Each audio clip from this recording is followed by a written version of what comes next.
te whaatalo whātu i le tunu ule nei tae au fau, ma lei fua mai whanunga le leo nei aso i le lofa o le tātou atua, o le aso lua ua tātou lia, o le aso fitu o le masino novema, lua a whelua sifuru ma le tonu, o le si ufonga le nei o le laumua. E usi mai lol whaafonga, alo mai, o le tātou sānu ngā lotu, o le ata ita ia le sunga le tausi matanga ruenga, Reverend Missionary tui tā mai le kālesia me to tisi Sāmoa i Tawa. Usi mai al whaafonga.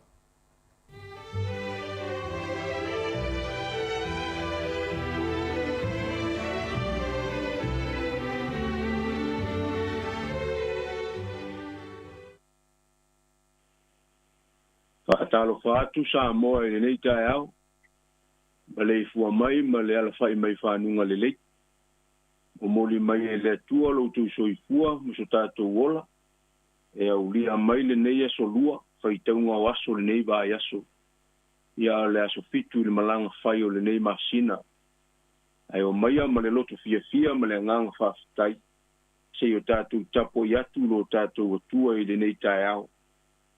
Amu ia i lato uma o e maa te tau i le ali.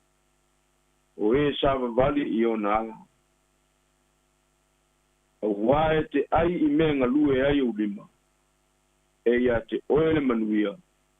E ia te oe fo i le lelei. Che o tātou te talo. Le atu wae. Ua mātou wala au atu male a nganga whaalo alo tele i le nei tae au. A wina mai alo a nganga pa ia. Moro mātou tapua inga i le nei aso. Se e mawhai ona mātou tapo i atu i ati oe. I le anganga atoa ma le whamao ni lava. Le mātou wala au lea ma le mātou tatalo. E ala i lo suafa ke riso i Jesu whaola. Ua mātou o le atu ai. Amen.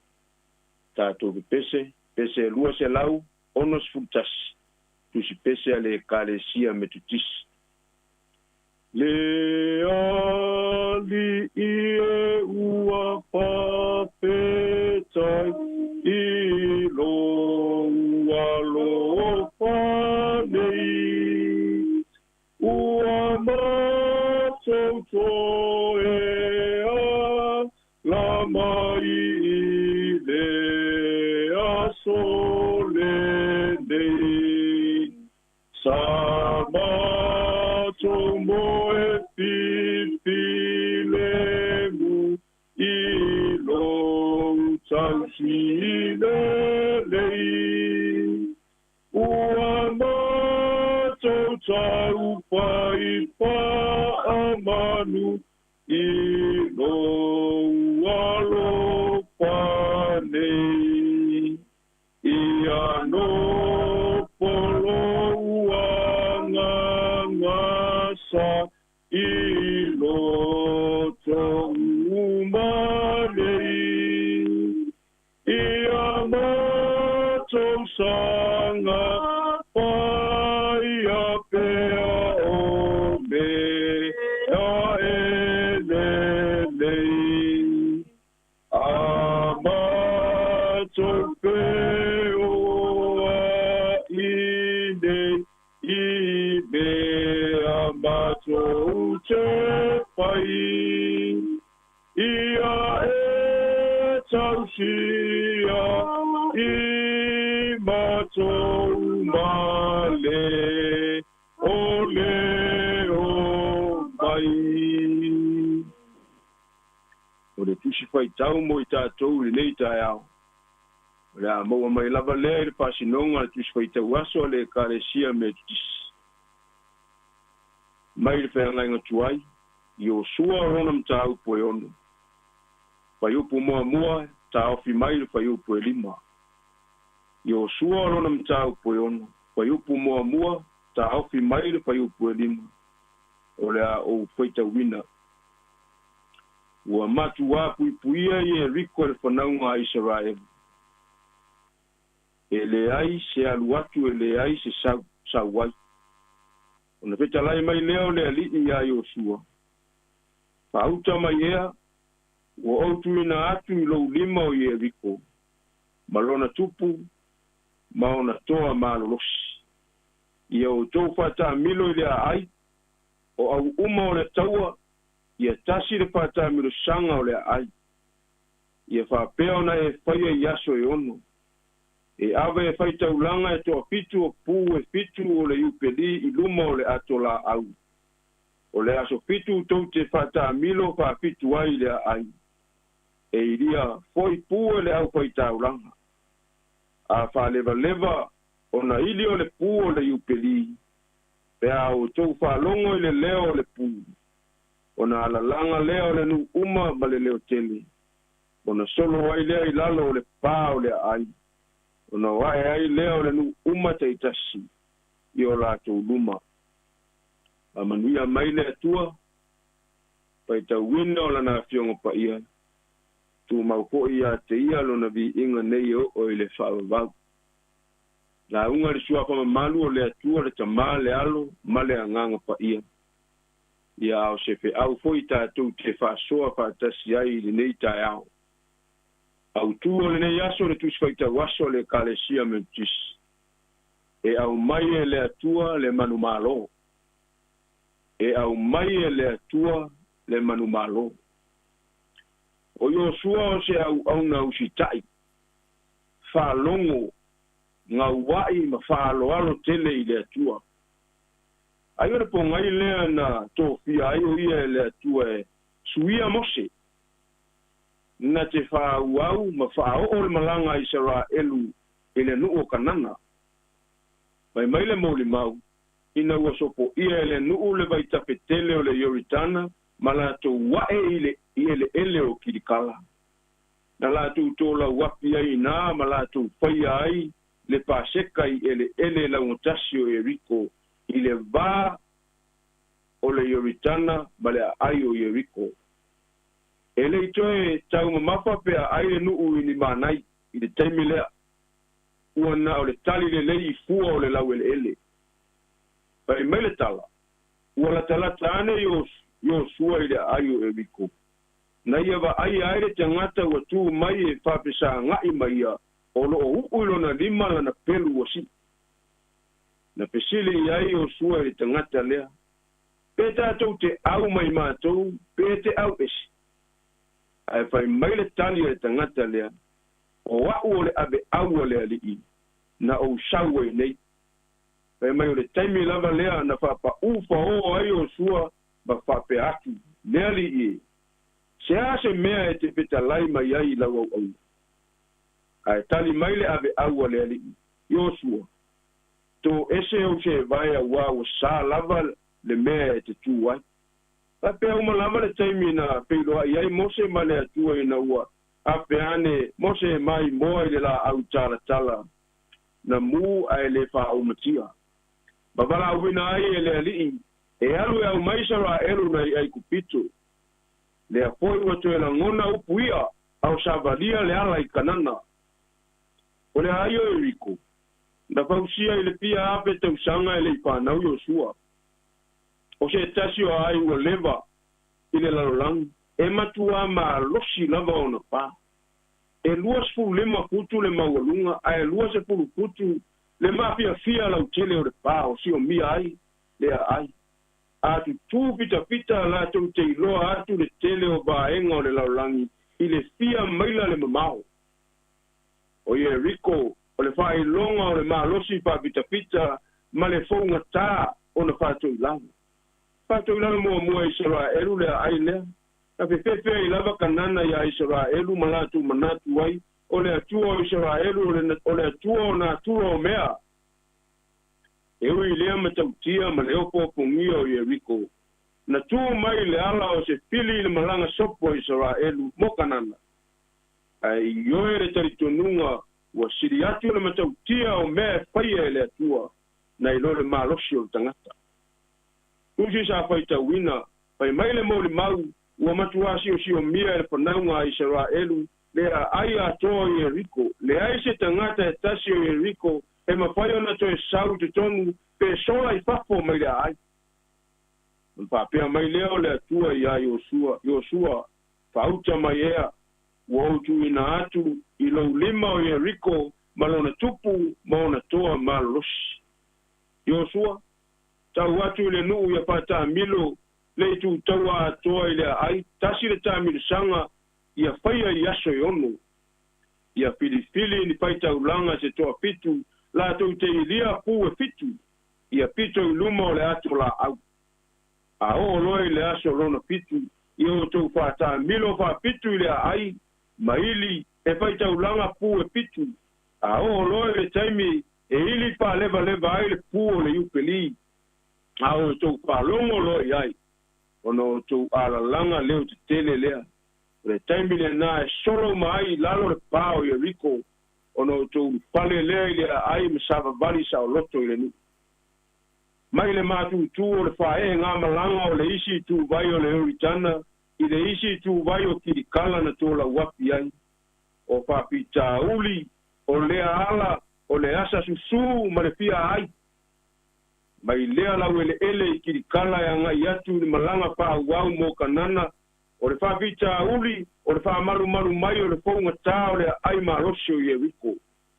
sili na li liu le tua pe fama mulu na au na mo ini o na fonga pe puni o na talinga ele pia sila pe le pia pa fonga foi ile atu matangi o le malanga so tali le ai ele ai lava pai maila na upu ya Yosua pa uta mai wa utu ina atu lo lima Yosua o ye Rico pai fonga ta o lona tupu maona toa malo losi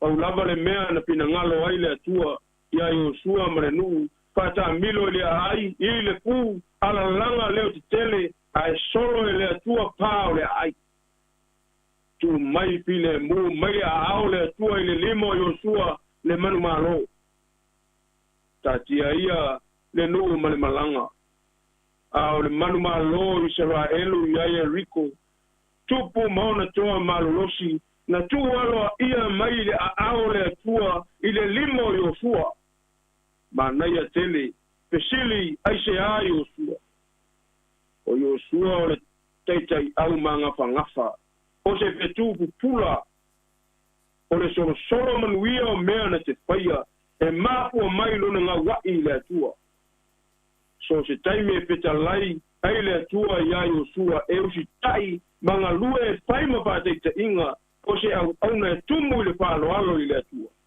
Sāmoa ai le au ngā lulue i ngā luenga o aso uma ma lo le ngā lulue au se wha malosi mo se malosi pa o pea o ngā luenga mpe au o le solo manuia o ta ngā luenga ma pe au e mafua mai lo ta ngā wai le atua ma au na e pai ma pāteita inga o na pupula lea o ta petu usitai palongo ma whaaloalo i le atua o le whaito toa le nā o le manu malo o a totu ngā o a papita uli mapia pia o alu i tau fonga tai loto i fale o ainga no o mamalo e kale sia ma urotu ma tua ma whanau Sāmoa e tu file mu mai e le tua mai lona ao malosi i o ta lima le manu malo le fia ma le manuia au tātou sāvalia le ala malanga o fe au manga luenga i aso uma e a whai tātou te ngā wai i le atua i leu sitai whalongo manga lue e whai ma whāteita inga le le o le tātou malanga i tausanga uma Sāmoa pe i foi o le nei tausanga ua toe o le masina ma vai aso maea ua pei o le malanga se vaa e tuta ai toe whae e iai taimi e tu mai iai le ali o le nei lalolangi ma whawhita uli mapia pia e pupuni mai ai lo ta ala o ngā luenga so longa le lei ai a whaita tau te ngā wai ma le loto te tele i le atua e nao lo tātou sāwa vali lava ai so lopa toa tasi e le atua whaingatā o le ala o la Iesu ia o tau loto te tele na ua o manu malo i puapua ngā e tele pai mai le au tua le nei aso e au mai e le atua le manu malo manuia ngā luenga ma pe au o awa onga le whanau le tapua inga i malu pale ma inga i le anga le lei o lo tātou atua se o tātou te talu Moli maulo lofa ya so umalo manto wali. To fa lava mama moe le poe ala poe le tai au le loto fa tai. Wow le moli mau ola le so I fua malanga o lau whanau. O le ola ma le malosi ua e fo I mai mo I mātou. Ba venga o longo loftu noa o le manava ya so uma. Mātou te moli mau pea I lou mamana. Whāpetai tele I lou lofa I sāwalinga o pe au manga luenga o le nei vai aso. Ua mātou mauti noa. Ana le sia noa oilo mātou wali. Mātou te le mawhaia lava o se mea tas. Manuia Sāmoa. Manuia au kale sia. Ke usiano mga luenga whai. E ui taua ma whewai vai inga. E ui la mātou whalongo I pita ma whainga tau whainga mālo. Malau ngā luenga malau pe au. Aua mātou I oe lei se mea e whainga tā I ate oi. Tele toa tu ngā ma whainga tau ngā luenga ma whe au. Aua mātou mauti noa, aua mātou whawhetai poi le atua. Lava mātou toe oe mō mātou. Tū paita toa pua ngā ma whaingata. Whawhita uli foi. Ai ua mātou whawhetai tele lo wanga le lei. Ua mātou sāwalia ai le ala o le file mū. Male fia, male manuia. Whawhetai lau tala le lei. So atu lau ai le larolangi. Ona o le tala I lau whaola tanga malo ua lofa e le mabai. Mātou I oe foi ma mātou taritonu o ai ao ma mai ma whea ngai ma pua ngā. Ma maftianga ua mātou taritonu. O oe lava e toa I ai lau whanau I mea whainga tāo le nei ora. Pāpetai tele I lau tuspa ia ua o ai I mātou. Sili ao na sua malie I o mātou uki. Pātai lo nganga o le nganga mawhanawhana. Mātou te langona I na ai le toa file e mū. I aso uma o le soi pua ma le ola ngalu ie. Pāpetai tele Jesu ke riso lo mātou alii ma lo mātou whaola. O le na e a fio mai le lalolangi. Whaola ina le lalolangi I ate oi. Mātou te talo I le leita e ao. Le ali ie mata o maasi asi. Pea ngai ma oe I aso uma ona o mātou se whale tonu maang sao. Mātou te puno nou, ma mātou whamaua lalo I so mātou whale tonu. Tele taimi wa whaia ina ailo mātou wola. Solo muli ailo mātou wola whātou tua. Mātou te wala au ia e whama ngalo mai I mātou. A whai foi wa faina ni loto mani nganga o nisi ono I mātou so mātou langona mani o mātou manatu. Ia e alofa whama ngalo mai I mātou. Ngā luenga au e kalesia, ngā luenga whale mālo. Mātou te wala au leali ie le ato toa I mātou le wala uwini. Ia I taimi ua mātou whātumutumu lima ai o na whai o lau ngā luenga ma lau te au. Ma lo fo I leo I le ala I le mātou sāwalinga I so mātou langona whale tangata. Ai alofa whama ngalo mai, whama ngalo a mātou teita inga I tu aso mātou te whawai vai ai lau ngā luenga ma lau te au. Ave ai alo maliu le sa tauro lava lea mo mātou uma. Whama ngalo ai ni o mātou a leo mani o mātou whale tonu. Alo whamai le ali I ngā luenga wha wau I le nei aso. So se whale whai ngā luenga company pa la po putonga au unanga ese le malo male kalesia. Ia e pe soa ni mai. Lo whangia le wha moe o lau kalesia le nei masina pa ia o whai ngā tau langa. Mātou whai lava ma le loto fia ia te oe mea uma. Ina ia vi ia ai lo suafa. Mātou te talo ai o ala whai mai le nei tae ao I ti ngā. O ngase o mai ese. Ia mātou te talo ia e tausi pā mole. O ai foi o ala whai mai whanoa noanga I malanga le maliu po le oti. Wha mai se ina ma wha mawhana ina e loa ngā. Wha nau I awa onga. Mai se foi le tāpua inga le au mātou tua. Ia e pe soa soani mai o mālo pe tāu ai. o iai taua ma pe vai inga ia e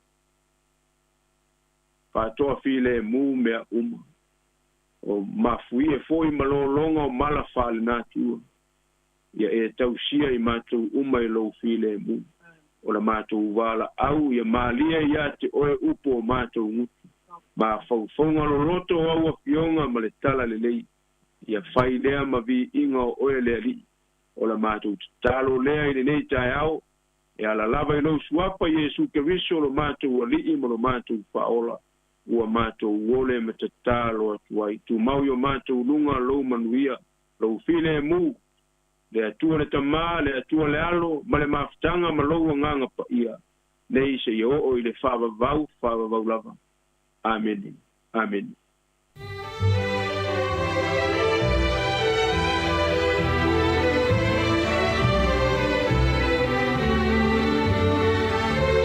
O le nau whaafunga tātou atinu ui le tātou sauringa loto le nei tae ao. Ia e momoli ai le nganga whaaftai tele, le sunga le tausimta ngā ruenga, Reverend Missionary tui tā mai le kalesia me tutisi Sāmoa I taua. Ia mo le tātou sauringa loto, ia maisi le tāpina ina o le upofola le nei tae ao. Ia e tō matau ina I fo ia ngā ruenga ma whaiva alo filima, ia mafuafuanga le awhenga I le tātou atinu ui le nei aso. Ia mātou whaaftai atu I le sunga le whaafenga inga. Ia mo le tāpinanga mai ea. Ia whamnia fo I le tua le nei aso, ia ngā luenga mafuafuanga, ia o le awhianga iai, ia o le tapo inga fo, ia le whaletua, ia mo le no whaalo, ia whaaftai fo I le tātou whaipese, ia movi inga o le tua o le tātou sauringa lotu. O le uluas fultolo minute o te ainei le tu lai fitu, o le sifonga la moe Wellington, le inga o le tua, me le kalesia me tatisi Sāmoa I taua, ia mwhanga solo atu le tātou porklame o le neitaia o tā lofa lava.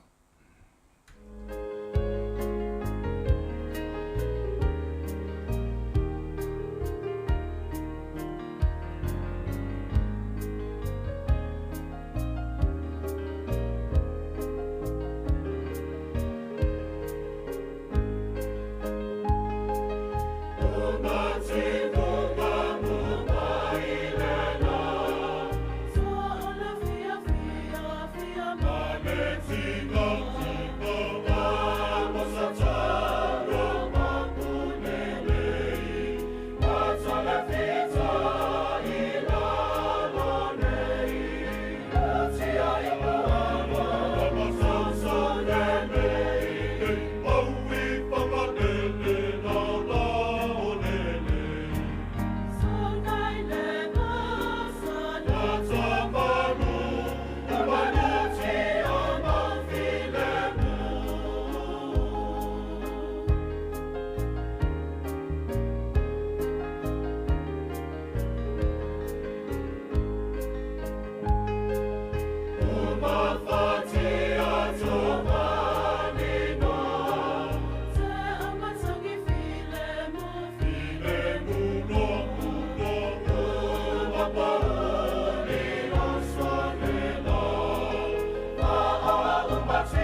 Uatatala ina le fono ile se polo maleona ile masina kusa ile tasama ina se fono uapesila fa ile la ima mama le soy pua manuia uatatala ina le fono ile se polo maleona ile masina Tapsana ena se fono Tua pesila faile la ni mama le sai fua manoia Ke komiti e o tape nana Ole komiti e papa e hine Se ila sila male a losa E una fonole malo fonole male Ia malu Sāmoa Mama lo i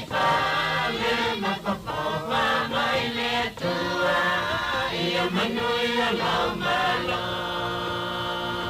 Uatula I whaano ano Wapio mai le whamasele Io tupo a mamali e tā Maleali ai konese E whaitasi male pale mia Male whamasi no si Uatula I whaano ano Wapio mai le whamasele Tupoa mamali e tā Maleali ai konese Whatasi male pale mia Male whamasi no se Le komiti e o tape mana Le komiti e papo e hine Se sila male a losa E ula whanole male Whanole male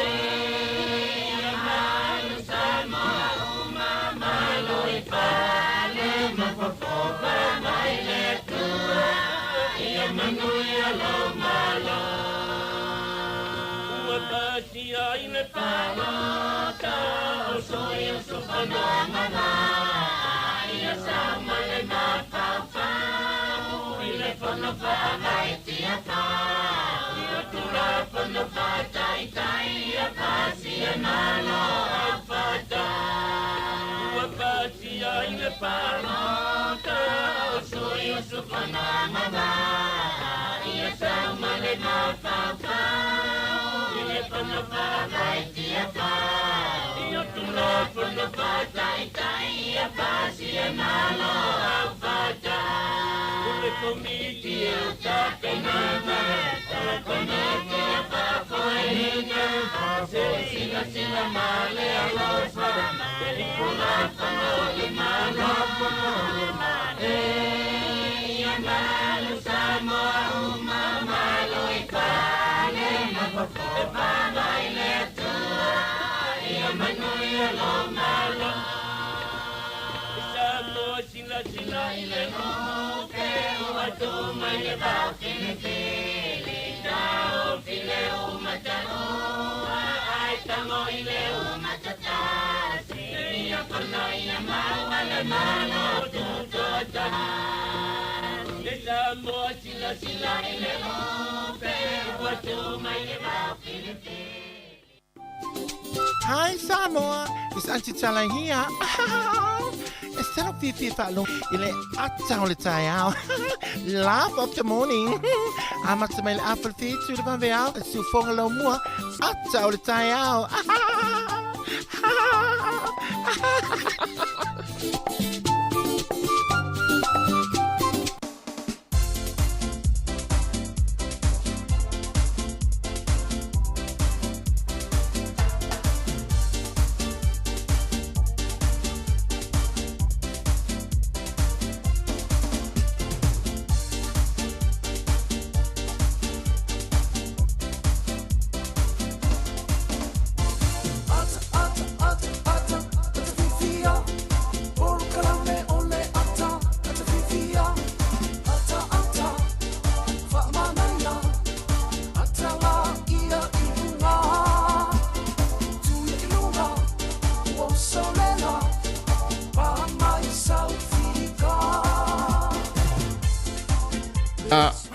Tu mai la ia I lunga le tai au ia tātou lulu lima ma whaatalofa, ia ma tātou whaafeiloai, ia whaafutaiai le alofa o le atua, o tātou au lia maile le aso fau e whaapopo i loutou soifua ma so mātou ola, ia e whaauina pēr le tau tua ma le tātou mawhatanga mawhanawhana, i lunga le nei ala leo le tasi o ono tesi ma le tasi whamo, ia e whapea fo i lunga o tātou wala ata, ia ma le tātou app, le Sāmoa Capital Radio app, ma lo soifua ma le Sāmoa, talofa atu ma le nganga whaaloalo, ia i le suafa manu malo, o le tātou li i whao le Jesu Kiriso, ia, fue, malo le usu, ne ia swa tim. Ia, malo tai le no foleri iwa. Mo volo ta malo si te o mai e te o natu i le tiro. Mo. Ia, whaftai voi le sunga te usimtanga renga mo le o polofolo matango fie, ma si o talo whamurianga, ia tātou, tau te whalongonongo ai le launga, ma le talo, ia so umore vai aso. Ia, whaftai tau te whai lotu ai tai au, a matai tātou, sauning ia tātou porkalami. E le fuina wei tau ni le solua. Moi. Ia, malo, o me tai au. Ia, mania whaftai, ia, le wawai atu a peu whaatimu mai fui tātou. O le tūlanga nā le mai tau atu di tau te min nei o lo whasusu pele ele o lo mo mia lava le ele ia le swatimu. Te lo foi le whaputu tātou suavai ia wafo ia so munga la. Mo ile le, ia o le tū le le. Ia mo sina timu, mo sina la. Wa pe le vason teni le son fu. Le son nei le aso lua le vason teni, so le fatole vevela. O tātou a. Sa o la. Le foi in fama wina i po lua ma tua vevela le aso lua le vason teni. Ia le moment te minim tua malu. Malu ale a. Se uma tangata o tangata fie le tau malulu o se tau mawhanwhana. Te vai lai tangata fie le tau malulu. Ao ia so ni pi wha maha i mai ho lele. Ia o la tau ie fie i aso tau mawhanwhana. Ia o te mil tau malulu te vai tupi i le malolosi. Moi. Ia le foi la pe o ta ua fie te le tau mawhanwhana. E te le whaali lau ae tō ti ngā vai atu. Le ato te le nei ro pātua.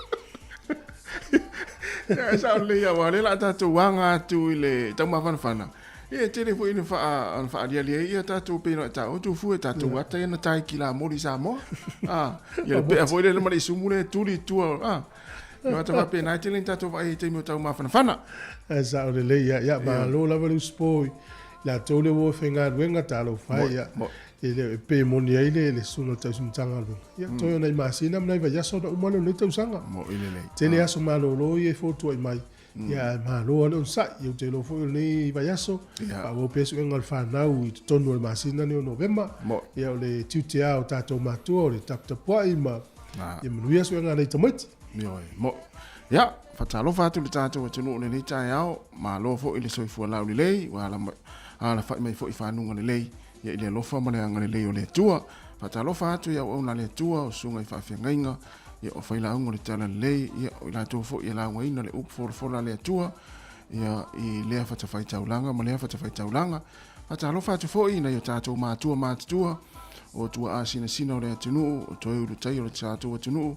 Ia o lo mafuta mai i te tonu a inga le nei taimo le tai au. Ma ki wha leo tere mai lau le tio. Ia i le tasi o ono tesi ma le tasi whamo le si fonga lau mua e Wellingtone. Ia e whape fo in whaatalo whātu, ia i le loa le tātou atinu, le mālosi o le atinu, o i lātou fo i wanga i atu i ngā luenga le nei tai au, ia ma whaafafonga mai tono lau ta vale, me se fo i lātou na amata na le la, ia i le ono po le lima, ia o le haua ki mai lau Facebook, ia me se o lau YouTube i tono lau whale, ai tono lau ngā luenga, ia mai mua mai ai, ia o se i tūre lei, ia ua apa o ale le ti o ia ma le Facebook po le YouTube tono whawhai ngā luenga, ia te whaalongolongo mea i risi pito, ia mo ai lo fia pe ala ia le te Sāmoa pe whaalongolongo mai e whafonga mai ma le mtu fu ni tai au, ia ai mo ila tau fo i wa sauni fo ia o le a manawa ngā luenga po na fo i lunga le awala manawa ngā luenga sa whianga i po na po, ma lo ngā luenga mta wata ia wha mo molo saunga le mo lunga le awala, au ea nga ia tua i a inga ona whaile se malolonga. Tātou mafuta fo i lunga o tātou pinga te whailangi o le Facebook, ia mesi o le YouTube por si fonga lau mua, ia share tātou Facebook, ia mesi o tātou YouTube, ia tango e subscribe, ia ona velo le o empa anga si fonga lau mua, fia se whainga lau langi na e te mai mua mai e nei taimi, e whata lofa atu le tātou poklame le atal tai au, ia tātou wewa fia, tātou talatano fia, whaaso fia, ia ma tātou tau sami fia, pe hao te me tau sami ai. Ia il nei fo yaso, ia ale la tātou watu sina pesel nei, ma le sunga ia le sa leo tua nai, ia ona whanga sola toi leo le tātou polklame on nei tai au. Good morning, kia ora, tā lofa lava.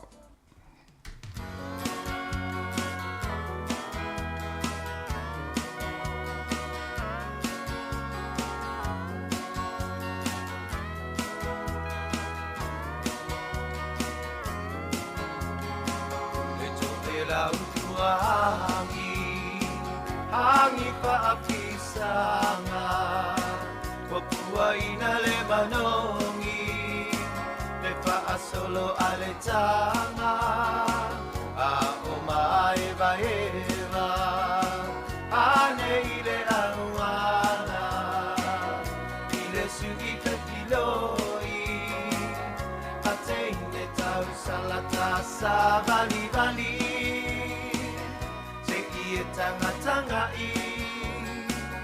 Sāmoa ua tasi Vai whanua e matalasi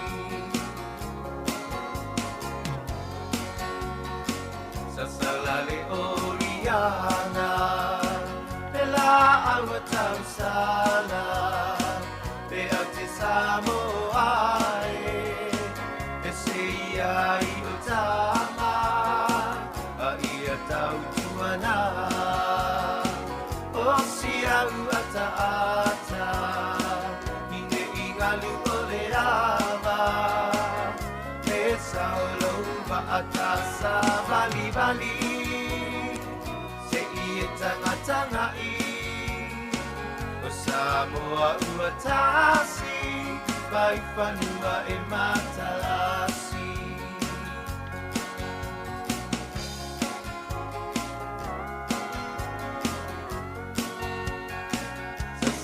Mai le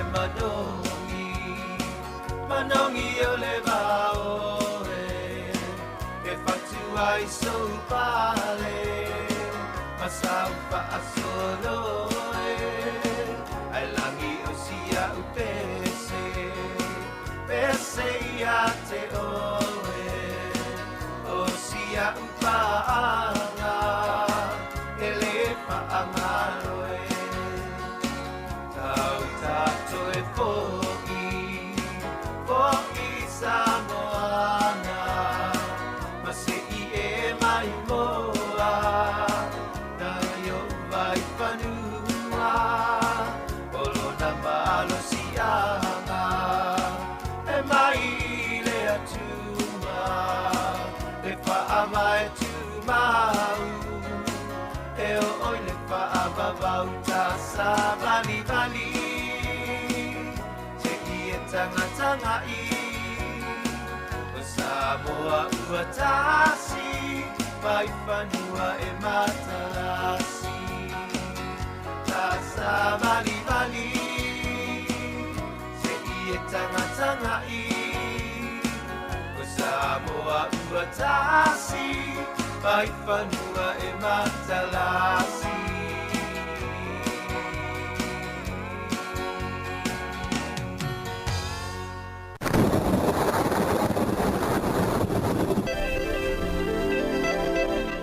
A tala whatu se mele whawhonga le tātou tala o le tau mo le nei tai au, pe ona whai lofo I le ofisa o le waa ai tau. O le aso le nei, ia, we le kutore na vai o lo walo ia I nai timu. O le aso a tai au, a matau na langi le lei le tau, whapea foi, I le aso whareile, a stofi es whaile ma le asto na ilo no wingala, ia le ua, fo tua I mai foi le tau langi le lei, a mata tai au. Ia me le tua foi, tua hei foi swingo le tau, le isi luas fuwhae tu la ui luma.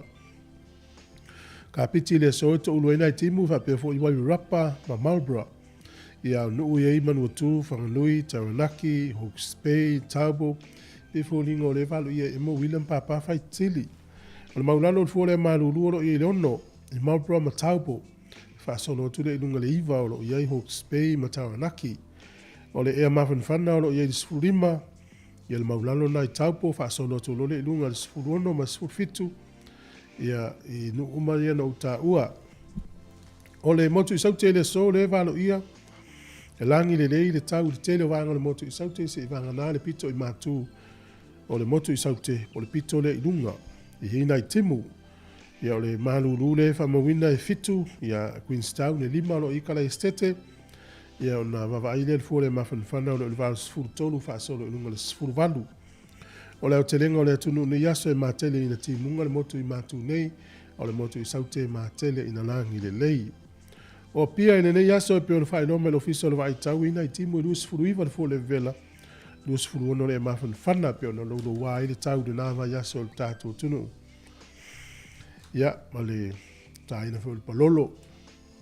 Ia ona ava ile ngoto ifo le lai le so tasi minute te ele valu de ta ile fefia na nei e oso e la ta ia to 2 minute le ono ile ta ia ta ia o le fu le manuru i Wellington mo na no tua o yolo ile valu fa solo lunga le sifuru tasi le ia mafun fana no ile sifuru valu fa solo to lunga le sifuru mo le tasi tala le tai mo le nei aso Wellington ne pe le tai le fitu ile tai o nei sua le tai ile te o le tasi le o di le ona toi pe le o le tai ile te o le fitu ile vefia na nei o polilua ia malo ia mai pe le tai ile toe se furu tasi minute ile se furu lua ile o di nei sua le tai ile te o le ono ile fiafi ia ona toi pe le o le tai ile afos furu lua na nei le vaveao tala na o le tau mo le tala o le tai mo le sile fie ile tunu ia mo le au la futupe ia malo la valeanga le leisi o tatu tunu tasi tala New Zealand mo lo tupe Australia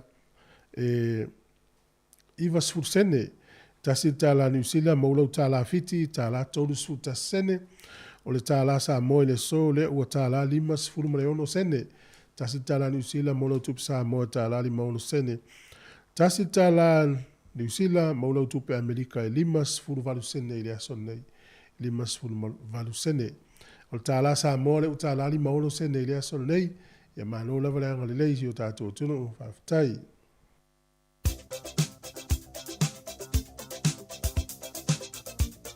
O whaamurianga wa soifua mas whanau tātou imeri masani lava le nā asa whanau at samoacapitalradio.co.nz ia manuia tele lava o tau asa soifua o le aso fitu le nei o le masina Novema whaamuri atu le atua ia te utou ma ia toi whaopopo nisi tau sanga sa tele mo utou ia ma ia fo ia tupere malosi whenga ia fo i whi au mga luenga.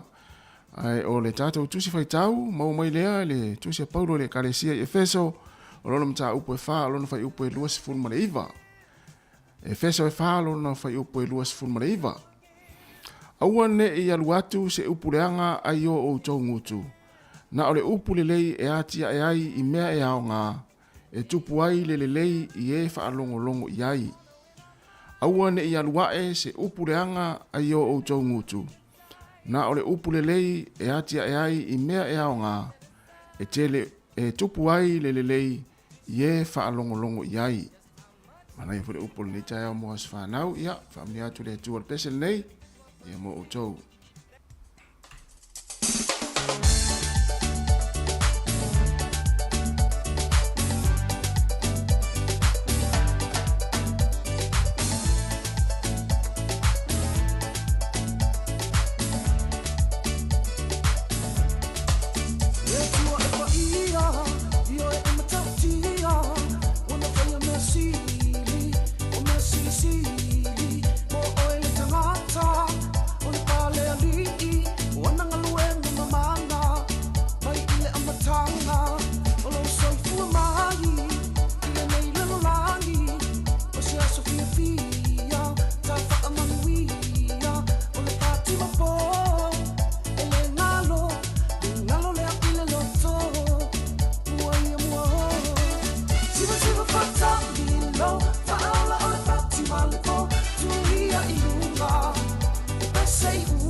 Lucia y no tino, ona se la mo. Si Siva fatamilo, faala o le pati maleko, tuia I lunga, pesei uma. Siva fatapati, siva faalatinati, siva mai ai faapea, siva mai faapea. Siva fatamilo, faala o le pati maleko, tuia I lunga, pesei uma. Siva fatapati, siva faalatinati, siva mai ai faapea, siva mai faapea.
Ia fatala fatu le tulu si mai fa fongo le vai foi le ina tala le tala fa le pito le langi le yaso fitu o le masina o November o le solta usanga tasi valu no tasi na amata ili tu unga so le fanua le o le Melbourne Cup o leva tele la aso fitu o November le tausanga e tasi valu o no tasi na mua ila le sol fanua le e ngoa o aja po aka ya na ti il tangata suafa ya Che Cats ya na toi mua fo tau sanga na so ai tasi valu no lua o le sol tau sanga e tasi valu I valima na tatala ya ka na tala na laina umi e fe lua yenu fo afi e lua afe valu se lau fitu lima maina le mamao ya pe fa afe ono se lau kilomita le umi o le laina nei e feo ino fo afi ka nata na tatala I le aso nei mai fa pia mai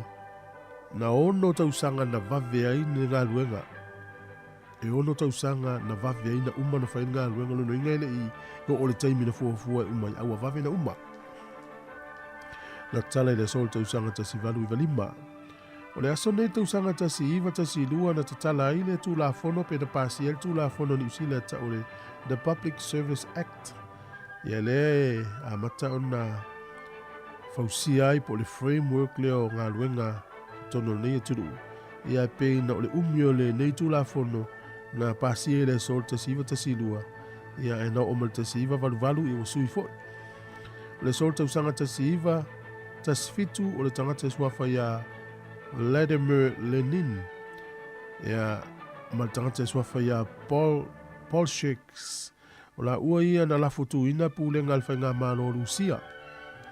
O le sol tausanga te siiva tolu sfutasi na whaasile sila ai le tangata le o Mao Zedong. Ia wata ua nei saina o le Chinese People's Republic. O le sol tausanga te siiva whaasfulu. O le awala papana ta o le Tacoma Narrows Bridge i tutono Washington. Ia na so lofa i le so i le fatu a whama sina talu na uma o le fausia. O le asone te usanga e te si iwa fitus funumalilua. O le Presidente o Amerika o Richard Nixon na toe filifilia i le so i le pālota le atunuu. Ia e toe tau veina le tofi Presidente. O le so te usanga te si iwa fitus funulima o le whaamsinonga maualunga le nuuno initia na lato whaaui i tua ia morianga o le lato palemia o Interior County. Ia e whapea o na molia ia le palemia i tulafono solia ia tulafono whainga pālota. Na lato toi whaaui i tua le sol tausanga te si iwa fitus fulima. Le sol tausanga te si iwa tasi. O le ni basket polo tauta ua lalangi o Magic Johnson na ia whaeloi le so o le a retire pe malolo ma talo basket polo o na ua maua ia i le maifole le HIV ia po ua fia i le virusi po virusi o le ngasangasa o le AIDS.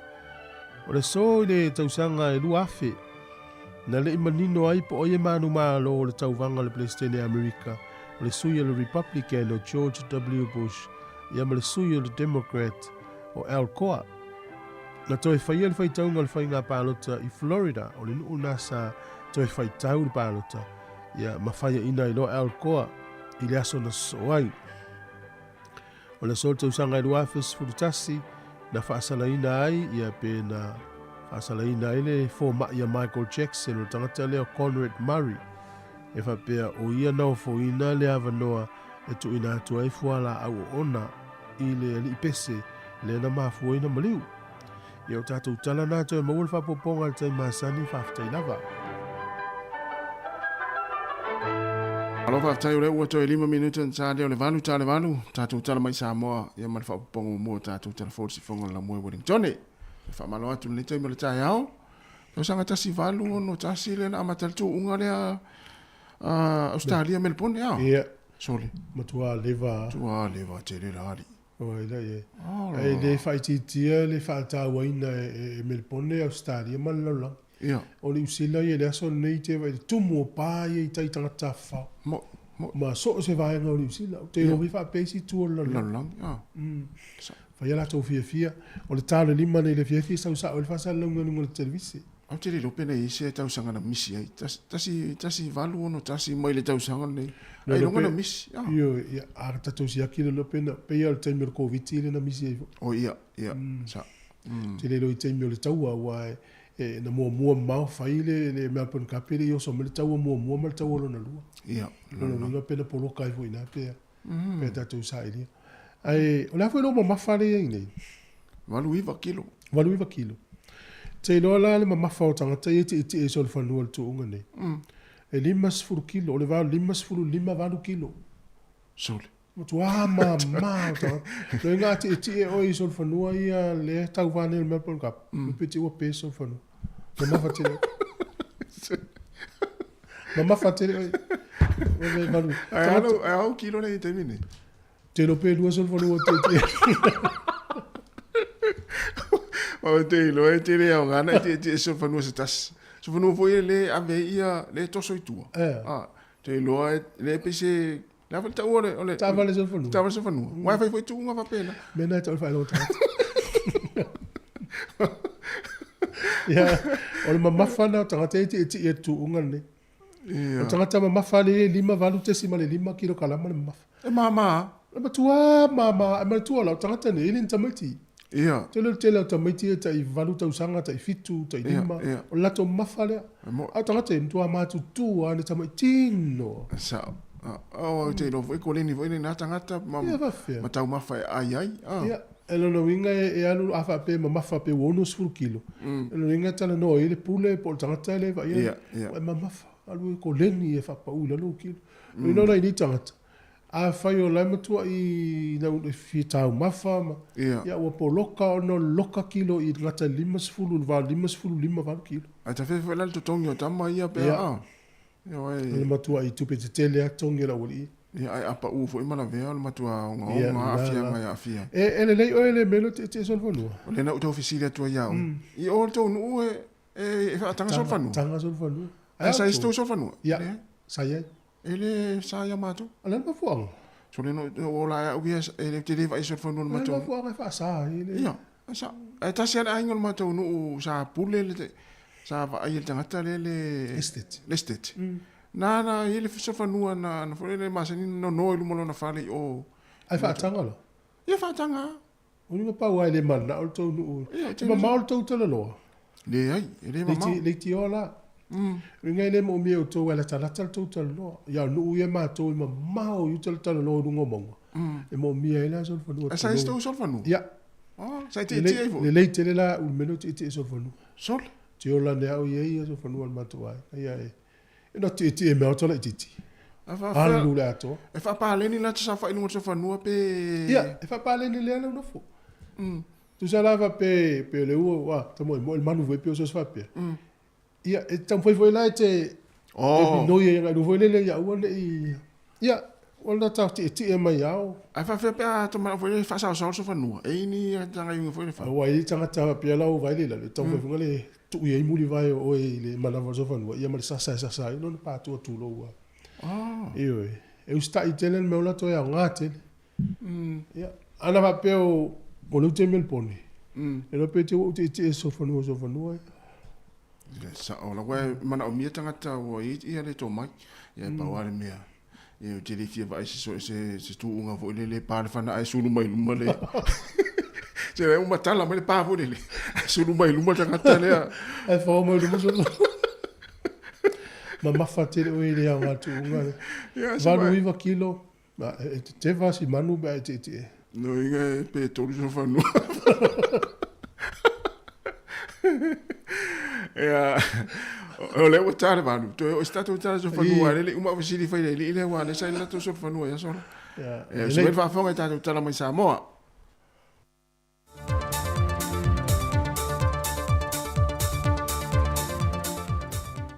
O te toi whaatalo whantu fo ile nei fo ia so fōlu tātua tunu e leisi fo ile nei whao pōponga o tala inisi o meolo o tutupo e lo tātua tunu I Sāmoa. Na mai o iu le leile fōla sanga le fionga le minista o le puna o whaale nātura ma le siusi umanga le fionga toi susulu Cedric Schuster e le te tala ina o le neiva ia so whaapitoa mo le siusi umanga I Sāmoa. Vaenga nei e pe o le lawe ino lo tātu siusi umanga taulinga tei whale, o le vao matua, atu maunga ma apo vai whaapea la au, me ola ma manwhele lei, pui ngō tātou lau whanua, o a inga, nuu male atu nuu mai a fianga on olfisuia inga o le tau. Ia whaale leia fo I tāpe nangam pui ngā mai whaale lawe whaafosei, ma whaamautu ngā luenga whaapaanga, ma whaalapo ptonga SS, Pisi nisi tu mo oti, a fio anga malala fanga mai tu malo, a onga ma ekale sia. O le tele o porkala me SS mwhai loe le fionga le minista, o lo u whaata oto le mtanga luenga mo le neiva yaso a toa, ma ua whaatu langa ele avelo le whaata ua ele whaalawi lo ina leo nisi o su e su enga, ma le whaata ua ina o malu si anga whaafowina e mau mai ele tise, ai meise o puna ofal nā tūru whaapeo swa vai ma ele apo vai. O le a whaia fo ima whaamautu nisi tiu te tā ua māti nae, e ao o na whaatino ina I te tonu o le a whioanga, a inga, ma le atunu e tali atu e whesuia inga o le tau, ma o na fo ia whianga. O le a whaatino e fo ima nisi o ngā rueng whaapito e le atunu, e ao whia ele au ina leo o tōta ma la pisi ma mawha, to tō ngā la au whaapea tā penanga, whaailoilo mata penanga mo le tula I mai o ni whaalawe tup whaafosei po ni ngā lulolo. Leo le a whaatino ni whaataita inga le tal whaatai e pia, e au fie ma le no whanga nei lano vaia. O pora kalame fo e au fie ma whaasoa ma sui o le atuno, mo le tapene ino whinga whaavae ma fuafua ngā lualu ma mau, mo ele o le atuno. O se tasio vaenga ta ua le whaatinu ino Port Kalamelo nei vai aso whaat sio manga, o le ngā lulua so tau au lea maisi whaalapo tonga, mai e whaalawi loa e fo ili nei lava vai aso, nisi o ngā luenga whaapa anga ma malo mai whafo, o tanga luenga le malo, whaalapo tonga tu ma oti, e awhia i Conservation International, ma le Sāmoa Conservation Society, o awhio anga ma la la whanga, a onga e o lava I e ka le sia. O le masino iu lai le tausanga fau leo o le a wha ma malu e whainga fau, ma wha vae ma ta iala fau. Wa whaata oto le malo mō pui ngoi la to e malanga tui ngā ruang wha vai te mia tuno e whafo. O se tasi o lui tau tele o whea ngai ne ma le vaenga sa ai lui na wha vai fau nei. Na sila tutu ai le a whianga lo tātua tuno o mai pisi nisi ma ngā ruenga le malo. I le malanga e se ato I la to e le ngata iei anga waa, malo losi mai sa wha moe nei ngā ruenga sa ngā lurue ai. Ai wā ngā I ngā ruenga wha vai te mia tuno e whafo. Mai o atu e lava tūlanga o le ai o nisi, e ngā lue ina wha atu anga māti nae. Ma o whainga wha vai fōu iu wha tātia ma pāsia le malo. O le a wha amatu atu I whona wha vai ai tu malo. O I lātou ia e ilo ina ma whiliwhilia tangata tonu, e tu I nātu I awa noa mō ngā ruenga wha vai taimi. Peitai, e iei vai ngol whainga wha vai le nei, wa whaalia ni seo pisinisi mwhaalapo tonga o le a whiai I lātou. E au whiai la ma le restana le o sitia mai le a whetā la sa iai, I le se furu a whetā la.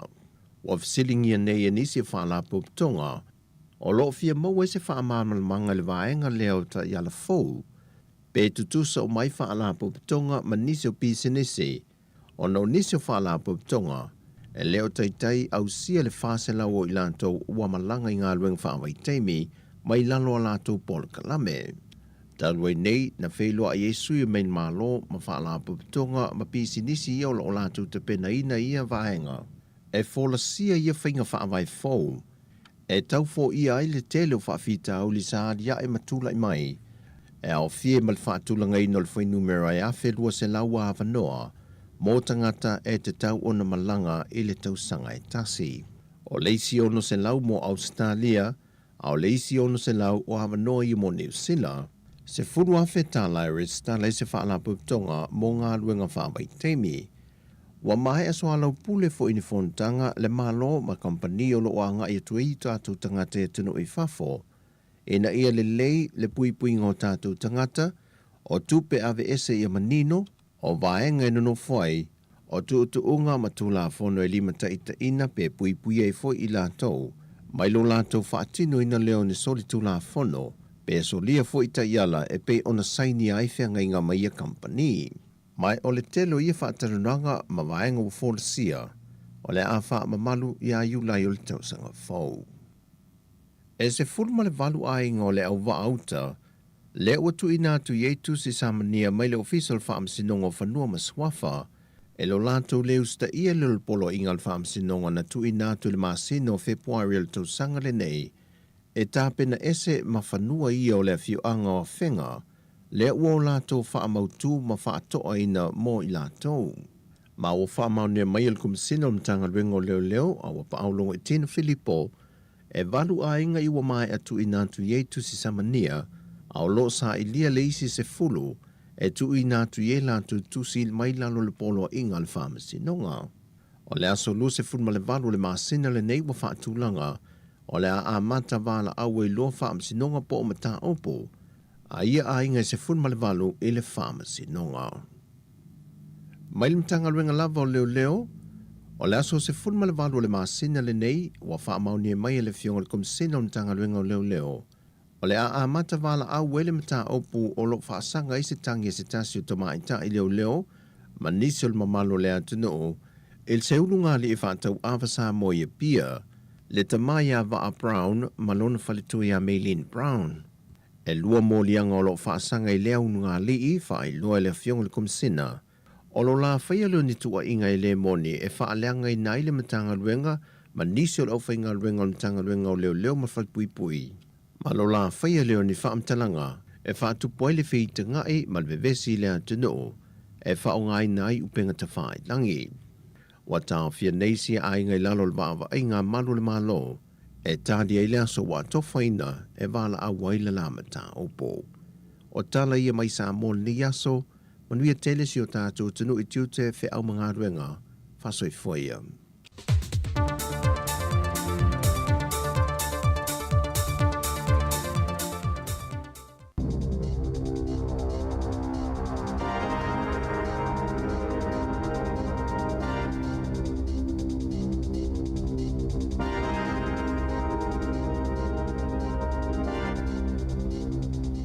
Tala flaval fa bobonga mo telefon malisi ufonga le lau mo I Wellington e mole nei tai au o le aso fito November lua felua tolu. Wale mawhaiona toi tonga fitina se tau le elea mai le kānesa sa le mai o na whaiona siaki o le MRI mo vai aso I lua se fulu ina ua sosolo I lona tua sivi ma ona tō tonga. Wa mawele su enga le sui komisina mo le sui fo maloloina ma mana onga wha pitoa. Dr. Vanessa Caldwell. Wa le muli le te whaatu ora Southern I le ta iala o ngā luenga ona o le whaatu ai ona whaio whaata o le atau le lea. Sa afia moi le kānesa o le pao, ma ina ua mai a seilu I longa fōma I e whaatatau le tia ngaolo na vai le tau whaai ui unga o le tau sanga lua whelua tasi. Na tālu sanga I le fōma I wawhai se suenga po o se whaatau le tino a toa. Le MRI scan e siaki pe ua toi fo iane le kānesa. E pe o le whainga māsani lea taimi, e te tau na whaia lea whaata I te tono aso I tolus fultasi, talu mai le taimi na ulua I tālu sanga pe whaatonu I nai, ina ia whaia le MRI scan. Peitai, e le I mai ala whaata le tau le lea I te tono vai aso I lua se fulu, mai le taimi na whaatonu I nai, o le whaatuaio na whaia lea suenga, na atili sosolo I le kānesa, ma o atuai lona tua sivi ma ona tua tonga, ma o ai I se tūlanga ua le mawhai ona tua tonga fitina, le kānesa pe ona iai I le taimi nei. O atalia le te whaatu ora le wha le tono la lātou ngā luenga, I le mai au wha atau le tino le tau le lea, I te tono le taimi sa te tau na wha atau no ui nai, sa wha ilo I le wha le tono le wha ngā solonga o ia ngā luenga, ma ua solia I fo I le taiala o aia te tau le tangata ngā sengase, ona o le wha atu wai o tonga fitinga. O le luas fulfale ne yo aso talo mai le whai ngā palo ta tele le tunu upeitai, ele I mauti noa, pe iloa lava po a feo le a mawai se whai ngā malo. Ele iei se whailoa inga vaenga wha op whai e tolu, le mo miaina ina ia mawhai o na whau ai se whai ngā malo, ma ele o iei lava se avanoa uatu ina atu. Ele New Zealand First, ele ACT, ele Itali fo I wawa samana ia Winston Peters ile autu sitala. Ina ua taunu ule malaiva alele Wellington e ile asoana nafi. I taimi o whaatau sino le whainga pālota, sa whaitio ina ile New Zealand First ma le ACT, le fuwanga le National mo le whaititi ngola fonga, peitai, na saunu le taitai o le National, Christopher Luxon, o la whaatino lava le whaamama avenga I la fonga mo ainga, e maua la lalo, ma feo lolo tope maua, o le mata upuna fina wina le ACT, o le whaia leo se fisili whaapalota sa ili ai fina ngalo le atunuu, pe ioe pele ai, I le whenga ngai Waitangi, le Treaty of Waitangi, ina ufisiling ia Luxon, pe o se mata upuna te whaatinoina, pe ta ina ia tali, e le o se tūlanga lātou te langolangoina, mai le o se polisia le National, wa iailo lātou manatu, o le awhi vaivaya iai le atunuu, mai le mawai se fesosoani, ili ipote le New Sapna ta uai, e le ise malilienga o latalata mai le taiminei, pe tai, o se pepa o whaamatalanga na tu whaatase le ACT, o le ua whaaso atu I le National. Ma ua mai o na whaelo atu ua na o se li poti o le whaanga solonga o lo iai. Ai le iono o I se tūlanga e maua se malilienga whaaiu na whaalie Sāmoa o lona whaanaunaunga ia mawhai o na whailoa I le lei I le nei vai aso.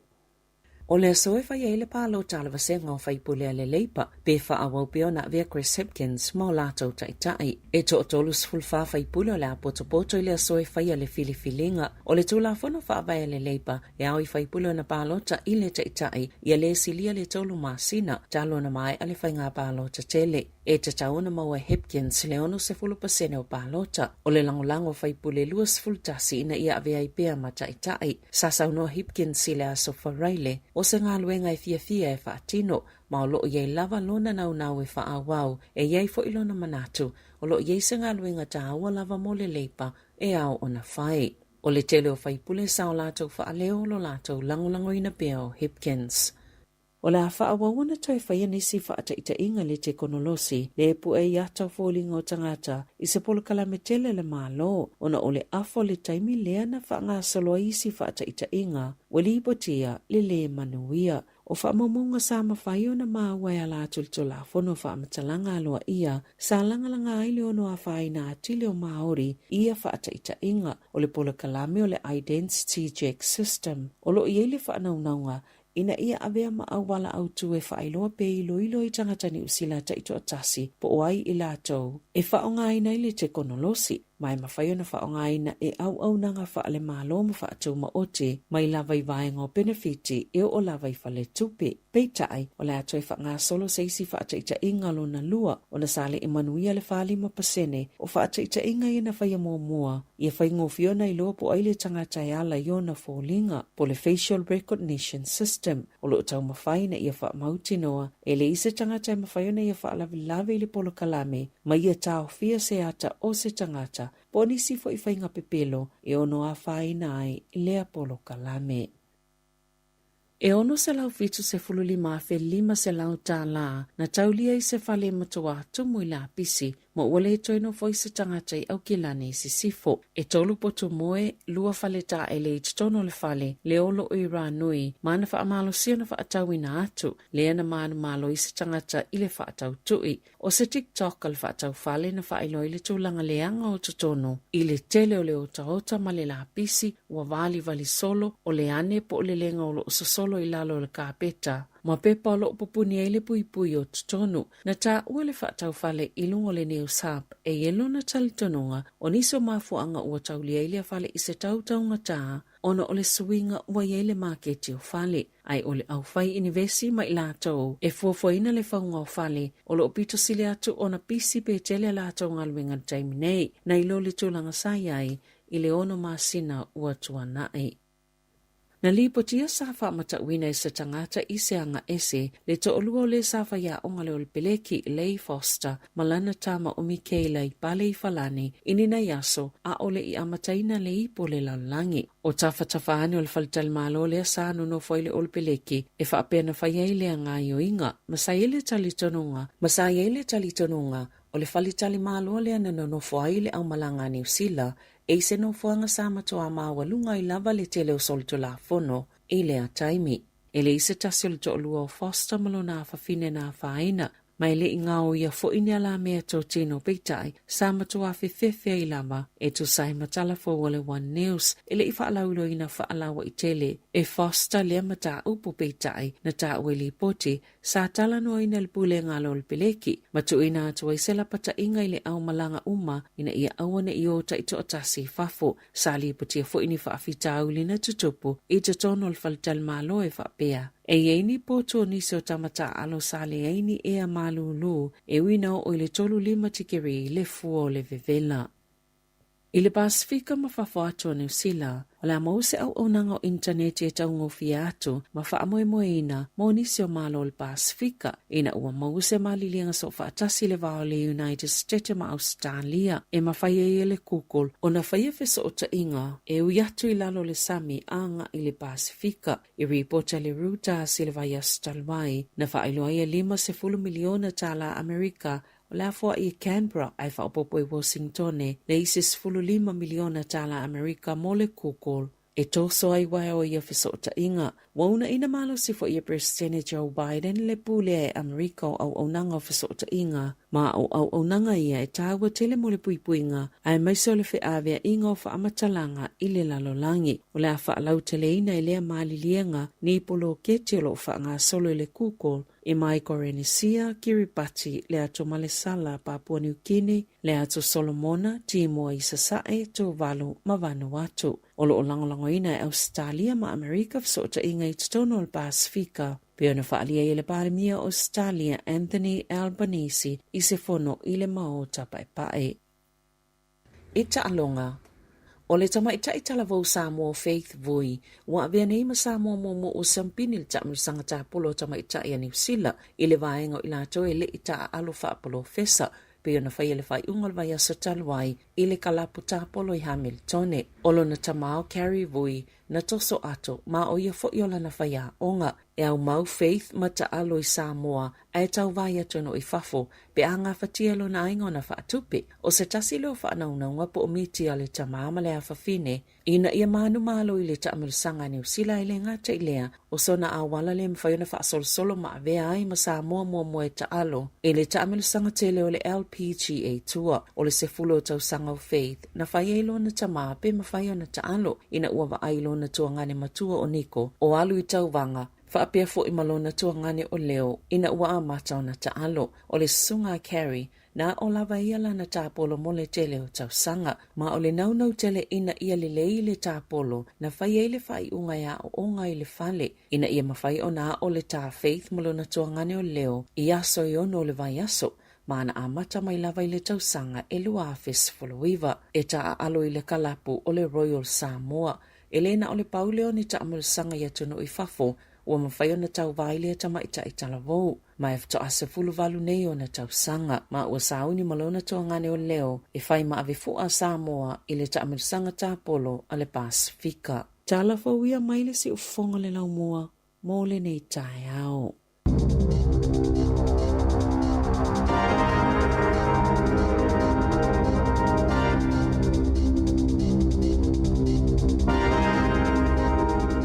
Tai fa pongo mo na tatu telefon nei tai au si fonga la mua pe na tu mai Sabrina Casiano mai sei tatu tala mai Sāmoa ta pinanga le sunga ta se Salem Sam le tu lai vale tai nei fa fonga nei tatu telefon fa pongo i lua ya ai to mo ya te fa malo mana ya tele le lui le ua mo fa nau yo tatu ni smuli muli ale na sau ya mo fa nau le talonga ta polo so le mta utia amata lua fesfuluiva a fisga a foi ele leva lua fesfuluiva leva lusa tu sal tenene o Faith oui o sfulu valu nta usanga so iva lu fulu lu tasi lu tu sa to afata usanga tan na olta po sfulu fala nta usanga na o ele leva tenena a wala di fale lo nta ma ya eva inele temini tata fi tapo ele ngata fi alu malai a le si wala mana yo lo walu lu ngori YouTube ya o ela ta te le tutorial po a onga la fa ina ya o ela ta o lo tu o lo sa a vai la le la ta mo no winga le la fa ila o masu yo Sāmoa i ta no le Pasifika le la fa solomon mana ya sa wa ni si la son pini tu ya a fo vola stene Sāmoa le teisa vaka ia o le na malo ni tau wanga teine tu whanga whailonga teine a unga Wellington ni atoa. Ia le a unga fies fulu nei Wellington. Ia. So pini teine na teine o le teine ta alo o le tau sanga. Moi. Ia. Peila o si alo fo nau Sāmoa te tonu o le vanga ta polo le atato o le Wellington Golf Academy. Ia. Le o lo wa ia le tatu ofisa. Ia ma le te tau whai o nei ni ta maiti. O le lui mo fa nau e fi ta longa. Ia wai to anga malai to anga ta ma to anga o le si tu le te mai ta i Sāmoa le o vui Faith vui ia o le ai fa ya nga tama ia non lon tama avela na ato ma wa o e fa pe na fo te mai ta i le o teisa wai ma se ni tama ia i ta e muli asi on tu ia ma ia te le foi nei tato fa na io ia te mi ia i lunga pa wan me ia ale mo sa no el malai o le tim ia ila uia fo tuanga na wa you tele tapo ia ki le TV le YouTube channel na ila onga ta fa ita mati ia pe fa pe ia so asto na I maso wole o ia lisna wala mana ia pe o le sia wala mana na ta sia nga futa fa so il fa nga ina o sources po wala ia ma wa ia o nga motato a fa pe o lo fine po lo tele fi me lo kuka o le tele yo mo me wa nga kuka na lu YouTube o baking me yo le faingo sikoni o pai o me va pena o mo to tele na wa o le vai o le tangata ia mata ia matua I mata ngofi na ia tele ia mo nei fa nau sole ia o le fa talita to tangata New Zealand po la fe fa tu langa mai ia sa ia le fa ia tan longa le wodi e le tu de lesi o le mele o le whaingata ia te o se la tala O le whaingata o le mele o le whaalata ina o mea i o fili. Yeah. Ma toria fa peo whatitainga peo computer leo no fili TV leo. E fiu e tau whaalata to o lua le whaingata e tau mate le isi lisi. E pei lau tangata i e whawai e nei ia le. E pei e mo iala le act ma le national. Pei o lewa wha ua mele uli ia. Yeah. O New Zealand first. E pei o le fili leo le act o le fili fo i leo le national. Tangata le Winston. E whaingata la ntu whatasil to. Ia, e mo ili. Lona winga whaapelpele ina e laksen o wawa samana ia. Pia whaapelpele pepe vonele se sau e ai se maari, ai anu le vai aso ato. Ai tato vai ato. Ona uoto e tala noa mai ia wawa samana ia ma tato tama volele lipa. Tangan volele lipa taita ili. Pato i foi wale ai mo ase ale fatan tan tato pulane tulang ale ai. O le fo ia e se taita lipa wal me no fai ia te lo ta sia to tu mai la taita ile nei wai tala vos tama e sau fo ia la ia lo ia ma fo tulang por kiki. Moi. Ai a fai o le tulang na i Winston. Ia fa la party e to tu fa ta sia la te le fo ngal o le lipa New Zealand first. Ia. Maoli ia ma le green. Ia me tua ia wale foi sai mo. Se vangana pati maori wale sa tu ase. Ia fa pe anu to fo ia o le lipa. Ia tu ala ma sani fo ia le tolu ia. Ma le fale pati maori. Fa tu fo. Io ta si va most that fanga malo e ia fa mau tu ai ta to fo nga mo le tu sanga fa so to le tu sang. Ia fa malo mo le ta ia pe na fa tu fa tim mo le aso nei. A mata na langi le tau fa so no tau le sto nai. Malo fa tai. Ya, patalo fa tai to yo ma futa mai no tato Facebook, ma tato YouTube le nei tai. Ya me se la to lo fa lo mai no le ya la leo. Ya o tasi ona te sima tasi fa mo. Ya la tato o sina pesel nei. Ya fa nga solo to le tato programa o le atal tai le si fongo lo mo.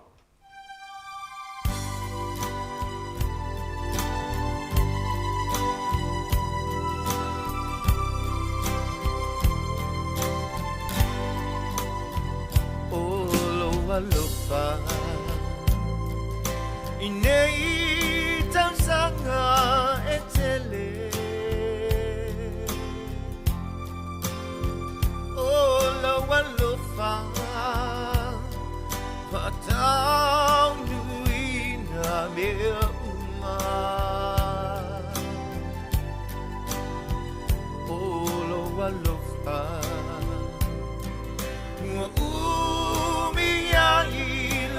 Ola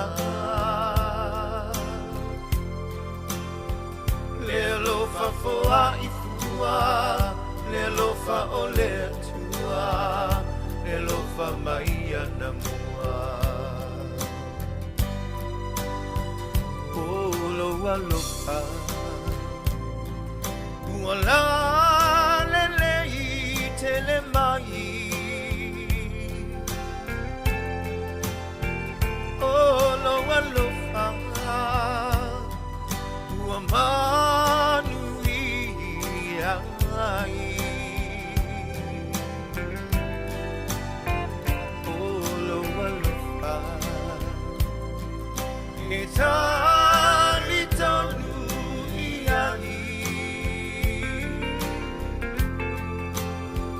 Le lofa foa ifua Le lofa ole Le lofa maia na mua Olo alofa E tu mau e faa vavamu Olo alofa Na iai le tunga mau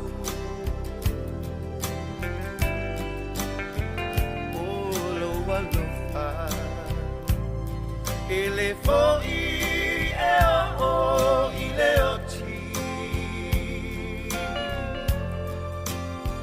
Le alofa foa ifua Le alofa ole tua Le alofa maia na mua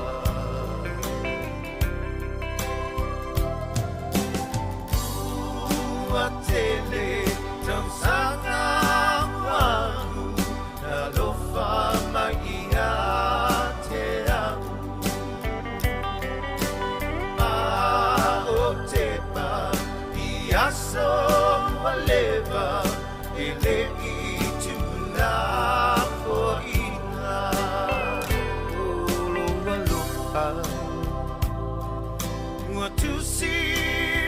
si leola le lofa foa I fua le lofa o le atua le lofa mai ana fua le lofa foa I fua le lofa o le atua le lofa mai ana fua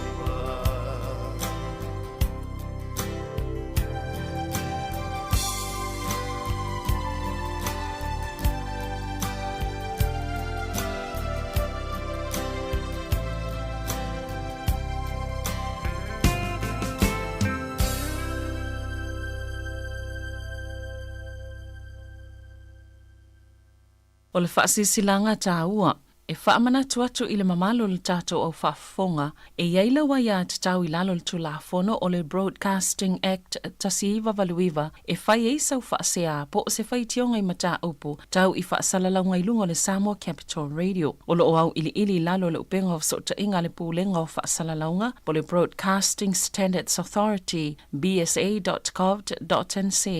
A ia inga mo le whai o sau whaasea I se polkala me whaamanu alia I lau whaafonga anga. O lo o au fia I vaenga nei, o le ale te me mawhaiona whai se whaasea, o ai tu ainga polkala me mawhaiona o whaasea ai, o ai e whao o iaila o whaasea mō le taimi mō mua, whaftai.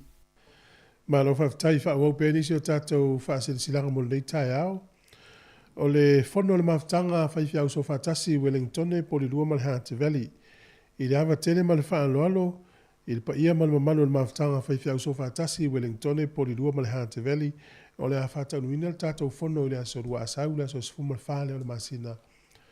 O November I le ekalesia e whakasa I Kenneth Creek po le lua. O le taimi o le se fulu le tai hao. Tala fo ilava no so sfafenga I fia mafuta mai nei maftanga matango fie. Ma le whaalo lava whaaftai sai ni el laula wafono. Javins Global Freight Limited ua silia ma le tonus fulu tausanga o lana tautua I lo tātou atunuu. E ala iuta ma whaamomoli mo Sāmoa ma so o se atunuu. Taungo fie ai sili ai lona whaatua tuaina. Whaaso tai mai sia au imatangi le au moana pa SSA. I le telefoni o luatasi o tolufa. Valu o tasi mo nisi whaamatalanga. Whaamanuia tele le tua I lau whaafonga Sāmoa. Leu a whatonu lava le tūnai walu, si whonga lau mua Wellington, poklami le atal tai au. Manuia fo ia onga nei whanau. Suenga ma a onga nei fo iaso. Ma fel taimi, o nei tuaise si lana appointment il fo mai. Au le I whaua una isi vahenga le tata porkalam. O fai tautu le pepana na fina e sauai. Pe voila le tala le na mai nei savelina le na amata I tatu tala. Si tama lea ua mauar ka le sau solo I lon tua sivi. Ata mala te lele unanga lea. E pio lea mai or ka le sa se le anga. Le anga te lea mai pe ama ue tangata. Ia, o le whamtalanga lana mai fo le tele o whiro inga tangata malatu ta o tonga. O atu le o te toia o te longa tono tau sanga le la sau le tele o ta o tonga ua. Tono po. Me voila lea ta te whamanatu whaile tunu. A ia se si o iso no ta o tonga o le whanu tāpena. Ave I lau wha mua. E te ua mo o lau taimi ua maua lau taimi a ino whamatolo. Ino ngai o le stau sanga toi whatari Wha ua le ia I awa noia mau ma soifua manaroi. O le soi tu a wha pe tolo mai soifua manaroi. E mau tino mau e tātou. O le ala uala la ui mei po le meli la fo pusa meli. Po le e-maili, po le telefoni, po le a lava le uala. Fai masiaki e le appointment al tamama tina o le van whaatulanga e. Fai non tātou. Tā ua tere maenga na. Ia le ala ua afia isi e fuita tamatara vau. Ia ona le whatamala tere la unanga lea. Wa lai tua ia la futa uti no la to sa o whatamala la to unanga o tua ina whai le siaki tamale le tolu sfuru. Tolu masi tolu sfuru aso le na mai. Oi, o talo whai sta. O vea tu le tau o palolo fu i e Sāmoa le tanga palolo le ni whaunga vaso. Te tele le palolo isa vai. Ioi. Tele. Ioi nana ta utas. Tele palolo isa vai. A le mea utupu. Ia, o tangata le nofo o ta wharisami. O tua tangata I uta le nofo I uta I aura ngā lue ma uta le pi. O tua ao ta palolo ala e mumoe ano. Maenga le o ta wharisami. I le asa mua. Ila sa. Le sa na sa te le O palo. mena tupu pepa u tanga palo le sa. Ia. Pe o e tanga te le o auna e pisi fufuanga le sa. Ia. E a talo yaso voi e se mele sa. Ia ile te te fata malal vanga le no foi nga tai mtafa. A me la te foi. Te mi tonu ale ta pena le tanga palo le sa. Te mi na e masanita tu fa fa pusa. E langa fa pusa. Lo no inga vai nga uma e te le ai au ta fa sami. Le ma se fa pusa. Ia la le ngale le sa ele. Sa e lo mo tu na fa na sole. Se wow. E a ta tu le sa e umu pesaka. Ai te lola le tau le paelo voi le a foi le FMF le pe ta fa le pe pusa masi foi apa ia ele te le paelo io e fa feta la le tau le paelo ta si za mo na fi olla le vai so ia fa feta la sole ia te le lola pe ni paelo lunga tu lo tau na no vai tu sole fa penal paelo na mo ma to ainga e o fa ia tu ini le ton o vile safa to palo ai pu mai a fo le fasino mai fa vai ya ta tu e alwan me masani o fa so ngol ta tu pero palolo ya fa mo vai fe au o me o toi ya ona tu ane le tono e sai e malo fe nga so ro e fa ngol to sanga o te di fa mai se ma ne yo manatu fa tu na tu masani le el manatu le fa mo vai fe au mo vai fe au te lo e ya o lo wa mena tu nawa ele o se tu langa le le tu ol palolo tu tono ol paelo ia tu tono e va ben so li so vai ma nei el fenga le fai neto ina na maua o fulo le terminal la pata po la fai po le ala e oi ia va ben e o fule ia e tu ol paelo ia e lo pe fa fel tau so tu termina la fa tau ia o fa fel paelo vai paelo sabio le paelo polo sa ia ta se ia tu la lita sile tu ngala mel ponele sa ni e ta o Melbourne Cup le na fa fo mele tu na fa tu nga mo na fa il tasi valu no tasi e luas fu fa ia manu ia po sol fa no ia tu ile so luas fu fa ia no po ise manu ni usile wa masani fo ia mo ti no ala ia o le manu malo e fa tesi mal fa miliona ta la Australia o le sol fa no mo ne ona fa longa na el mai pe fa tesi mal fitu valu miliona ta la usila o le tūlanga lua ia e se furu e tasi ma le tasi le miliona tala o solfanua la ia e tūlanga ono e whaasolo i tua sifuru lua e maua le se lau ono sifuru afe tala se lau ono sifuru afe tala le solfanua tasi ia na e mane ioe se ono solfanua na e maua le se lau ono sifuru afe e tu sa e lima solfanua ia maua le tasi ma le tasi le miliona pe a fai e pāle ni vai ngā o le tūrua, tūtolu, tūwha, tūlima. Ia, alo te lau lopa, alo nā pia e vai lau vai ngā le tasi ma le tasi miliona tāla. Ngā ngai mau ai le luas e lau miliona al tanga ale solfanua e tasi. Ia. Te le malo. Oi a inga o malo la solfanua mtua milionea. Ai te lau wha le tonu ngā o le tālonga le tu ngā solfanua. E ma ilo solfanua. Fa la lolo. Pela vea fo tu unga. Io, pela vea fo tu unga ma pela vai tu fo ma i se ma i foi le to. Fa la lolo si me. Tu sa na te me tu unga nga ia ile nga si me ne so fo no. Tu sa po la tala vo le manu ta pe. Io, me na ringa le fi tanga te fi mo me ola. Ile fi me tu unga so fo no. Ona ia fa ina pau ale me man au tanga. Na fa polonga ona me ola. So ela to pe maula to fia. Ia. Ai le isia nga el maftanga fa le tangata ele me ola. A male foi tatu tala no ai pe si so tatu na to tono el malaile fa tu nga le Melbourne. Ia. Ia pe foi si wa ole tatu Sāmoa. Na ia se tu nga so fa no ia pe pa. O te ola e se tu loa. O te li vai tu nga so fa no sa fa longo sa fa tu nga so fa no da pe pa. Le fai ngoi malai tu. Io, o pe le ngona malai le pe pa ko le malai tu. Sa ye le taimi sa fa le tu unga taimi uno fo unga ye pia. O tu to le pe pa sa uno fo. Ia. Te le na fa tu unga sto nai. Ia pe wa matane le to fa sala la u ti to ipi. Ia ma sana ma to mata tu. Au ese mai le ya so ye sa fa sala la u to ipi. Ia. Ai o lava la tanga tu ia o lava. pe ia lava tanga tu i te mille fai la to pulo ma fo ia tanga te ile tanga te tino tele fo Ya ma ne fo ia fa so mata to te no po isi sa ma pesa ti fo ia so la tu nga so fa no sa mo na pia pak io poi fu so fa no sa to o ia so ia poi ni so fa no sa to o ia so ma ne ta tu ta no pe fo isi sa tonu fo ila malaile me pon ya le fai tu unga le awal me vela tala o tape nanga o tu unga le tau sanga ato o tal noi tangata ia a le umi o tu unga le ato se 5 minute ta si fa tu unga ta si fa tu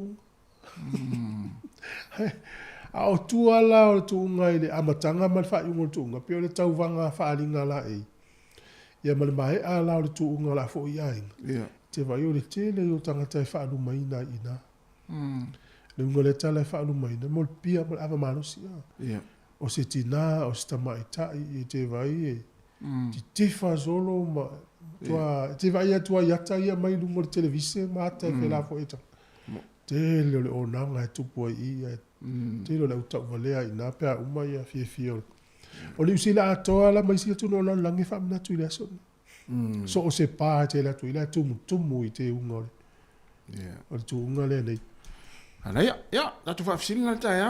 Sa ye on malai le me pone tu unga le se tau sanga po se aso. Ya po Sāmoa voi pensa ti so fa no Sāmoa tu unga ya sola. Io tu unga sa fa le pie pa pe se ta to na ti ai. Ana fam tara ina me ta o le ti so fa no te milena. Ale sorry. Tu o fu ala so le. I tanga ta sa ti ai so le so fa e lo ti so fa no. O sta ta tu pe enne vo na le so fa no vai a. Enne le vai, enne le vai. Ya no. Yo te rano mana i pesa ti so fa no ya sola. Cara so va tu manai. Te mo je so. Ya le fa fi fianga le tai au ya te tu le mo o si fonga lo mo. Ai tu va tu la le mama fo tanga ti e monise le ilo. O tanga ti e so fa no i le tu ngale mel pone fa nei. O le tanga ta mama fa le i e 5 valute si ma le 5 kilo. O le tanga ta mama le i e 5 kilo. Fa solo lo 5 tasi, 5 lua, 5 tolu, 5 fa. Wa va ila le mama o tangata so. E ita mai te e nei ta isfuru, ta i valu, ta i fitu ta usanga. Ta iono sfuru, ta i fitu sfuru kilo le mafa. Reo tangata nei.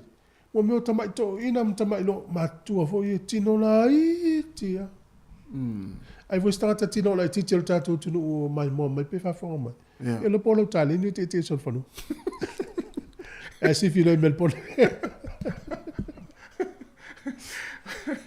To te le te so fa no le va mai mo mai. Ya, e su atul tinare tango o fu le ave ta. Ya la mo el numero. Ala mata tu nga so fa no. Ya wala mai, tatu tal no tu nga so fa no sa mo ya so lai o le malai tu o le pia pa. Ja, nee, si fono lo mua o taimi ia o le ua te sfuriva minuti o le tale le iwa.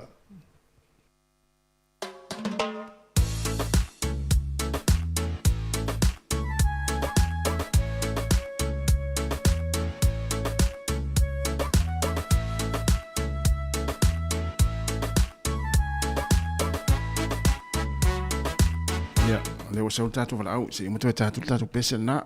Taro wala au. Talofa. Malo sai fua. Ya, malo fo ele mai lo to. Senga lo finga venga. Tai lava tama. Ele sau lo wala au. Oinye Wellington. Ja, malo. Ja, sau no mai. O kele o se kalingwa u ye Sāmoa. Ne. Lang matu tu malo sai el mala tu. E fialia. E il fa sale le anga. Oi. E sa wina i le tua oio. O fatausi ma fonga poa iale. Iel mala e tutu unga sa ia i taia i tua fale o tu noa o le fioanga. I nga i fusi fatausi fonga poa sa i ngatare tu i tua o i fusi mo. Iel mala tu. O ala ni me o ye taimine il malai na wa walewa. O ke leo i loa lang faisi lewa no so ngai o leo te vidia kol taimi sa uia. Ia. Ole ma sani no ulia wala no ulia o fia o ke fia aka kele pa ma fa fa lo mo tu tal no mai la to o final ngai tanga sama sani no tu na fanu sai la sto in na sistema postama e faile sul fanu alla to pitonu o le ngol so fanu o fa la vai lima oh era do mal fio no vale io fa la vai lima le ngol so fanu le ti ela samasani onai ole a o pe o tu pe io ele ia faina mana ya o stama ngo ya mona o mona sa ti ela so fanu le nela ke tala io lo fia ka kele tabo e to lo tunga sa u amata mai o to e fonga po ma tausi iuta e te ilo e to te sila tu la o sa u so fonu na onaia au kia i monga i kwa fane kia i monga i tua o se muku ka wa pe so fonu io a o sa u so fonu na o keni nela aka ele pa ba fa kia ele mana ya foi eu ia foi me fa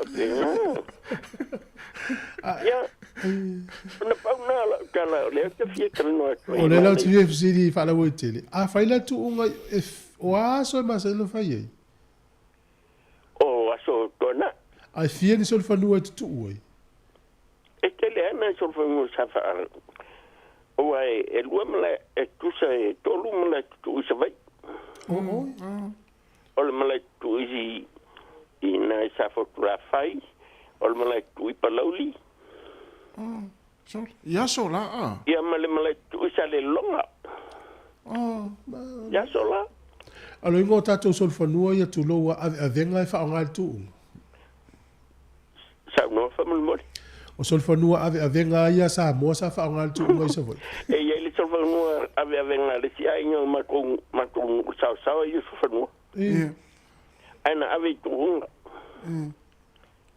na ave tunga ele ai ma se bo so fanua oi o sa o le star malie fie tu fa kwai ele so fanua sai ya pia il male tu ya pia ai o mai ele no ule i wa fa ka wa so fanua o ko inga kasi ada lo so fanua sa inga ya ka poiling so fanua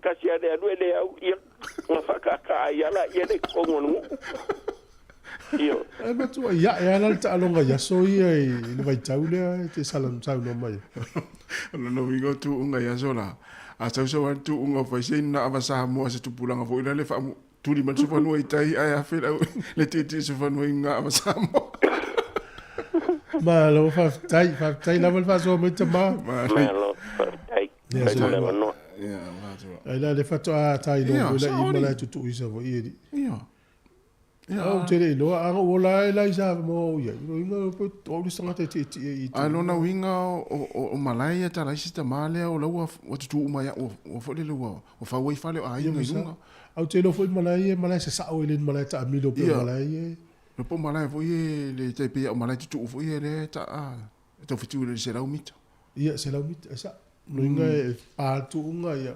a do sa o ai le ta mi no pe te mi ia mana foi fa so mai to tele mas ele si so fa no le na fa mai le to ele fa lava ilima ia fa lava ilima ringo so fa no se vai ingo e no ma vio vale ta no fa fa Talofa. Malo sai fu. Talofa ta. Malo sai fu. O manino. Oi sole.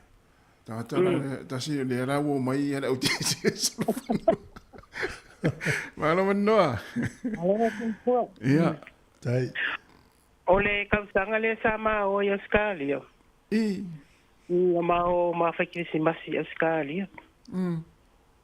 E whainga ruenga ila le ko luolo uso moronga kari I le fale ile malai lea. Le whaitunga so whanua. Ia. O lo le sia so ai mai la va fa mai mo ke maka ku nga so fongo. Ya wa pa ko le maka. Tumu. Ya. Na nga ya ale le ku nga ele kai me ele I fa ya ku nga. O fa ya ku ko lo uso. Ora mo ko e nga fa me ku nga fa me ola se fa pe ko a mai so fongo la ele ma lo si. Oi, siaki la li fe siaki. Vaya, ko kai mai la le so fongo nga. Male kanga la ki ai. Au pa ko la e ko lo uso. Ala la me ko ama ye so fongo le. Mai ola ko ama ye ku le ka kanga lo live siaki ku e. E va nga le ma lo si le so fongo. Lono winga siaki so fanuele I balfana. Halo. Sol. Ya ko bandu e so fongo sa ka ku o le so nga. Ala ko nga. Atumu. Ole kumu ia. Ole ngai fai al pati ma fia mata I tu. Le kele malai. E fia la tu ngai le so ntou ye. E kasi al ko nga fai le fia po le lima. So. Ole umi lo e vanga tangata. Ya ai ke o bo fa mai lo la yo lo ko wanga lo uso. La ka o so fongo le la a maka me ku. Nga ya le la maka fo ai wa ko maka le ni me ko nga so fongo e nga lulu umale me la ka ke ku o ile. Pasa tu ai sa. Ato fongo. Le fe evo tangata le taimi Hora ka kai minga nga mua ila ai mua la le kasi ale kenge sa ki al sol fongo nga mua. Sol. E ai wale nei la utina. Mana ia tere. Ma le vanga ya fo ilma ua e vanga nga. Le sa mai Malo.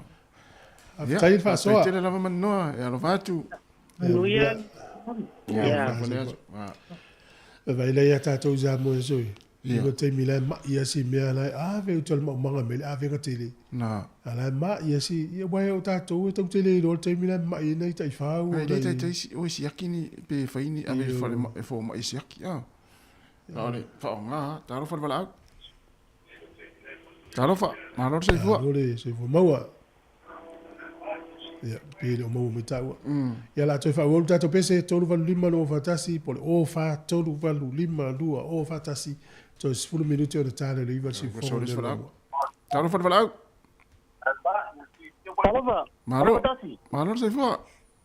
Ko mangwea ya manfau da bete. Oi, manfau. Malo. Mal to bitonu. Mai kaya mangwea. Ya, manuia taia, mania foi. Man to bitonu. Ya, le abo, le kwa ko su mo le la solo. Kim wale giva yasto so. Ya, sa no mai. Man fo sa no mai no mo no avna.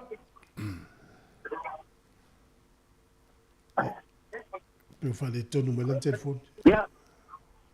Sa no mai man fo na mo no. Ya, le ka nga ya pole fa so ngi kaya ole I meio ku nga so ngo pe sa ole lua fa so ngi kaya ole ela foi il malana ka ku se le pa ka wa sa de fa ingwa ingo le pia pa ki la so sa fa ingwa mala ku wa mo ila Sau no ya pe fori no me feng tau na le fa no no Facebook. Ya la tata do pese si fonga no mua.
Whawhianga mai a Silia, anai utai, himre pese toi fo i o lau whanua, ina uto e 5 minuti o na tālea o le tūlaiva, ia leo ele walau, tālo whalau.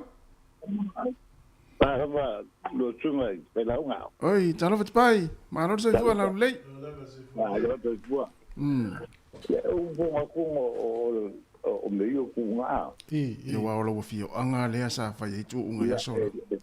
O piao, o le bahanga ia lau, la bang boleh boleh la kasita. Oh. Ia le songi o le bang o manga. Sama ia baku ni la ko se fonga. Ia ma kio ala ia sa o lai.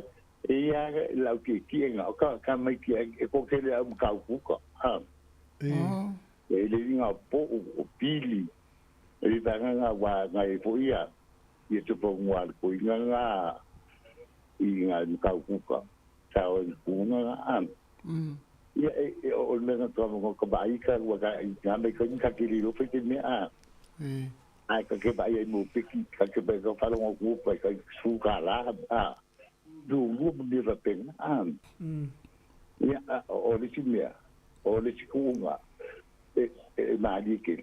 Nga fa kunga nga ta po. Oh, na fera fa ye. Eu a ma ka me o la mo fa ma. Fai muna wala tele.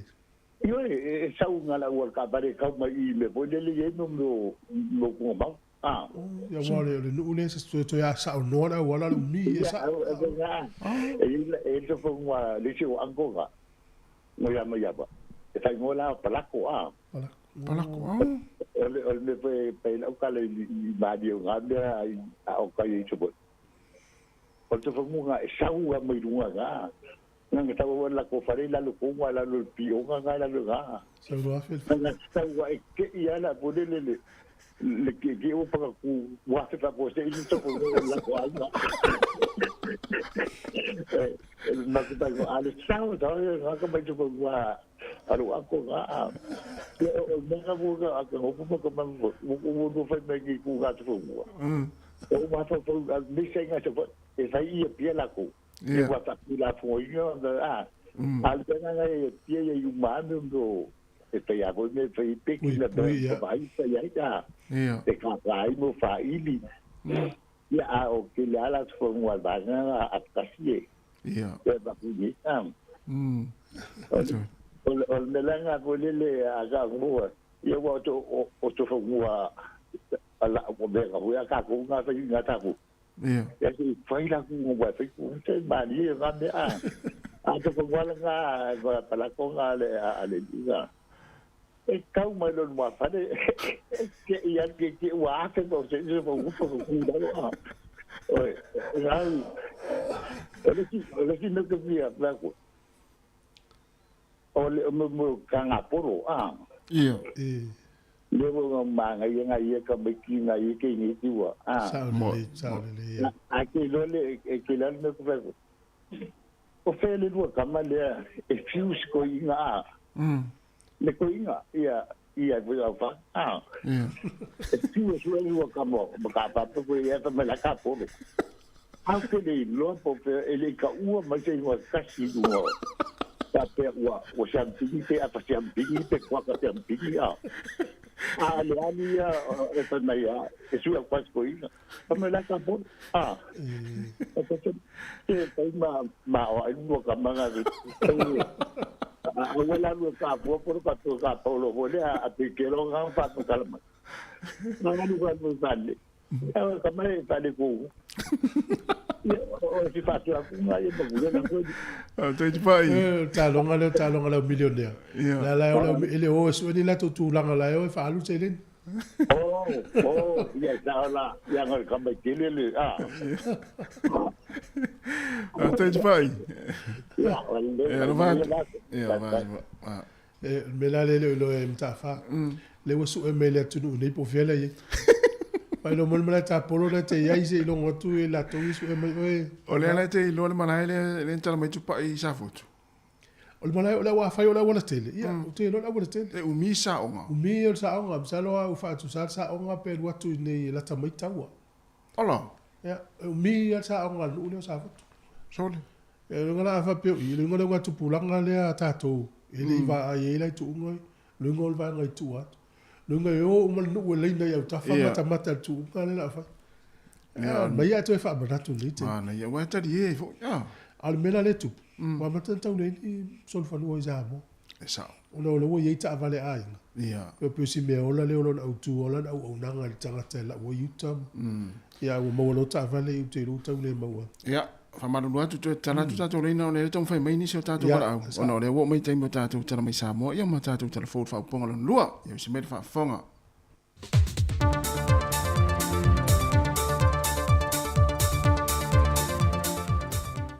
O te toi whaatalo whantu fo ele nei fo ia sa fōlu tātou tunu. E leisi fo ele nei whaopoponga o tala nisi o meolo o tutupo. E lo tātou tunu i Sāmoa. Na mai o iu le fola sanga le fionga le minista o le puna ofa le natura ma le siusi umanga. Le fionga to susulu Cedric Schuster e le te tala ina o le neiva yaso whaapitoa mo le siusi umanga i Sāmoa.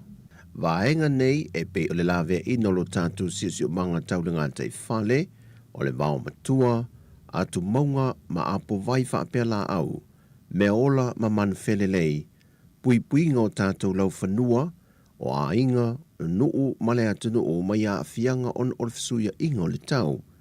Ia whaaleleia fo i tāpe nangam pui nga mai whaalawelawe whaafosei, ma whaamautu ngā ruenga whaapaanga, ma whaalapoptonga SS, pisi nisi tu mo oti, a fioanga malala whanga mai tu malo, a onga ma ekale sia.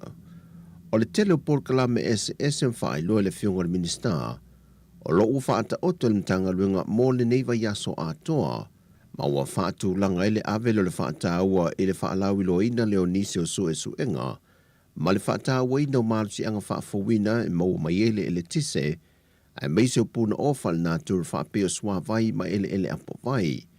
O le awhaia fo ima whaamautu nisi tiu te tā ua māti nae, e ao o na whaatino ina i te tonu o le awhio anga, a inga ma le atunu e tali atua e fesuia inga o le tau, ma ona fo i a fianga. O le awhatino i fo i manisi o ngā rueng whaapitoa i le atunu, e au fia i le au ina leo o tōta ma la pisi mamafa, to tō ngā la au whaapea tā penanga, whaailoilo ma tā penanga mō le tūla i mai o ni whaalawe tup whaafosei po ni ngā lulolo. Leo le awhatino ni whaata i te inga le tal whātai e pia, e au fia ma le no whanga i nei lano vaia. O pora kalame fo e au fia i ma whaasoa ma sui o le atunu, mō le tapene ino whinga whaavae ma fuafua ngā ruaru mamau, mō ele o le antanu. O se tasi o vaenga tā ua le whaatino ino porkalame lo neiva yaso whaale si o manga, o le ngā lurua so tau au lea maisi whaalapo tonga, mai e whaalawi loa e fo ili nei lava vai yaso, nisi o ngā ruenga whaapa anga ma malo mai whafo, ma tanga ruenga le malo, whaalapo tonga tu ma oti, e awhia i mar Conservation International, Male Sāmoa Conservation Society, o a whio anga malala whanga, a onga e o lava i e kāle sia. O le māsino iu lai i le tausanga fōu leo o le a whaama malu e whainga fōu, ma whaavae ma ta iala fōu.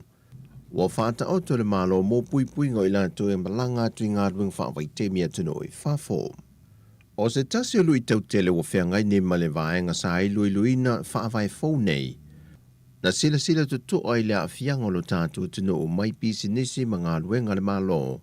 I le malanga e se atu i lato e le ngata iai anga waa, ma lolosi mai sa wha moe nei ngā ruenga sa ngā lurue ai, a e wā ngā i ngā ruenga wha awai temia tino i whafo. Mai o atu i lava tūlanga o le ai o nisi, e ngā lue ina wha atu anga māti nae. Ma o whainga wha awai fōu iu wha tātia ma pāsia le malo. O le a whaamatu atu i whona whaavai ai tu malo. O i lātou ia e iloina ma whiriwhilia tangata tonu e tu i nātu i eia awanoa mō ngā ruenga whaavai taimi. Peitai e iei vaenga o le whainga whaavai le nei, o whaalia nisi o pisi nisi mwhaalapu tonga o le a fia i lātou. E au fia i la ma le restana le usitia mai le awheta la sa iai, i le se furu awheta la. O fsilingia nei e nisi o whaalapu tonga, o lo fia mau e se whaamamanga le vaenga leo ta iala fōu. Pe tutusa o mai whaalapo tonga ma nisi o pisi nisi, o no nisi o whaalapo tonga, E leo taitai au sia le fase lau o ilantou ua malanga i ngā luenga whaawai teimi mai lalo a lātou Paul Kalame. Talwai nei na whailua a Yesu i main malo ma whaala pupitonga ma pisi nisi i o lātou te pena ina ia vaenga. E whola sia ia whainga whaawai fau. E tau fo ia ai le tele o whaafita au li saadia e matula i mai. E au fie mal whaatulanga ino le whai numera e awhelua se laua awanoa. Mō tangata e te tau ona malanga i le tau sanga e tasi. O leisi ono se lau mo Australia, au leisi ono se lau o Awanoa i mo New Zealand, se furu awhe tāla iris tāla se whaala pupitonga mō ngā luenga whaamai teimi. Wa mahe aso alau pule fo ini fontanga le malo ma kompani o lo o anga i tuei tātou tangata e tino i whafo. E na ia le lei le pui pui ngō tātou tangata, o tupe ave ese i manino, o vaenga ino foi, o tuutuunga matula fono e lima taita ina pe pui pui e foi i lātou, mai lo lātou whaatino ina leo ni soli tula fono, pe so lia foi ta iala e pe ona saini ai whianga inga mai a company. Mai o le telo ia whaatarunanga ma vaenga u fōrasia, o le a wha mamalu i a iulai o le tausanga fau. E se furma le valu a inga o le au vaauta, le ua tu ina tu yetu si samania mai le official whaam sinonga whanua maswafa, e lo lātou le usta ia le polo ingal whaam sinonga na tu ina tu le masino Februari le tau sanga le nei, e tāpena ese ma whanua ia o le fiu anga o whenga, le ua o lātou whaamautu ma whaatoa ina mō i lātou. Ma o whaamau nea mai al kumsino mtanga ringo leo leo, a wa paulongo i tina Filipo, e valu a inga iwa mai atu ina tu yetu si samania, au lo sa ilia le isi se fulu, e tu ina tu ye la tu tusil mai lalo le polo inga le whamasi nonga. O le aso lu se funma le valu le maasina le nei wa whaatulanga, o le a mata vala au e lo whamasi nonga po o mata opo, a ia a inga se funma le valu e le whamasi nonga. Mai le mtanga ruenga lava o leo leo, o le aso se funma le valu le maasina le nei, wa whaamaunia mai e le fionga le kumsina o mtanga ruenga o leo leo, o le a mata vala au wele mata opu o lo whaasanga i se tangi e se tasi o tama ita i leo leo, ma nisi o le mamalo le atuno, il se ulunga li i whaatau awa Sāmoa i pia, le tamai a Vaa Brown, malona whalitu i a Maylene Brown. E lua mōlianga o lo whaasanga i lea ununga li i wha i loa le fionga le kumsina, o lo la whaia leo ni tua inga i le moni e whaaleanga i nai le matanga ruenga, ma nisi o le au whainga ruenga o le matanga ruenga o leo leo ma whalpui pui. Ma lo la whaia leo ni whaamtalanga, e whaatupoi le whita ngai ma le vevesi lea tino, e whaongai nai upenga ta whai langi.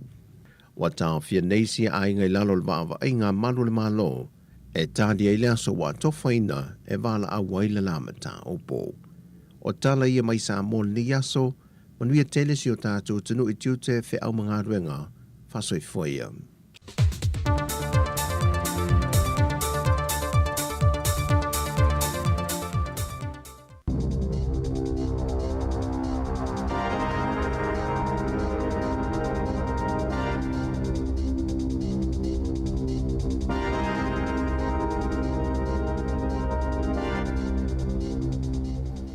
Jai whaatalo whaatol whaapoponga o talafou ma le si ufonga le lau mua mo le nei vaenga o le tai au.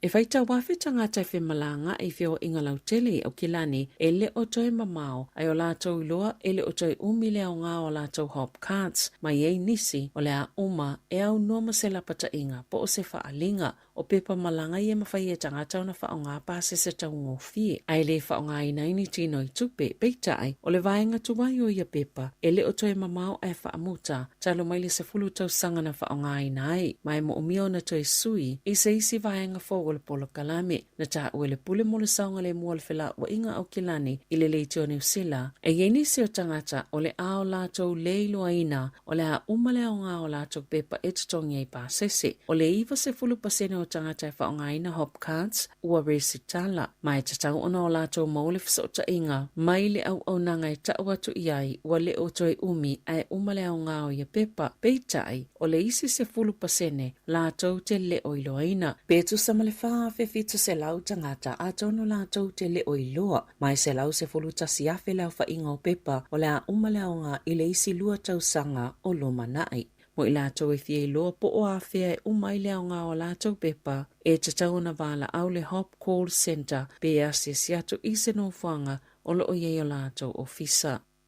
O solo ato ele fale puipui se tamatala vau Dunedin na ia wha o ina leo tilo na tina i seu a mea si e wha ie wha amalo stino mai se 10 kilo kalama le mamafa na wha o 5 Jordan Taylor ilo na tina o Anita i le aso 15 Januari ina ua wha ato a mai ele fiolo na so whanau na ato i ilo na se 10 tau sanga. Masa inu malona tina ma se tasio la wo na ia whaola le o ngā umu matuina i eise solo i lunga o na ia teu leo se ato ma sa vali bea ma le 4 kilomita le mamao i le whale o se tangata ese e vili ai le ofisa o leo. Sa iyo e teila ilona moli ang alfasi o tangata wha moimoina il tau sanga nei. Aina wha asalaina al wha amsnonga maawalunga i Dunedin ia o kitopa masana atia au ili ilingo lana mata aupu se ia au lia maile asawana nafi. Na taliina le wha amsnonga i wha ape e tele ni taimi na whaina ile talavou i whaafita auli o le mawhauwhau masa a fia foi ilangono le tuulafo ina mai le ua maliu peitai ele o se alufanga lea mai lana ngayo inga na whaia. Wale mawhaiona toi tonga fitina se taule elea, mai le kānesa sale i mai o na whaiona siaki o le MRI mo vai aso i 10 ina ua sosolo i lona toa sivi ma o na tō tonga. Wa mauele su enga le sui komisina mo le sui fo maloloina ma mana o ngā whaapitoa. Dr. Vanessa Caldwell.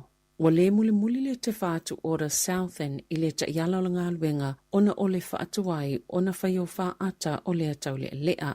Sa afia mo le kane sa le pao, ma ina ua mai a seilo i longa fōma ia whaatatau le tia ngaolo na vai le tau whaai ui unga o le tau sanga lua whelua tasi. Na tāla sanga i le fōma i wawhai se su enga, po o se whaatau le tino a toa, le MRI scan, e siaki pe ua toi fo iane le kanesa, e pe o le whainga maasani lea taimi, e te tau na whaia lea whaata i te tono aso i tolus fultasi, talu mai le taimi na ulua i tālu sanga pe whaatonu i nai, ina ia whaia le MRI scan. Peitai, e le imai alfa atal taule lea i te tono vai aso i 10, mai le taimi na whaatono i nai, o le whaatuaio na whaio lea suenga, na atili sosolo i le kānesa, ma o atuai lo na tua sivi ma o na tua tonga, ma o ai isa tūlanga ua le ma whaio na tua tonga fitina, le kānesa peona iai i le taimi nei. O atalia le te whaatu ora le wha le tono la lātou ngā luenga i le mai au wha atau le tino le tau le lea i te tono le taimi sa te tau na wha atau nu ui nai. Sa wha ilo i le wha le tono le wha ngā solonga o ia ngā luenga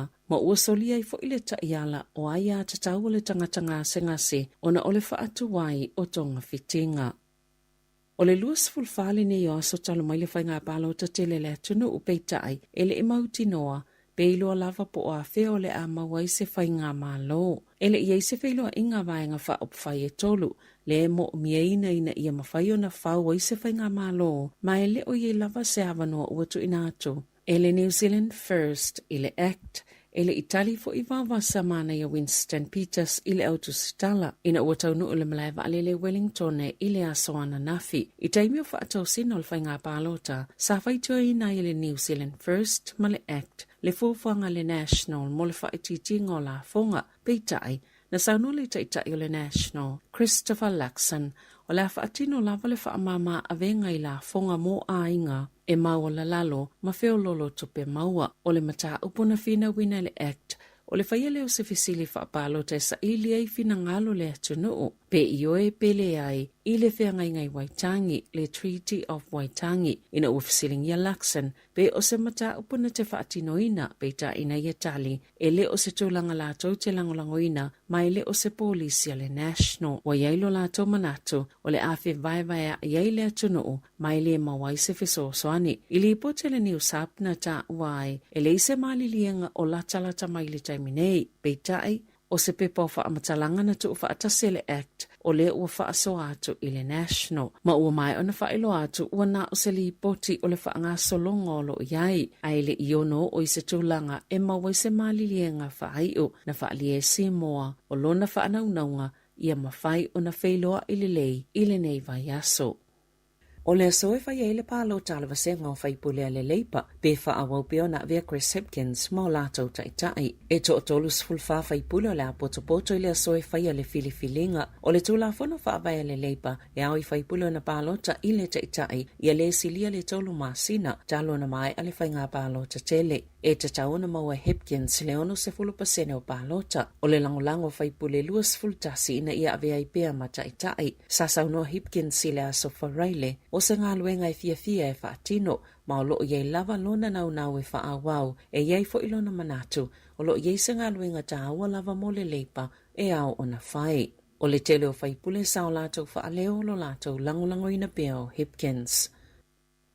I le Pasifika ma whawhatu o New Zealand, o le amause au onanga o interneti e taungo fia atu, ma wha amoe moe ina, mo nisi o malo o le Pasifika, ina ua mause malilianga so whaatasi le vao le United States ma Australia, e ma whaia le kukul, o na whaia feso o ta inga, e uiatu i lalo le Sami anga i le Pasifika, i ripota le ruta si le vai astalwai, na whaailoa ia 5 miliona tala Amerika, o le afua i Canberra ai whaopopo i Washington le isi 15 miliona tala Amerika mo le kukul. E toso ai wai o ia fisota inga. Wauna ina malo si fo ia President Joe Biden le pule e Amerika o au nanga o fisota inga. Ma o au nanga ia e tawa tele mo le puipuinga ai maiso le fe avea inga o whaamatalanga i le lalolangi. O le a whaalau tele ina i lea malilienga ni polo keti o lo whaanga solo le kukul. I mai Korenisia, Kiribati, le ato Malesala, Papua New Guinea, le ato Solomona, Timoa i Sasae, Tuvalu, ma Vanuatu. O lo langolango ina e Australia ma Amerika fsota inga i tono al Pasifika. Peo na whaalia i le parimia Australia, Anthony Albanese, i se fono i le mao tapai.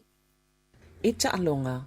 E tolu alonga u whaasalaina i le kapetene o le peleke Sam Kane mai le pepa momo le na whaasalaina i le suenga o sempini o le ipo le lalolangi. I le taimina tola ia i lumal komiti na whaia le ilo ilonga na ia ta uai e le talitonu e te tauna pepa lanu momo na whaasalai o ia pe taina ta ua le komiti sa mawalunga lavani tūlanga onga e ono tola i mai ilana pue. O Kane le tamalaka pi momo o whaasalai se pepa momo po le tuli itua i le toi ta alo le ta alonga atoa i se suenga siampini o le ipo le lalolangi. O lo Peti Frankie de Tory o le amanu malo absurd i le ta alonga o solofanu tutu i le Melbourne Cup i le so e 4 miliona tala le manu malo o le atu unga tele. Sa manu malo absurd maditori i le tu unga le ebo handicap peitai waleanga wa atitori e whaatautaya absurd. Mo le tu unga i le so ina ua whaapa pauno le solfanua mai leono 15 kilokalama i le 5 kilokalama mo le atu unga tele. O Filifili Isaac Burton eti e pe whaatautaya absurd. O le afa o le whai le afiafia na nei o le a whaasala wina i le tu unga solfanua o le Melbourne Cup i lunga o televise. O le tamaita i talavou Sāmoa Faith Vui, wa avea nei ma Sāmoa momo o sampini le tamu sangata polo tamaita i a New Zealand, i le vaenga i lato e le ita alo whaapolo fesa, pe ona whai le whai ungal vai asa talwai i le kalapu tāpolo i Hamiltone. Olo na tamao Carrie Vui, na toso ato, ma o ia fo'iola na whaia onga, e au mau Faith ma ta alo i Sāmoa, ai tau vai atono i fafo, pe a ngā whatielo na aingo na whaatupe, o se tasi leo whaanaunga po o miti a le tamama le a whawhine, ina ia manu malo i le taamilusanga New Zealand i le ngata i lea, o sona a wala le mwhaiona whaasolo ma avea ai ma Sāmoa mua e ta alo, i le taamilusanga tele o le LPGA Tour, o le se fulo tau sanga o Faith, na whaielo na tama pe ma whaiona ta alo, ina ua wa ailo na tuangane matua o Niko, o alu i tau vanga, whaapea fo i malona tuangane o leo, ina ua a matau na ta alo, o le sunga Carrie, na o lava ia lana tāpolo mo le tele o tau sanga, ma o le naunau tele ina ia le lei le tāpolo, na whai le whai unga ia o onga i le fale, ina ia mawhai o na o le tā Faith malona tuangane o leo, i aso i ono le vai aso, mana a mata mai lava i le tausanga e lua afes foloiva, e ta alo i le kalapu o le Royal Sāmoa, Elena o le pauleo ni ta amalusanga ia tono i fafo, ua mawhai o na tau vaile a tamaita i talavou, ma e fto asa fuluvalu nei o na tausanga, ma ua sauni malona tuangane o leo, e whai ma ave fua Sāmoa i le ta amalusanga tāpolo a le Pasifika. Talavou ia maile si ufonga le laumua, mo le nei tae ao.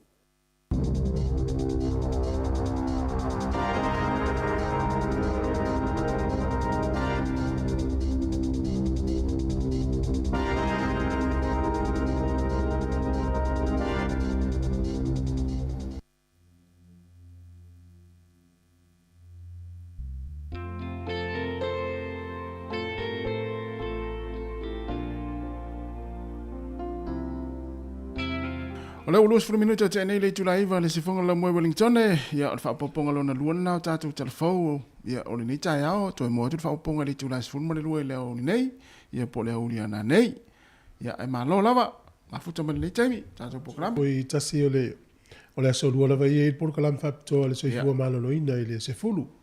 Tā pena foi tātou tunu e whaafonga le tātou porkalam tā uana le tāu nei. ia Malo, nau tu tala tu tātou leina. Nei nisi na whaasoa mai. Ma nei fui whalongongo i tala i te reo te usanga mo vai. e moi tu ngā sorfanua i Sāmoa E iei le li tala vau le whai tau tu tala le tāu nei. Sfur fitu tau usanga o le li. Mto i tala vau o le tangata. ia E roi i lātou e tau hackers, lātou ia lātou te osfa ia mo meo computers, mo masini a whalwhenga luenga, ma. E iei le mana uo, na le ono ai tu lana lātou uo e tu tonu websites po o penga of sota inga le United Nations. Se vai le United Nations o le whalaptonga au tu ale la lani ato. Sao i tonu la titi le mana uo. Sol. Ai o le mena le ufele la titi le, o le uafisa o soani le tele o pisi nisi au wala e whale le, ele pui pui ngō lātou whaamitalanga patina o ni ngau i esisi. Tau lia tangata ne tau hackers. Tangata atama mai me tau computer. Mena le maulunga ia le so se atunu o lalangi ele me tau le cyber security. Ina ia pui pui a whaamitalanga tangata mai le ngau ia. O isi whaamitalanga ngau ia o nang tawhilo tangata ia ngau ia i tupe tangata i tonu. O isi whaamitalanga ngau ia. Ia na whaielo le tonu o mai te miliona, se lau miliona, e watu tau whaamitalanga. A le o mai ala whaala iloa le lalangi. Se whapena mi o tangata i tau hackers. Pe foi la le taio nei le pepa le te vai atu i nei le taio. E iei le, o le sifoi le me ta ua le whaamanatu i le atunu, me le tau whaavalea.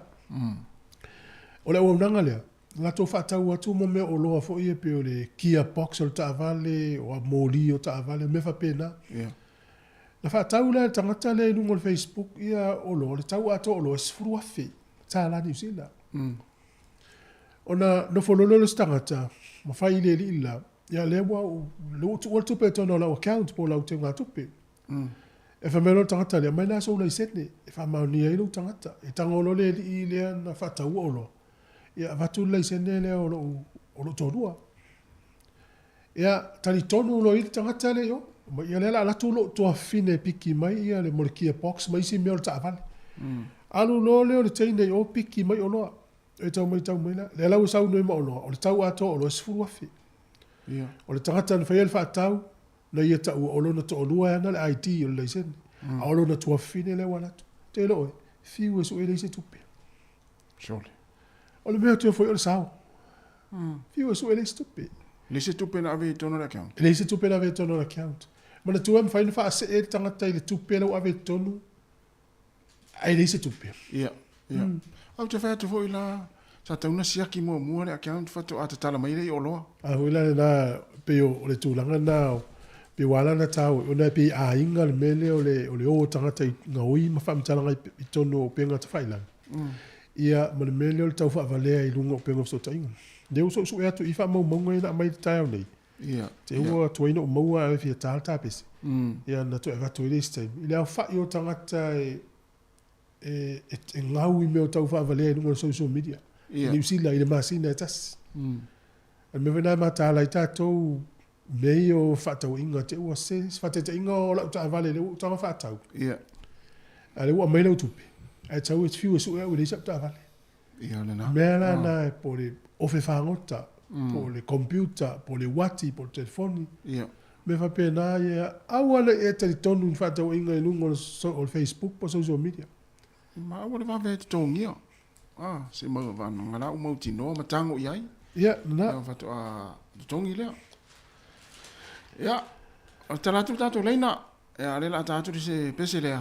Ia, ma tātou whasolo tōre tātou kalameno leita iau. 25 minuto te enei leitu laiva.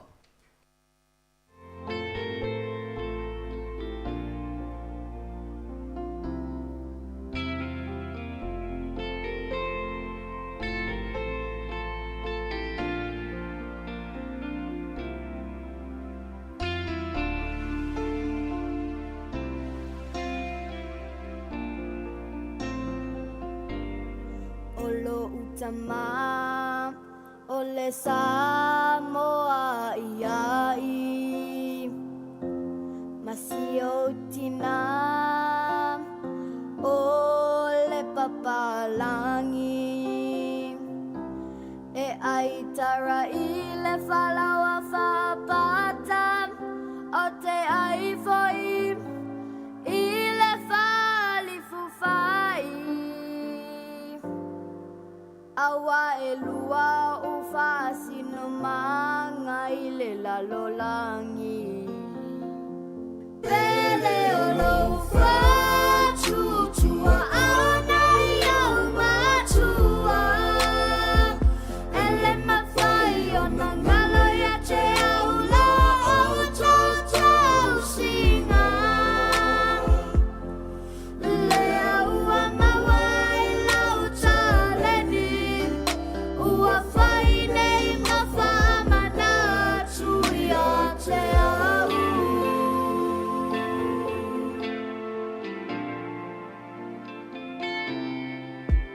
o te whangota pe ai le sao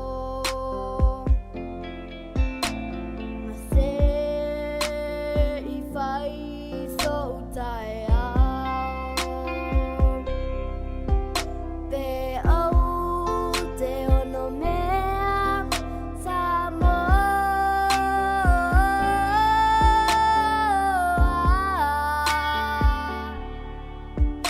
I say oh fai vai le liuloa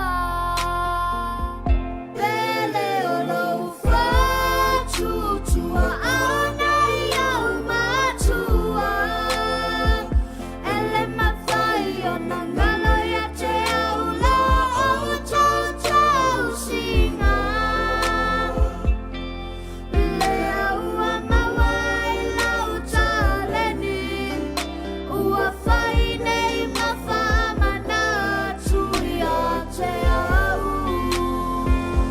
pele o lo wha chuchua ana iau matua ele mawhai o na ngalo ia te au lo o tau tau singa le aua mawai lau taleni ua whai nei mawhamana tui a te au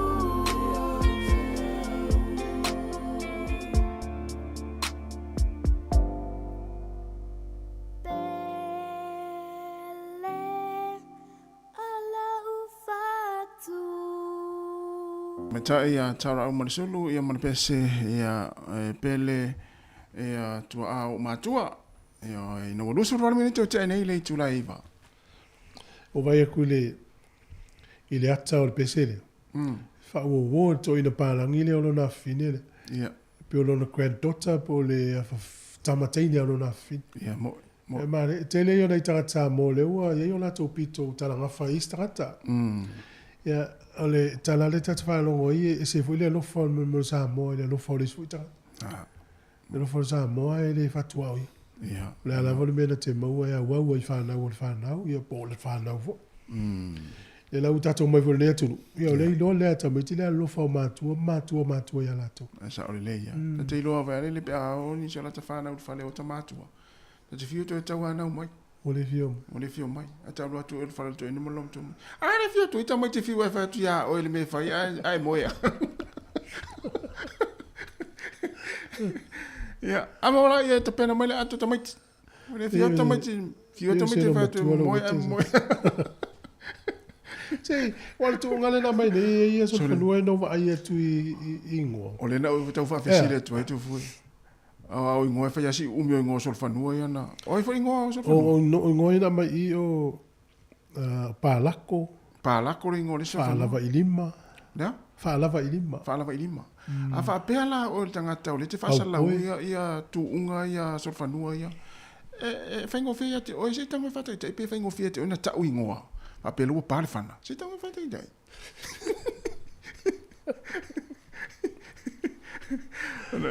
Pe va vela o poe. Le ta fiofi mai manu ia tonu lunga malai la saudi tu unga ta nei o palako numero tasi o falava i lima numero lua ma kau poe numero tolu pare fana. le usau tu ngal tai nei o le po melpone o le po sini sa wela vertu na wa motu mai luma para ko sa luma para ko na wa watu luma fala vai lima ava tu le sisi o te mai lunga o sa lava no sol fonu o le sisi sa para ko afe la to fale inu la to ti e tia mai lunga la wa tele Fōringa mai tātou tūnga leo wa mua nei kau poe. O na wafe pāla ko la tau ai ngā whaisa malolonga. Ia e tia i e wha... Oi, wharinga tume. Whanawai lima. Tia i e whanawai lima sta momona i nā la ora tele. I reo mkuka le ai ngā ai sau e tini mai i fusi. Oi, ngoa sa whanua. E tau mai ai ngoa sa whanua. Matu a whiura wa vale o tangata i ono tu whanua. Ia lua tu pere tūnga na ua tini na makete o ia ua manu malo nei i paelo pololo e whawhetala. Ia, al whailonga o pālako ia o tangani ani. Ia, tūlanga lua o tangani ani, leo lo o malo o il whalawa i lima. Ia, na. Ia, leo tu atu komite o ilo sta mo mona po a mai. Ia, le pa ua pa u tono le o ngā umolesi ainga. Ole wili mana. Ole wili tatu mana upis tanga tati so whanua. Sta mo mona pa u tono le o ngā umka popolesi ainga. I tālo pa wala umalo soi fua. Alo soi fua. Ia, sau no maya. Ia, o kuunga i lai la kalapu wa makoi ngai. Mo kaa wa yala. Ai sa ola. O ingola so fungua sa i lai kaninga. O ka kungi le so fungua. O tu i se le so fungua. O moso oi le so fungua. O ndela i mali ai. E sa ola le. Sa ngonga lenga baku moe wa ngai leo nge sa wai a. E kan. Ya, o mali e kunga wai lengi fo ho e so fungua ya so ya. E no fo sa o helu ngol solfonu. Wai lengi fo. Ya ke lo kwala ku lau si lengi a be se lengi fo le mai. A lu la kunga. E ba ai ku lo ka fu ho le. Wa me sia so fungua ho le lai e sa sa. Wa u yang ai ko wai le pe o nge ku fo le poloka e ko la o so mai wa. E ba ko le ka fu ho le wa u ku le u lo so fungua ho le. Ka lo mal fu a o mai ro ya bai wa fiu la kamale e ko fa ko mai fu a le sa e so fungua so fungua le sa ba wei o po ula le ngole o le a ka kungi le ngo songua e ba ku bai lele tau a fungua nga mua a wa te ku fa ko lua so fungua le pe nge e kasial ku nga a ya po ya lu lo le ke lo la nei wa le fai ku nga e ka la ko mo wa le sa so fungua e sa le se tanga ka le tioki Sasa le silis. Yo. Ya nga wai le pa u e wai pulu le siku. Ya wa wa nga so fongwa. Ala fusu. Maria. Ole kwa Maria nga bai ke. Ya nga mai le ngo fiu ngo. Ya mai le ngo wa e ko nga ko ngo yu. Ya wo so ngo ai o fia ai ba fia wa. Maria o ku nga bai kanji. Ale kumula ko we. Ya meranga e so fongo a ngonga so fongo e sa olale so ngonga le silanga mo o so fongo la wa fakasinga ba kuingai a e fa ka o so fongo nga wale nga ele inkulanga ni a ba ku so fongo i samo ala paulanga so fongo e fa ingu fo a ingu fo e le ya ingu fo volanga ya fi so fongo nga ele ola so fongo samo Sawa la panu tato. Sawa. Yang umalo le akal ku nga mangyang i vole le sufungo.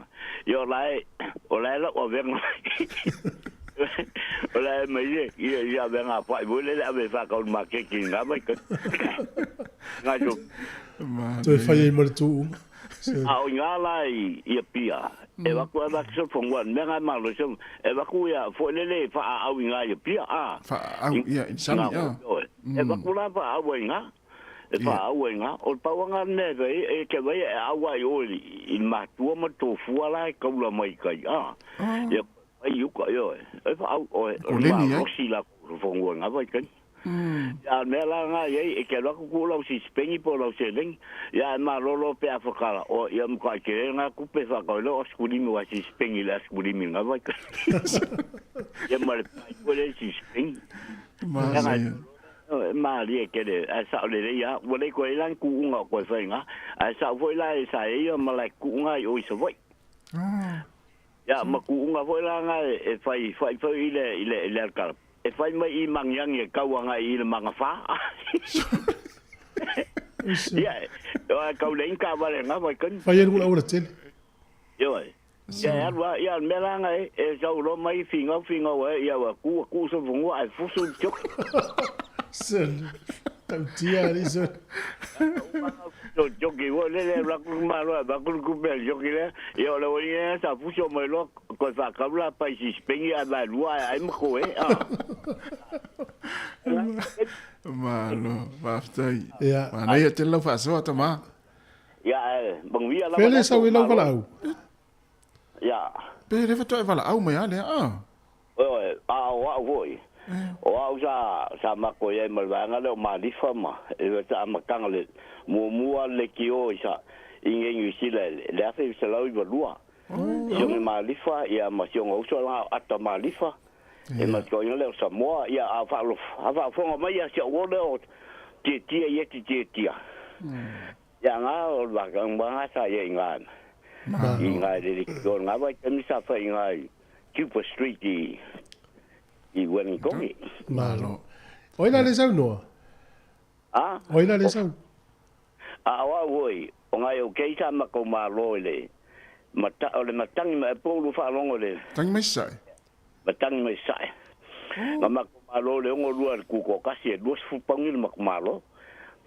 na to pesento malo ya pese wole le mama lu Sāmoa ua te lu pele alongo I le angi malu o le matangi mai sa ya nga sole malaya la nga sa I kupulanga wa lu fulo ko so mo kupu ele ko nga vo en ma ko pese nga ai fa longo mai ke yo nga ma ko pese nga tupulanga ko ka dia na pese na Sāmoa o te pese atu, male fia, talua tu pulanga wato e talia. Ya.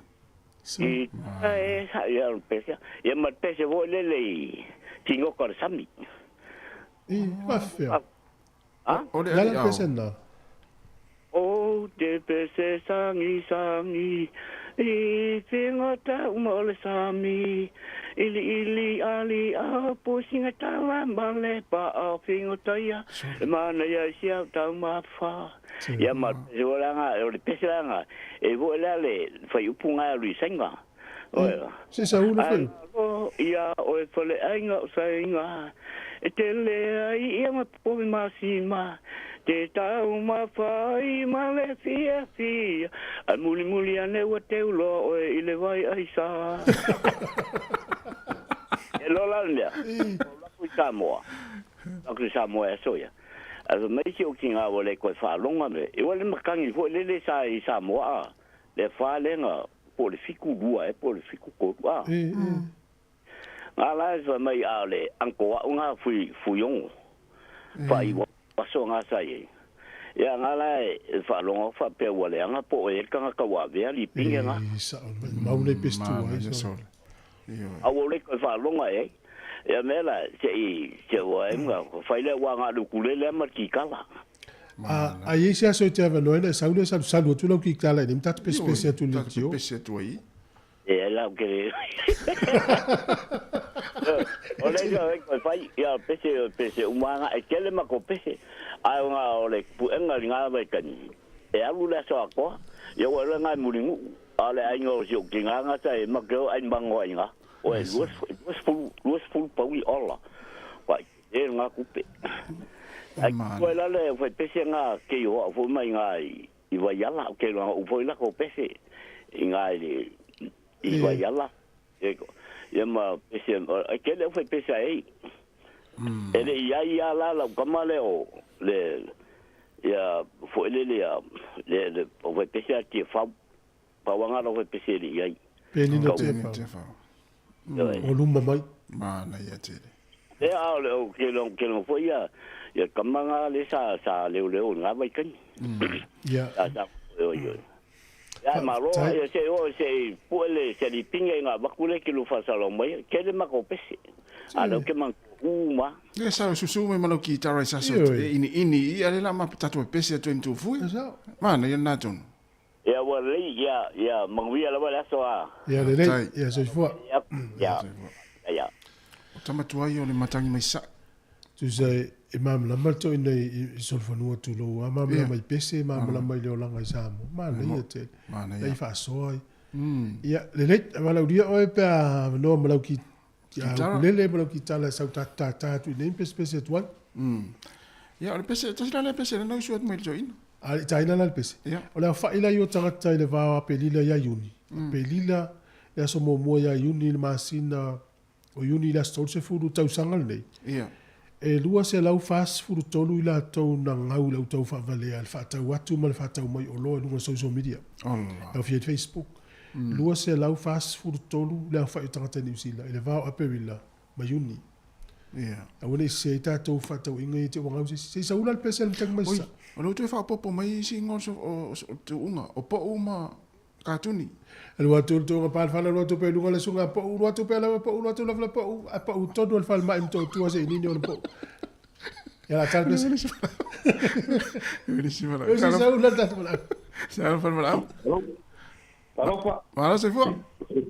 Alo se fua, malange mai ke o lua. Sai. Kasima. Ufue. Oi. Tua mo malange mai ni ka po ka ko ye mai. Tai lava. Fere sa ul bala. Ko me nga le yo ka ko ka mai lang. Tai, fere sa ul bala. O nei po lua. Oi. Oi ya ma lua. Wa wa kui. Me ko le ko ke kalwa ni ka ya sel ma nga yo lum ka ku. Me le ku nga so fo wa. Ia. Ni ma ko iba ya la wa se mai ba ya.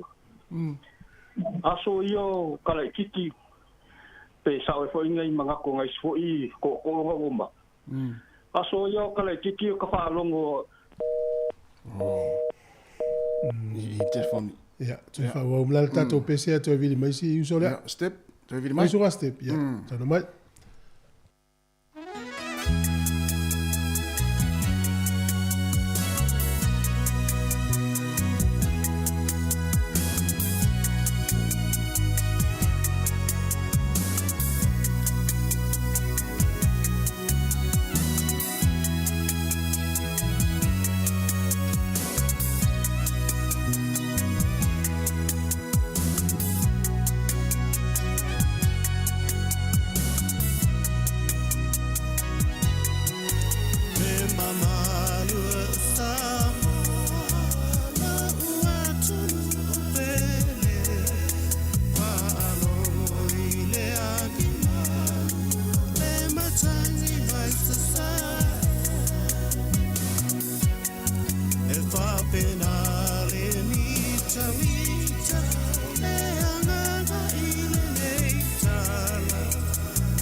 Ia, toi whau atu tātou pesena mo le mtangi me sai, ia pia mai tātou whalau rea, tātou whalau. Ia, alange mai go sunga ni kai au. Mārau sai fua. Ia, o mangi ia la ka whaarongo awa, o le wo whaakula ka awari ka laki se ikani akule, se i o whaasua kule sol whangua si o mako ure sa, saya ia soia, o sol whangua, lei o sol whangua a inga o mako ngu. Ia. O ka sea ka mai o le nge sol whangua. La ukala marasa o la whaafong kano sia a whaalongolongo mai au kilangi nisi o le a inga lea e ongar sol whangua. Au ke mo ka ulu, o sol whangua lea ngoia Christmas. E whai o le umi maualunga kingo le lei. A o le akamai. A o le ainga iuka. Kusa o le ainga e kele inga ngofo iuka i whako aku. Ia, talo. Nga umanga whai o le a venga kuli mai kilisi masi sau i kaila ko ainga. E leisi se keki e. Sa wana o ia. Sau sa or sol whangua sau la ko ainga ku ilalo ka mai ki a venga ele ainga lai kai. Koe whae ere pia kanga i runga ku i mamea ai koe alua kilisi masi aru sawa iuka la ko ai. Lai whaakari mai. Itan mo maso. Ese ka mai o le sol whangua. Ina ua nake la si mea ola. O se ua whekani si umar makongu. Whaile leile mea ai ele a inga nga ua makua. O mangu a ka kukango finea o a olele. Ea ka mai kelele mea ola. Ai okay ola ukalanga o fi faso ko ya ole solo a inga wa e fa pu ka unga Sāmoa so ole solo ya oi wa pe ya ole solo la si a inga ole ngo su ole ngo Christmas e se le ka mai ole mang a umanga faile ave nga yukanga nga kua ya mas ya wa mala was ko mas ya lo yang ngasawa le mas yuka e kolengileng e sa vali mari meso ele foi se makongu e lokea o lo le le e lo le le makongu a inga Christmas la sa usa Christmas ya lukule a venga ya ko ya isko insilo makua fa e lunga ngai ne fo ngai o me ave yuka e wa ka nga suar a inga yuka ngai ala ko fa a ko ya lo le Christmas yuka mare ngai a venga me ai ma ko vo ia a me au fa so ko se va ngai ore o mo so fangua ai o inga le e mo ia kele o ai nga mo mo ke so fangua ia a o ke mo ko so fangua le o Christmas ese poco so fangua ia so ia ia mo ia foi lo fela fi anga le o iva o so le te se la le mana ia solo le tala ia o iva a ia faila ti ko ule ia solo si so fangua le ya kan si afa lo mas inga wa ko kele au kilang ya se fa info se kala se fa kala au lu ko se la ko so fango a ki masi de yo o ia fa or kamanga ela ku nge fa ke fa kalo fa ya la ku ke ku me ilunga longa lima fo ilea ya kango ule lima ya lu pe e se le ka mai o so fango o la fo ya o ke o la fo so fango o ye so fango ala mon maunga e se le ka mai o le mang so le foi si tala le ia fa fa so ta eu ka fi fa longo wa ma ku fa ia le ku ka vale se fa so la so mana tu le la tu tonu Christmas tu unga la alu ia a ku fo Christmas te longa mo Christmas la mi le ya le la tu la tonu Christmas ya lu tu unga le to ti to what ia la talo ina umal tato por kaname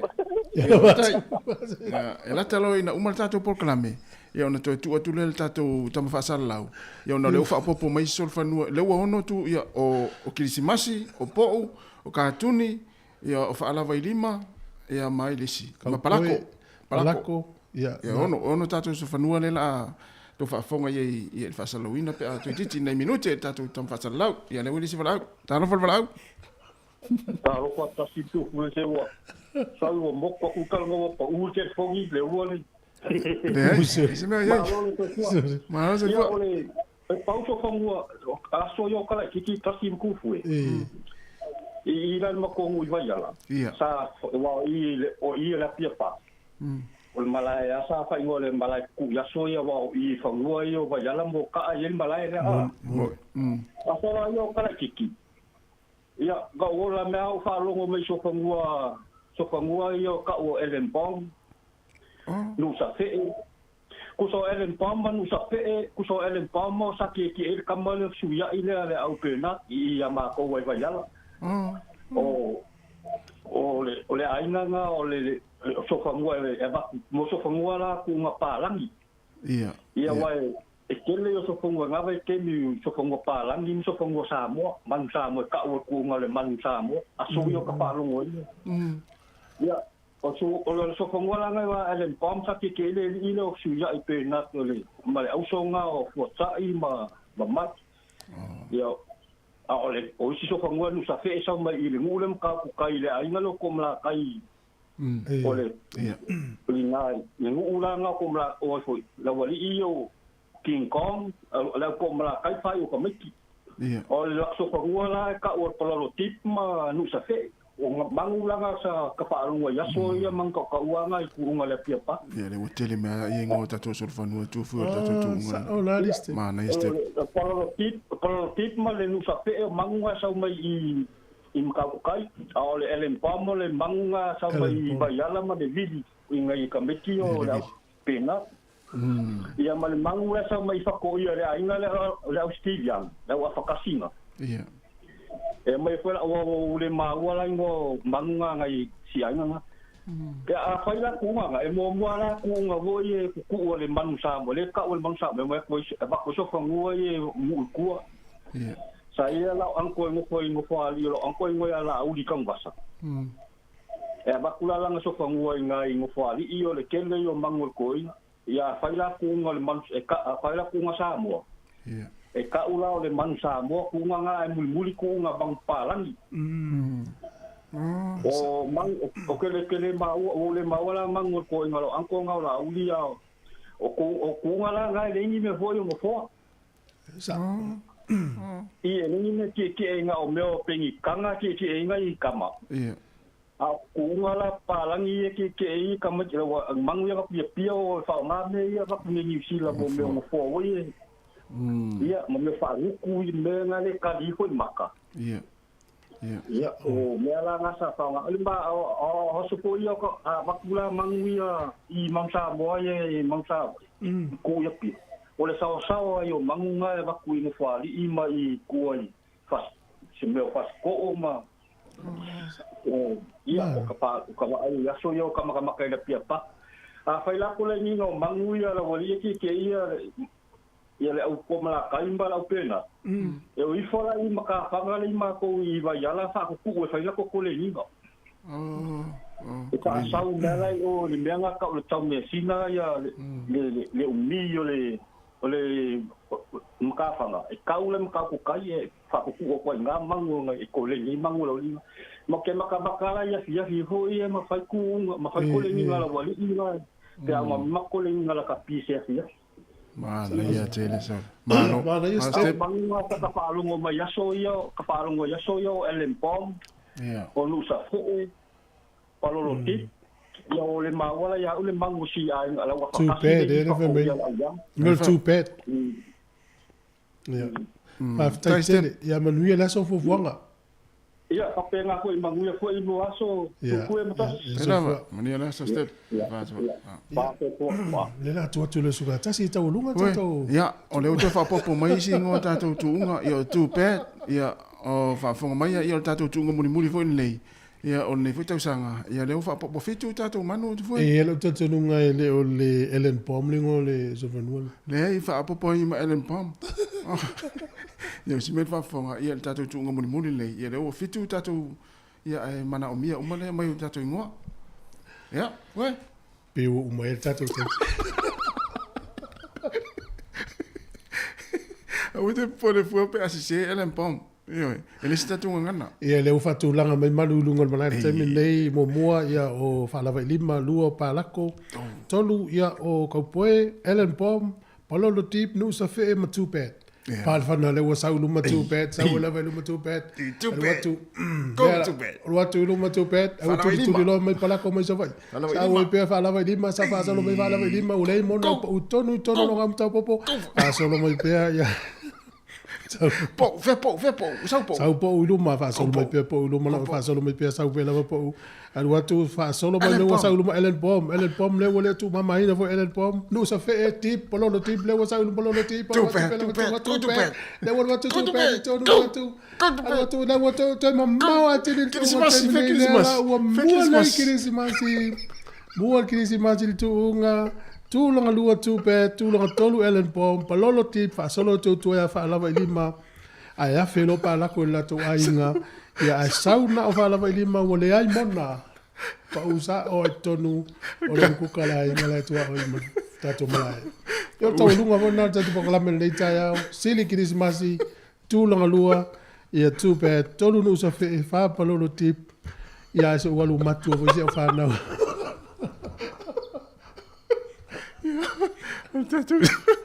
Tato tu ngamuri puri fona ni tau sanga. Ia ai, va tai foi la sunga di pasal lau.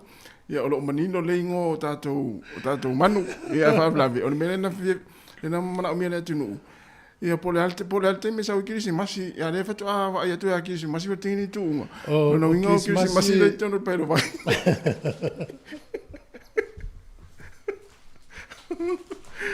O toi vale la o matua. Ia o matua ve malafana. Ela tu fu de la moilo. Ma si le fiera tunu. O e ala yo fa salau sur fanua. O e ala yo fa salau tu nga sur fanua. A te lo te musu ai. Te le fiera. Ma ia ta tu poka. Ato ta o le wa mo Krismasi ai sa Krismasi tu nga. O Krismasi nga so fa lava. Ia, whaftai tele lava tato ewa pe tau lava le fiafia na le. Ia, se atul potu lea, whaisin malolonga le titi, ia, whawau poklame so i fu maloloina. Ia. Tasi. Ia, tō tere na unga na peti a Krismasi, a rea whatoa. E whatoa a pia me Krismasi, wa umatu unga, ia whamarolu atu, ia, no tato tamwhasalau. Ia, saide ami oi, le tauare isara e lua, rea whatau tau nu mai aita, amata lo mata tu unga e ana to lu meni ta sfuru to faso fu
sila ya lele ifo I ona e mai tauina le polo ua sa o iluna ia mata alia sapo ia maua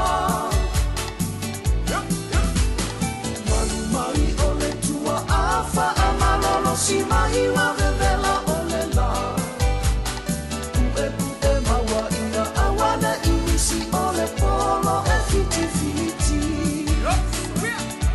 Masalu malu, ta alo filemu,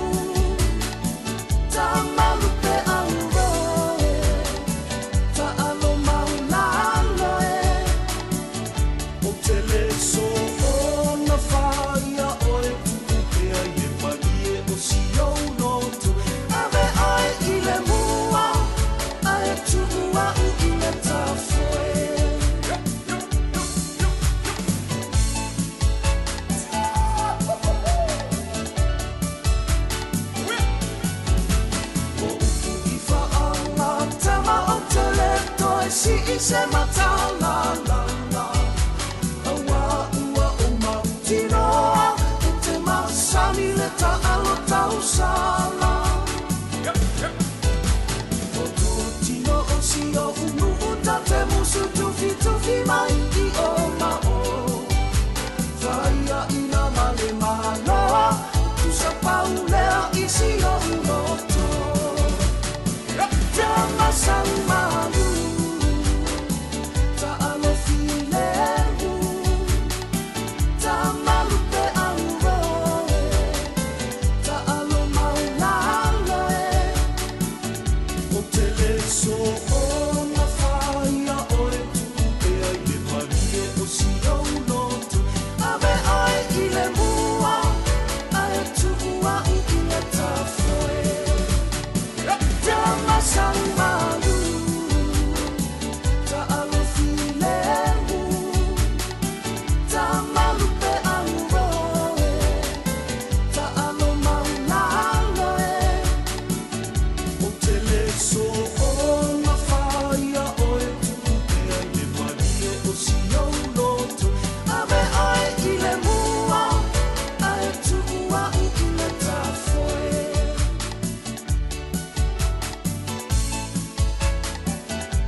Amanatu ia so lavala uatea Ele mawhai na ngalo e ui ualeva Sa tau mawhai e matua so talu manai Lenei Sāmoa uai una e tu to atasi Sofa inai tua Salato wasamai le vao fita Sofa inai tua Ile alo famoni ia Sāmoa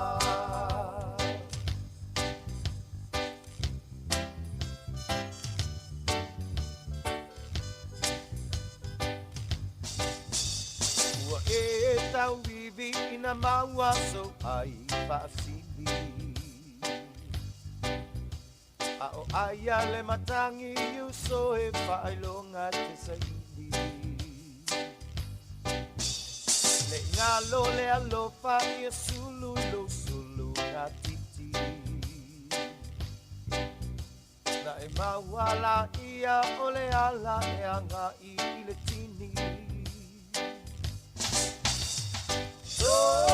Sofa inai tua Salato wasamai le vao pita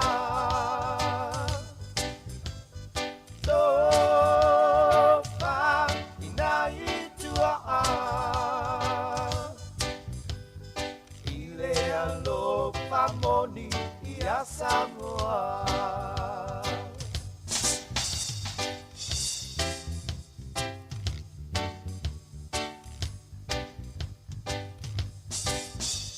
Ole upu ia seu ole manu atangai ile ngalu Wala nei Sāmoa o se manatu Manatu ilo ta whaamae nei te iwa malepe Ona tangi ai mea ole fatu Pale ele ele Sofa inai tua Salato wasamai le vao pita Sofa inai tua Ile alo famoni ia Sāmoa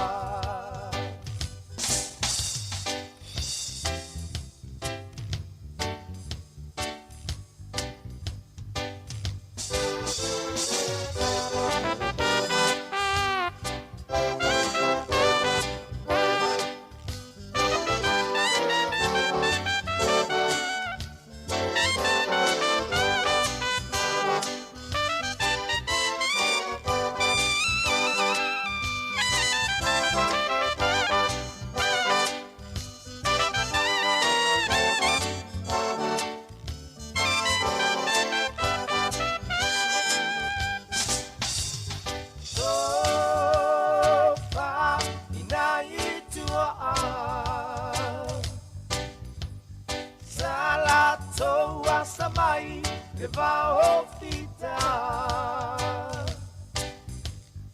Lopa ina itua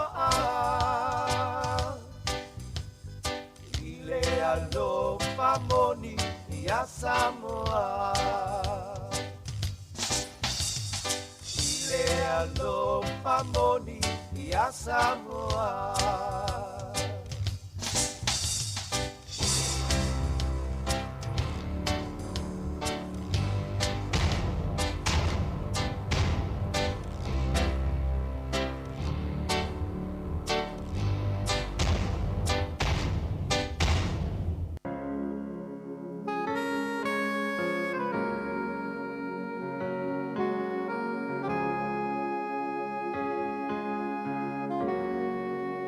No for bea malo imata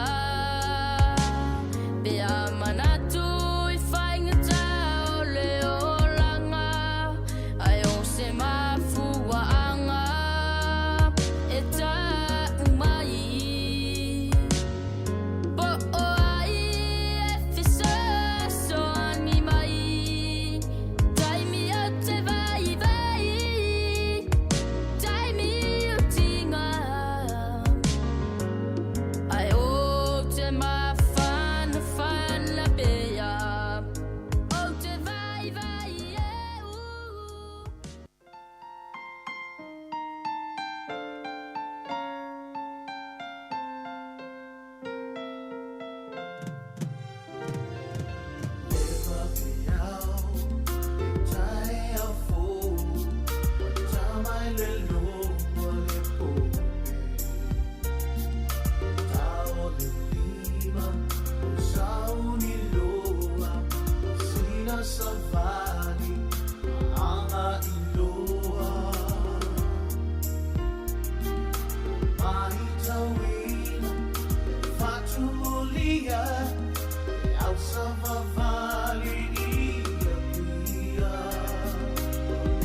Talo falava lau whaafonga nei tai au, whaafatai lea tuam when tātou toi whei loa ai I lunga of so ta inga I le ea, pio nei ili tautua le si ufonga le lau mua I lunga o le tasi ono tesi ma le tasi wha mo whaapea ma upenga ta whailangi o le Facebook, ma le YouTube, ia ma le app, talo falava o le tai au le nei, ia o le foi ua pio nei ele por kalame maasani o le soifua maloloina, Peo na ia solua te itasi, o leo le amatal tanoa tuai ma le sunga, Yali Pierce, o le whaululunga o le Pacific Health Plus I Porirua, ma o afo ini mata upo le atal noaina I le ngata, mai la latou au nanga, ai whapea fo ini whaafi tau li tau le soifua maloloina, o lo mo mieni wha amala manamanga a chili.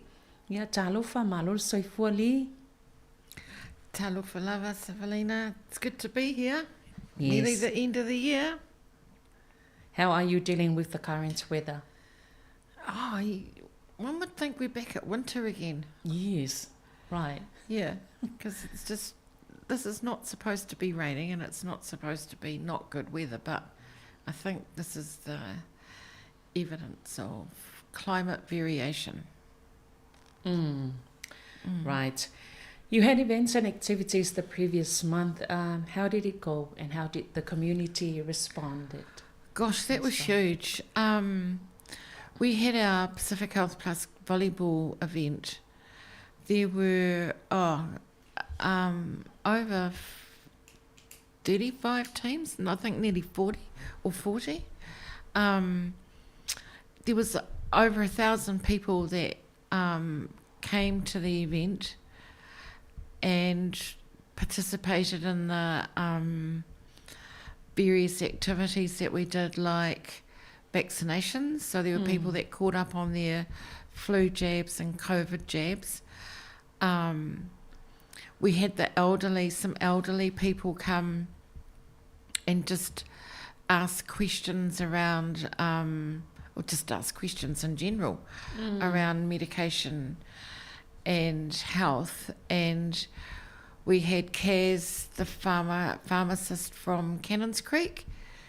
He also helped give a talk to the older people, and there was one sentence that he said that resonated with every single one of them, and that was, when you take your pills, or when you're given pills to take for long-term conditions, you take them till you go to heaven.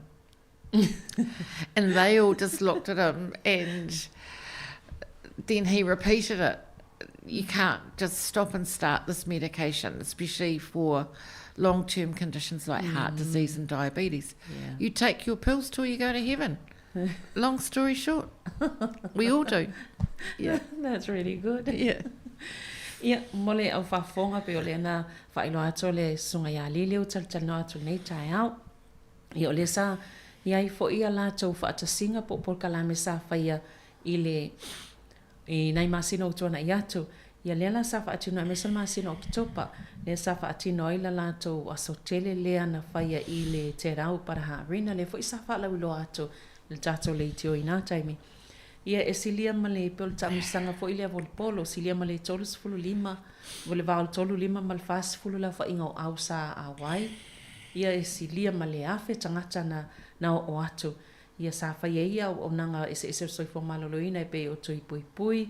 Ia ma isi uma vaenga fa pena. Sa ila tangata mātutua na oto fesili i fesili fo ile fa atau ia lato whala au.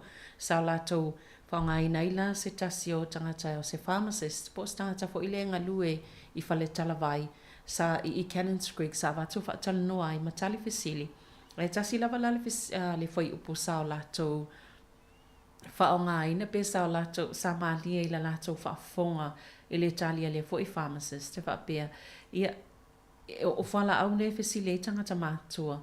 Inu lau whala au pe whaapea o avatu lau whala au o le senga se tō mau, pe le sila fia lava ngā senga se tō mau e mai suka mga senga se whapena. A watu lau whala au e inu. I inu a se iau o ina e oile. Tau ma e tau nuu lau mwhainga malanga i le langi. No winga, o la e tau mai ia e inu a lau whala au se ilonga lava e ia e oile. Tau nuu ngā soifuanga. Ia e whaawau na inu whala au pe ole whaamanatul na o mai i se vaenga tāua lātou whaatasinga fo i lea sa whai. Ia, o le whaanga solopeni se vaenga tāua wai ei, o le si vaenga lea sa tu atu fo i a li e mwhental no ei nei vaenga i sa fasile maini se o tangatai ma tā upopo o ni ngasa se fo i mawhai ona tala no ina. Ia e mwhai ona mai fo i lana soani, ia po ni si fo i o mata upo e mwhai ona whaalau tele a tili ni se o ngase ia fia sila fia ile mamalu foi ole atunu. I'd like to ask you, Lee, because we've recently heard reports regarding folks experiencing or developing vertigo. Some of us are fresh to it. Could you please explain or clarify what vertigo is? Vertigo. Thank you, Savalina. Vertigo, in the true sense of the word, is the sensation of someone spinning. But there are other definitions such as dizziness, and sometimes, let me wind back the film, vertigo is usually linked to the inner ear. In a particular part of the ear. But dizziness, I think, vertigo is a general word that I think our people use for dizziness. And dizziness is a different set of symptoms, and there is a different set of causes for it. There is two types of vertigo. One, and these are clinical terms. One is called peripheral, and one is called central vertigo. So if you translate. Yeah. Ia, o le vaenga le sa whaafsele atu pe o nei e le ngase ngase o nei e nisi o tātou tangata wa awhia ai i le ngase ngase nei o le vertigo. Po o se whaalongo anga, po o se vaenga o le soifuanga e te iwa pe e taawili le vaai pe taawili le whai ai se i tulo. Ia po o ni i tu ainga whailonga vaai a whapena. O lea la e whesilingi ai fo ile sunga i ali pe se whaisina wha amatalanga. Ona wai ina i o tātou tangata o lea ua wā awhia. Aile o e pe ele o ta tele fo i isi. Aile o malamlama tele fo i pe hao ina awhia ai. O le vertigo la lea sai wha amatalaina. Pe o se vaenga fo i lea e tupu. Po o se langona, po o se whaalonga anga e tupu i tutonu. O tutonu o le se vaenga o le talinga. E lua lai tu a inga iana ia tā ua. Ai pei o le amasalo e o se upu wha Sāmoa e whaingofiana wha liliwai. O le taawili o le wha longo po le vaai e vaai atu e pei o nisi sa lato wha amatalaina. E pei lava lai no fo i le vaa fo i lea lai malanga i lunga le sami. O lai tau maalua e wha pena umalangona e tupu pea a fia i le vaenga lea o le vertigo. So, peripheral vertigo is related to a problem in the inner ear that controls balance. And these areas inside the ear are called canals. I'm trying to break it down so it's kind of simple to understand. The canals are called semicircular canals, and they look like a conch shell. There's fluid inside the conch shells, and if you remember from a talk ages ago, I talked about the brain being the hard drive of the body, and the brain controls everything, and through the nervous system, through the nerves, right? And one of the nerves that is involved, that may be involved with vertigo, is the vestibular nerve, which is a brain nerve. And it's the nerve that sends signals between the inner ear and the brain stem. So sometimes peripheral vertigo might be caused by a position, like lying down or standing up. Some peripheral vertigo might be caused by medications, certain medications like some antibiotics, some diuretics that may be toxic or poisonous to the inner ear structures. But the only way, or some peripheral vertigo might be caused by head injuries or an inflammation or irritation and swelling of the inner ear. And there are a couple of diseases that are linked also to peripheral vertigo. So it's not as simple as thinking I've got vertigo, because the doctor will determine whether it will be peripheral or central based on testing, if that makes sense. And I'll talk about central after this. After this, okay. Pela ona ta ua vaenga I o le sasau noa ia li ia e le whaingo fo I le tausa I le opo e whaalili wa ia tūlanga e lua I tu ai ngā vertical o le peripheral le la ia sa ia whaamatalaina pe o le isi vaenga le e wha tūlanga pe whaapaleni ai le ia lo tino e iei fo ila vaenga I tatonu ia na ta ua e pe se le conch. Did you say conch shell? Conch shell. Yeah.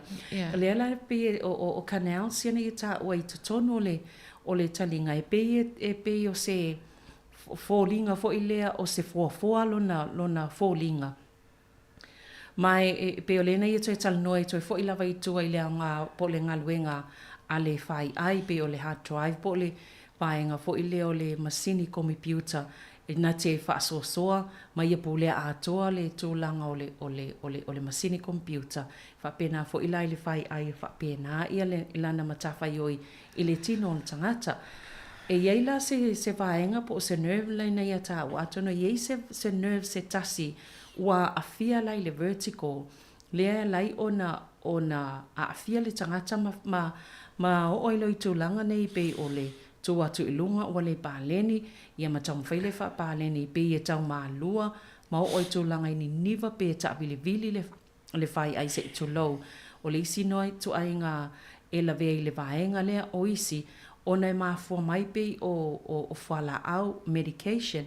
O nisi e meise lavo tu ai ngā whala au ia o antibiotics, po whala au e tape ai, ia siama. Ia po nisi foi. E le tūlanga fo ile sa ini manu anga na fia le ulu ia pe o lea e alai ona pe e hafua mai tu ai ngā mafuanga ia mau o le tūlanga lea o le vertical ia po o le isi tu ai ngā vertical lea na ia tāua ile mo se upu wha Sāmoa e whaile le vertical a tonu wa iai ai le I o iai le tātou sa ililinga le po le peripheral le na tāua e le sunga ia li.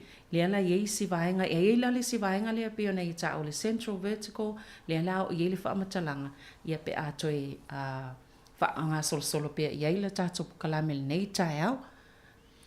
Okay, so central vertigo is usually due to a problem in the brain, or the brain stem, or the back part of the brain, and it can be caused by blood vessel disease, which is why we talk to our patients that have high blood pressure or diabetes, because of the blood vessel disease that occurs with both those diseases. Some drugs like aspirin and alcohol, stroke can cause central vertigo once you've had a stroke. Some kinds of cancers or certain types of migraines. But common to both, the main symptom is the sensation that you or the room is moving or spinning. And the spinning sensation can cause nausea and vomiting. Yeah. Depending on the cause, the other symptoms can be problems focusing the eyes, dizziness, hearing loss in one or both ears, and loss of balance may cause people to fall over, ringing in the ears, and the nausea and vomiting that leads to a loss of body fluids, especially if it continues in you. So really go and see your doctor, because they will assess which one it may be, if any, because the dizziness that we see in the practice is not necessarily related to vertigo, but maybe due to medication or the disease process of diabetes or high blood pressure or medication. Yeah. Yeah. So, and how can you, are there any medications for this type of... It depends on what the end diagnosis is. Usually what we see with dizziness, we will look at the medication people are on, because some of the side effects can be that. Okay. So we can decrease the medication or stop the medication. Yeah. But we have to look at the whole picture of the whole health history of the patient. Person, The person. And do a deep dive to see if it's in the family. Yeah. Yeah. Oh, okay. Taili.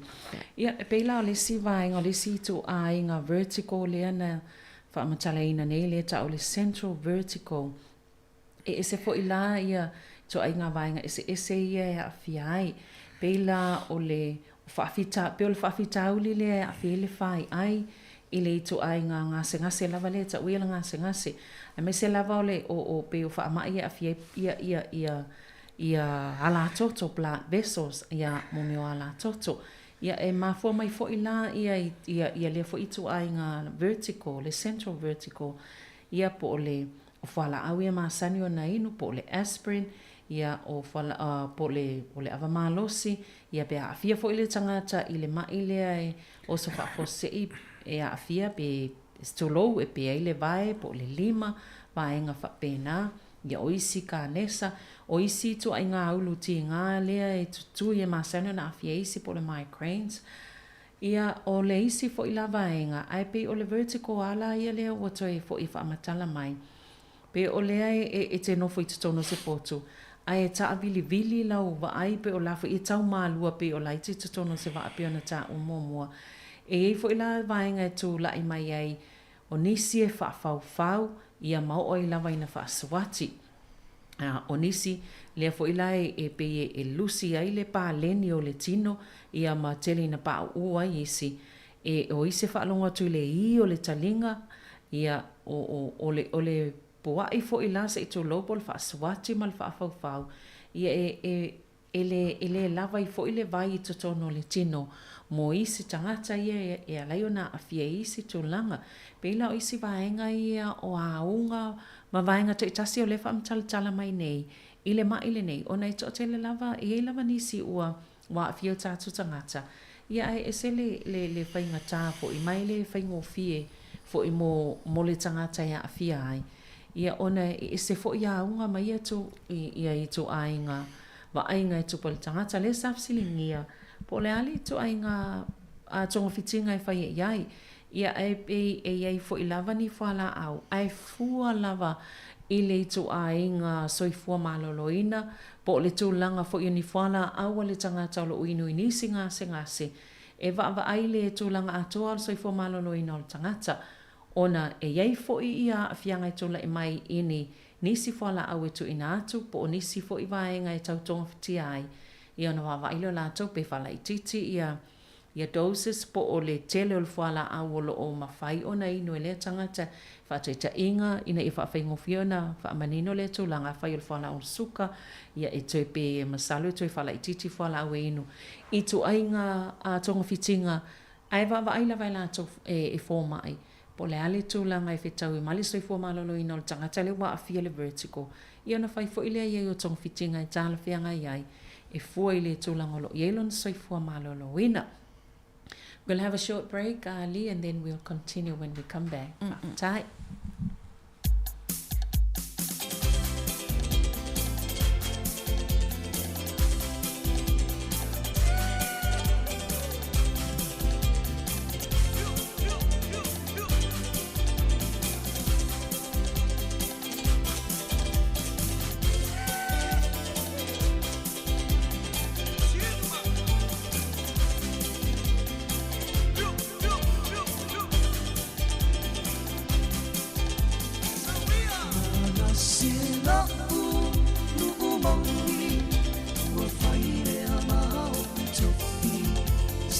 sa ua sili atu lona malongi ua avea mau o te auauna i roku malo ae mai se reo tualo mata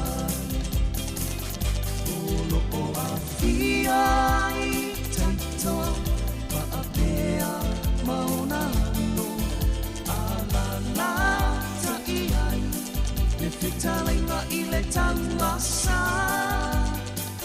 sua i rana au auna o ole fa apea gaina i le susuna si ueva male fale tua fale tua matapsi ole fantua lena sa oa o matama ita i pe amalo tia o fanua a ole tautua i le tule o ole fa amoe maema le aumanga tama ole lilo maiaba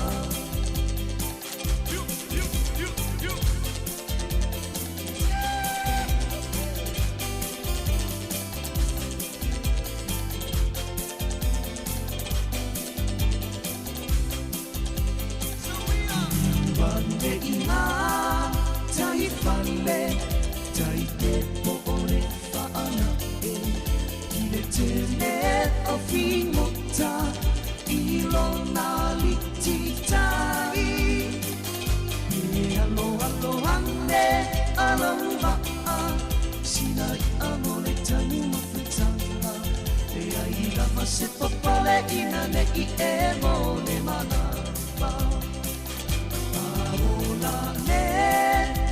e sini kolong moli wila vai te la usavali i leo leo tua ili ole sa ia e ufale i se mauta mota tua ina si i le vi ina ona ole tau sina le atua Fale tua matapsi ole fantua lena sa oa o matama ita i pe amalo tia o fanua a ole tautua i le tule o ole fa amoe moena le amanga tama ole lilo maiaba Fale tua matapsi ole fantua lena sa oa a matama ita i pe amalo tia o fanua a ole tautua i le tule o ole fa amoe moena le amanga tama ole lilo maiaba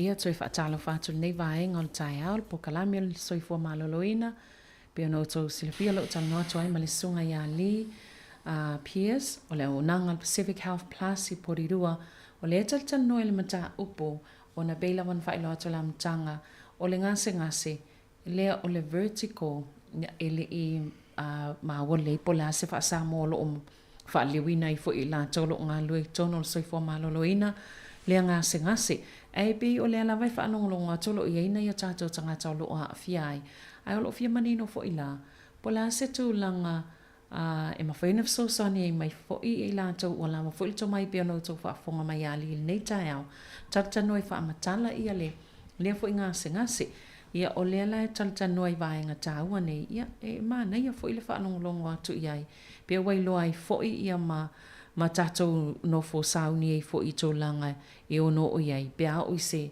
to ainga ngase whapea. How does vertigo impact a person's daily life, and what challenges do individuals with vertigo face? Well, it can be debilitating, especially if their vision is affected and their hearing is affected. And the best thing to do is, if people are experiencing those symptoms, to go and see their doctor, to get it sorted out and have peace of mind. Some of the things that can trigger vertigo, you'd think silly, but it's things like turning over in bed. Okay. Or bending your head backwards and forwards. Yeah. Or alcohol and coffee. Standing up quickly. Especially in the older person. Oh, okay. Certain foods such as salt and the MSG salt found in Chinese foods. You know, I think it's monosodium glutamate salt. Yeah. Stress and anxiety can cause it, and lack of sleep.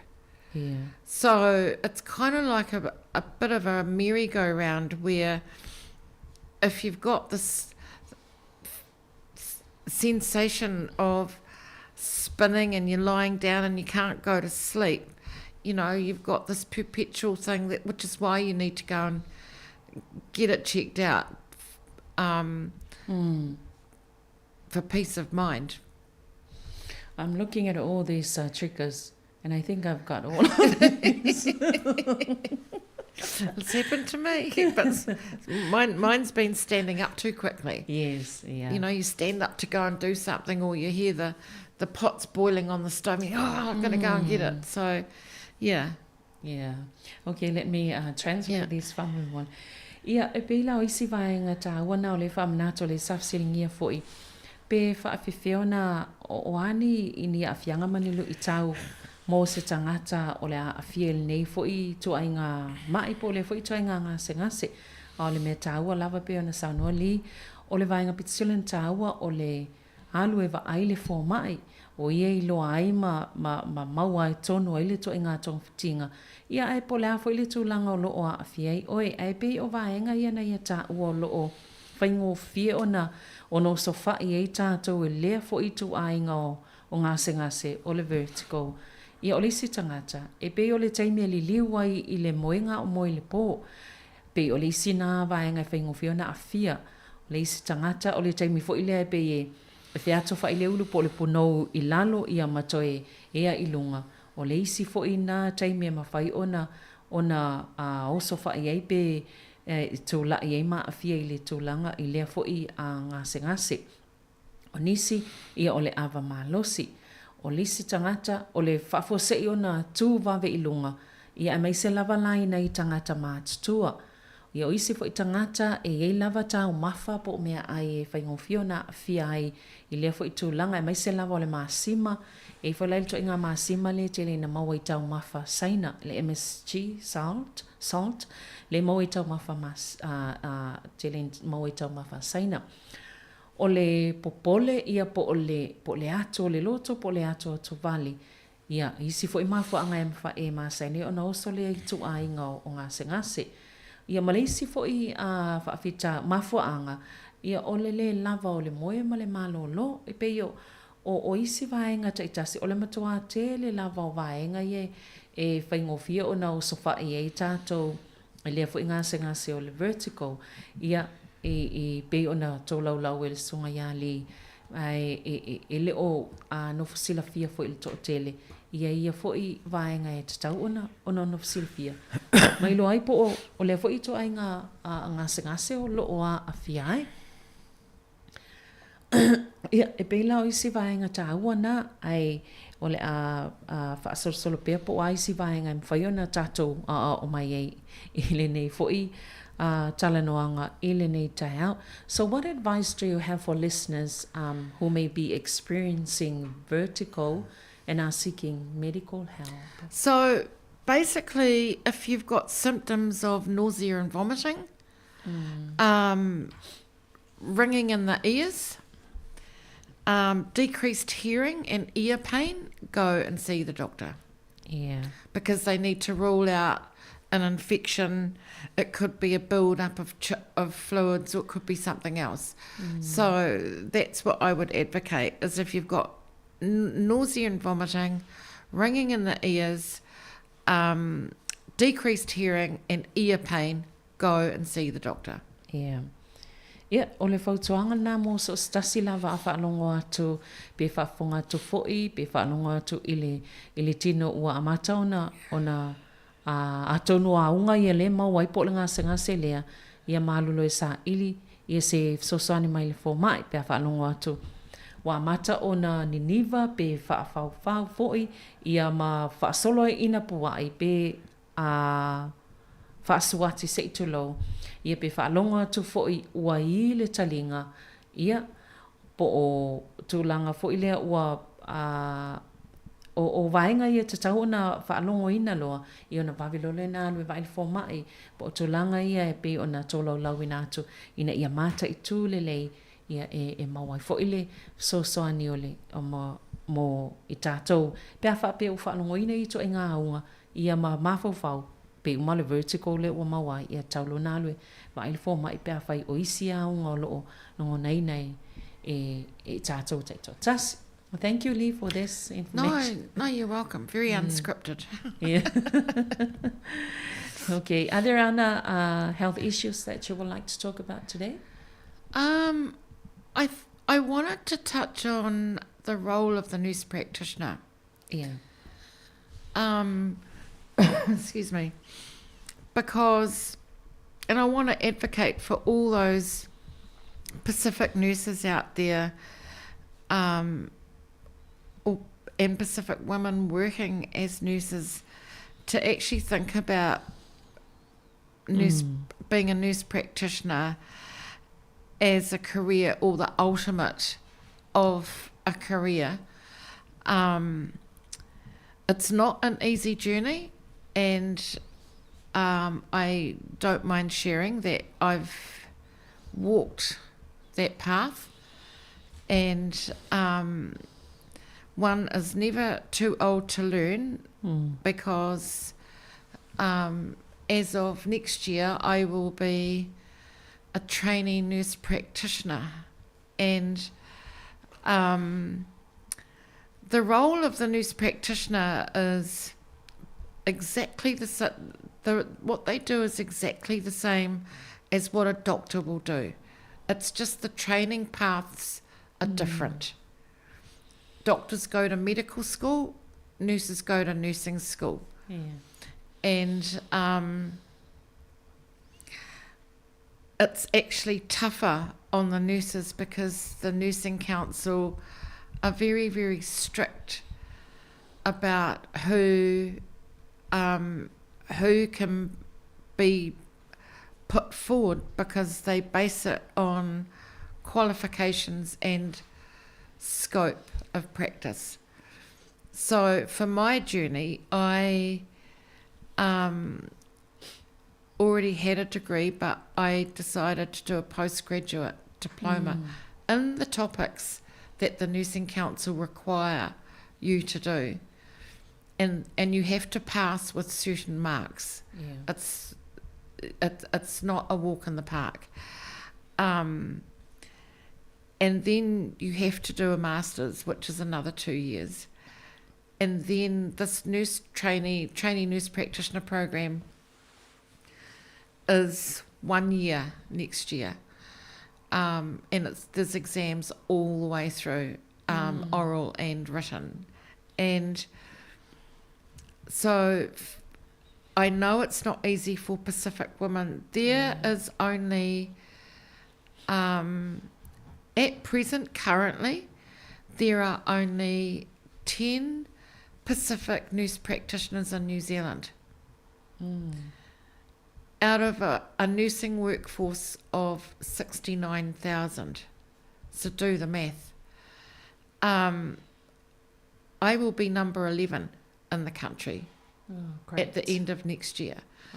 So there are pathways for nurses that they can take to get to become a nurse practitioner.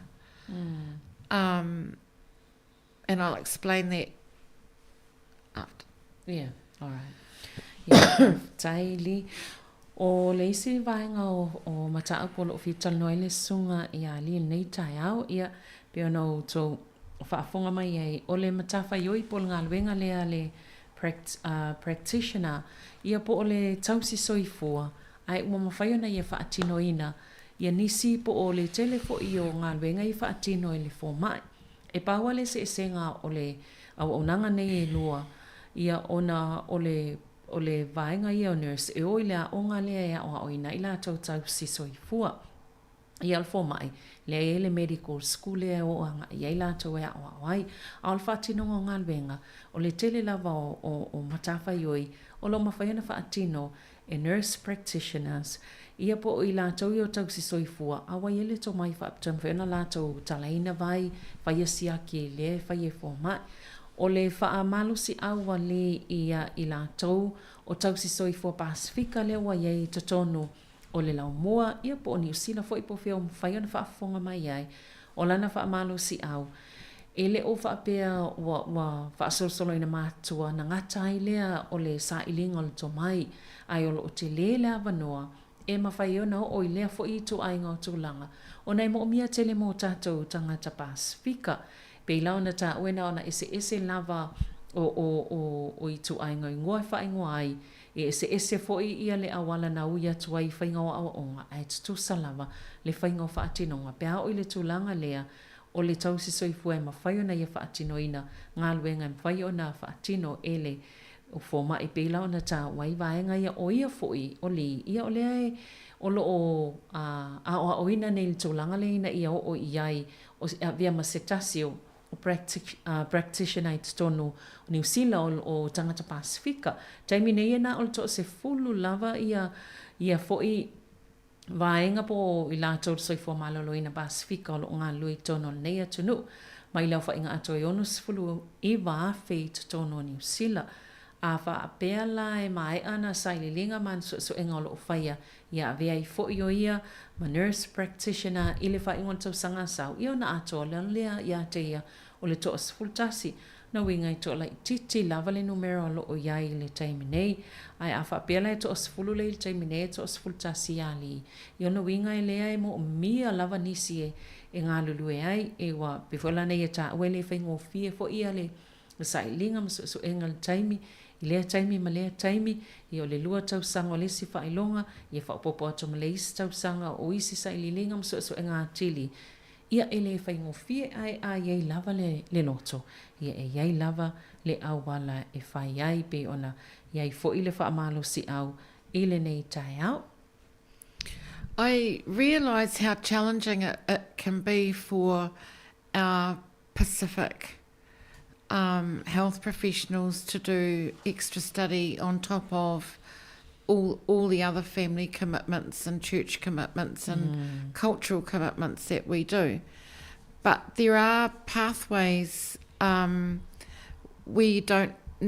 you may not need to go to university for the first bit. So, and we're lucky in Wellington to have Capital Coast DHB, and what they're doing is they've created a community prescribing pathway for nurses where you don't have to go to academia and you do the training and the study in your own time over the course of a year, and that can lead to the diploma and study for the diploma, because the diploma, postgrad diploma is essential requirement via Nursing Council, but at least it sets a path of study, self-directed learning, I guess, at your own pace.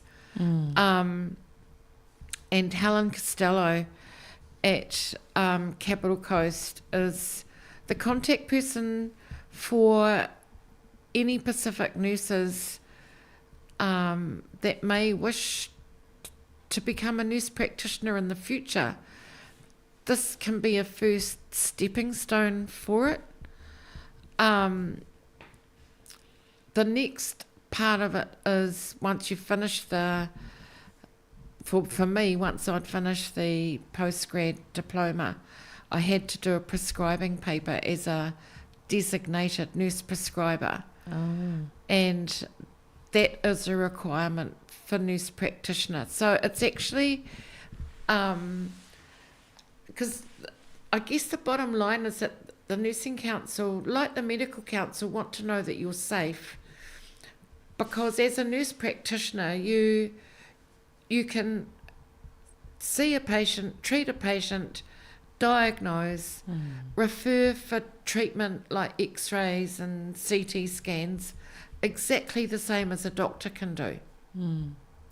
So the bottom line is they want to make sure that you're safe when you do those things, and therefore your knowledge has to be next level to be able to be a nurse practitioner. But a stepping stone as a community prescriber can be an option for our Pacific health professionals. We are lucky to have Catherine, a nurse practitioner, and some of the listeners may have seen her as a patient and can see just how good she is, but she has chosen to specialise in children's health. And so she was the first nurse practitioner Pacific for children's health in Wellington. I just feel that to only have 10 currently out of 69,000 nurses, and yet our populations are the most disparate. How do we change that? Thank you, Lee. Ia, e pe o vaenga tā ua fo ile nā o le toi whaamalisi au ia i lātou umalava o lo o fia. A me se tau se soifua o lo o fia a vea malia fo i tu ainga o tangata e au nei tono soifua maloloina ia po se nurse practitioner.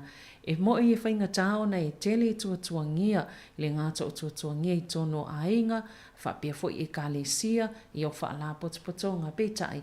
E o lo i lava leo wala whaingo fia po se awala e wha whaingo fia i ona taulea fo i wha moe moe. Ia pe ona iai a lātou fo whangai tono fo i o pulenga wha whalmai se CDHP. Le o lo lātou whai eile se whesosani po se pukalame lea. E tau le alo le university i tau sanga po taimi a mata ia ai e mawhaiona wha asoa i taimi e whai e lava lau so e ngai le taimi e tāla whea ngai mo oe ona o le pewhalana ia tā ua mo ia o le lava e wha ngā solo ana so e nga pewho ilana umale si pepa lea e whai o le wha uwha ngā solo le si pepa lea taitasi ona peona ia tā ua o le ngā wenga le nurse practitioner e tā ua tele ona e wa aia le ngase ia e wa aipo o le ngase le ua mawai ia le tangata lea ia ona tuufola ia le tonga fitinga e tau ona tonga fiti ai o le tā ua la le nai alai ona whaia isi pepa po isi whailonga ina ia mawhai ona saunga le mō le tangata ngase le sulu whaia ato le whale mai ina ia mawhai ona mawale tonga fitinga tāna whea ngai pia volana i eile o tamaitai leo Catherine leo lo o ngalua nei tono Wellington e au ona se sene so fo malolo ina e mawhai ona ia whaatino ina ngā luenga nei pei fo i ona whai e fo mai ia e wa aile ngase ia siaki ia po o le tala vai e tangata ngase to inga ngā luenga tono la ne o lo una ina ia li ia i la tolu soi fo malolo ina Pasifika o po o tau si soifua ia mawhai ona sa ili pe la atu ilunga o le isi stepu lea ina ia mawhai ona mawale sosani mai o tātou tangata Pasifika o iei le nei atu no. Eli, because of the time, thank you so much for the information this morning. No, you're welcome, and I just want to say if any of our Pacific health professionals are interested, please can they text Helen Costello on 027 5533 235 and text her 027 5533 235. And she's running the community prescribing program next year. So best to get in, kind of get in early and put your name down. Yeah. But I do urge that we do this, and for people with vertigo and have those symptoms, please go and see your doctor. Okay. Ia tele lava le. Ia o la tola na e mo fa pe o e fia waile po kalame lea.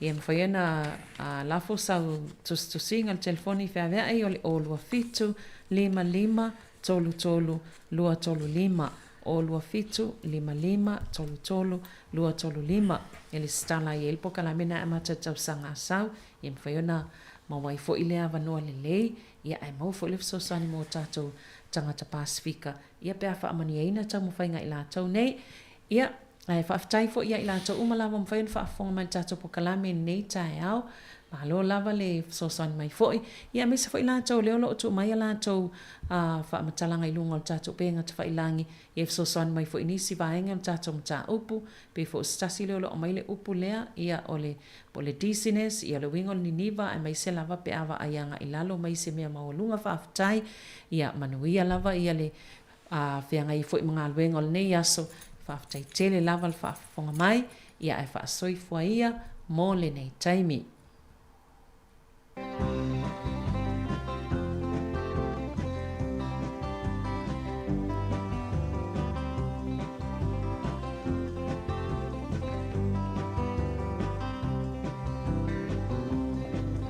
Ai se I moe ane noa, la ia ma se teine Sāmoa. Penga wia I mai au I tūtina uma e wawai. Sila noa o le au mai moa, fesili tama po ai nei moa. Le pese I se sewa e ngane le atua. Se o fulaula au ai I se una te uina te tau pou tapa o na vai malima se ai uli o se ula ma se ta fiti solo pe I tau felei fia ngai a fa Sāmoa wala wiloa pati ma pole au mai moa me mo ole pese tu sa pele ino le au matonu lea o fia ma fa Sāmoa e pule lava o e ini au ta e pa ato sina ai o tangata ai a mana tua o lo ia e matutua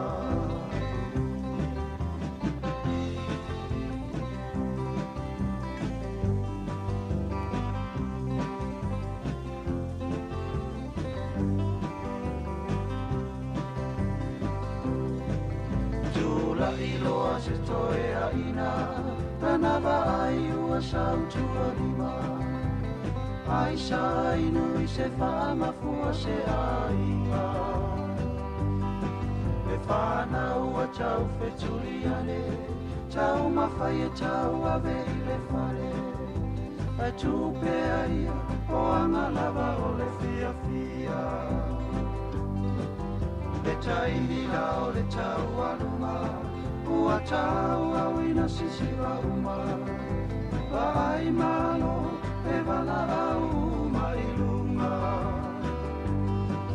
Tala o se lo matua Papa o masasa mai se lo tua Wale o lele o atafia pale a lilifua Tukulanga e ia e mana tua Lau fia ngai a le sualua Siva mai whafo To a angani si e hapo Sili lava lo whaamasani I whiawhia ngā ua masani ai Te ono me ai, te ai se whai ti o mai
Manatu ia so lava la te a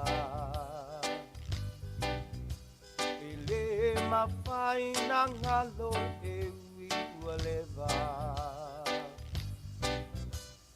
Sa tau mawhai e matua so talu manai Lenei Sāmoa ua I una e tu to atasi So far, inai tua Salato wa samai te vao fita So far, inai tua Ile alofa moni ia Sāmoa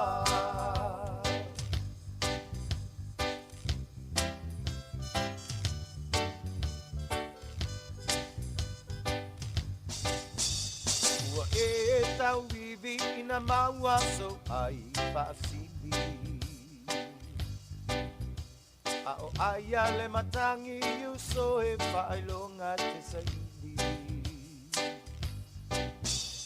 Le ngalo le alofa ia sulu lo sulu na titi Na e maua la ia ole ala e anga I le tini So far, inai tua Salato wa samai le vao pita So far, inai tua Ile alofa moni ia Sāmoa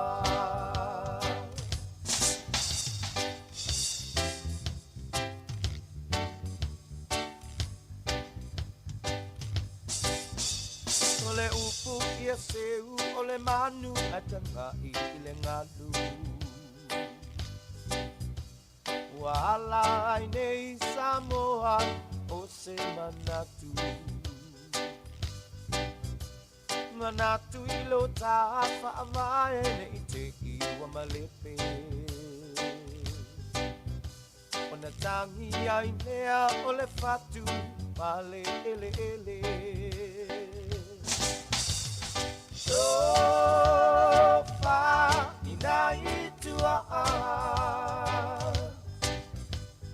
Salato wa samai le vao pita So far, inai tua Ile alofa moni ia Sāmoa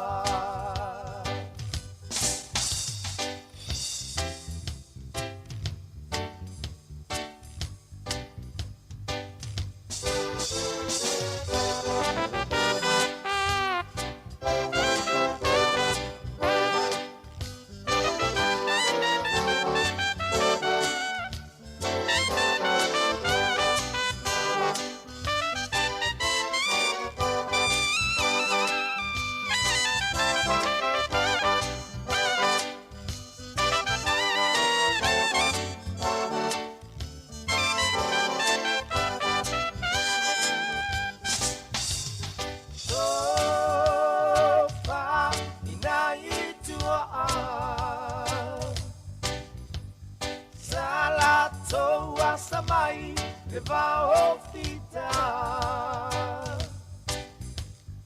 sopa inaitua ile alofa moni ya Sāmoa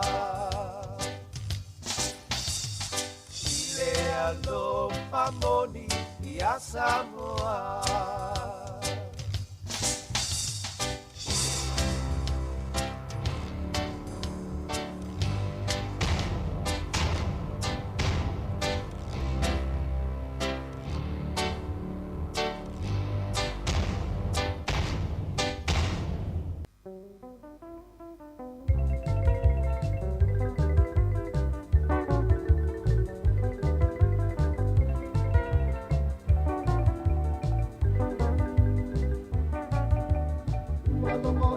se fa mea vili tele o mana tu ile nei vai tai mila tanga nuku ua ese ai taofi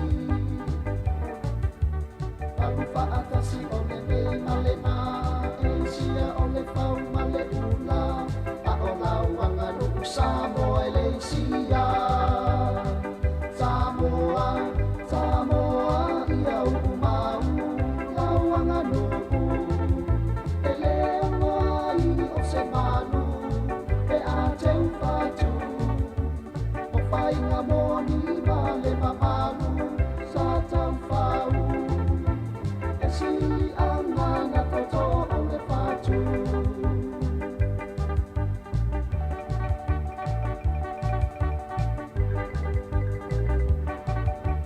ua bebe si so o fa atau e se o le atasi ai le tau solo fa ona elelei ole nanu e miu Sāmoa ua mai a ona fai ona tātulanga i le whetalai e whaia ole launga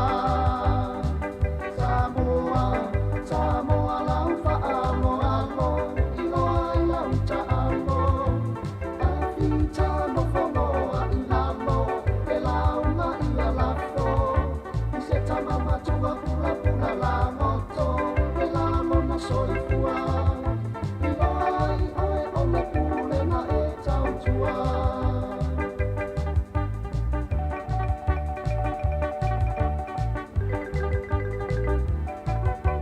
sui fai ka ai le sui a wha avai na tua mutu mai e matua wa mawai teu ai Sāmoa lolo toi whale Lauanga nuku ia pale maula Lauanga ia tumu pea i luna ma ia teu malu le oe sili ona taua Sāmoa lau whaalo alo i loa i lau taalo a whita no wholoa i lalo e launga ia lafo se tamama tua pula pula la ngoto e lalo na soifua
Tausani solo i punga o lau Wa mali e pei o se pese Wa whai lea mawai maluia I ta a o auma I Amerika I lota pia te patasi I le atu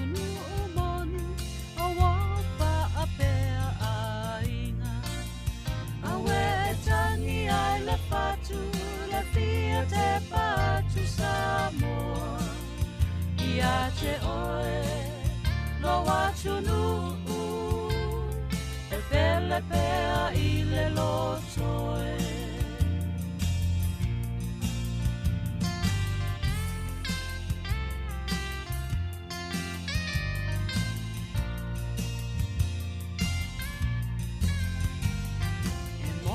Lava e tele le tamau a inga i le atunu o Amerika.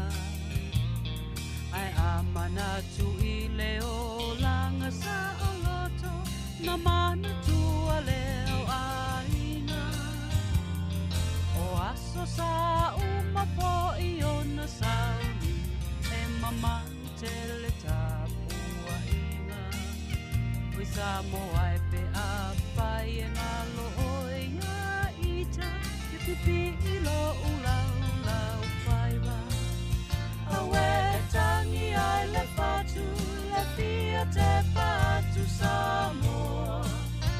Ia te oe lo atunu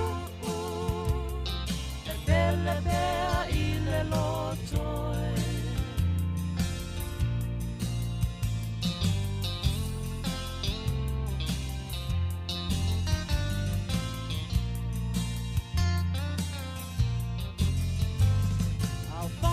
Solo solo uma pau pau ngaya o Sāmoa ya so uma. Yo winga masani o le pengale ngale ai e tu mai pea yo uruma. E ui ina tele fia fia nga inu e se o te tali tonu e le o so utofi. E moni ai le upu o sasa e posi sipo e sili lava le ai ngā moni. Awe i tangi ai le patu le fia te patu Sāmoa. Ia te oe lo atunu e pele pea i le lotoe.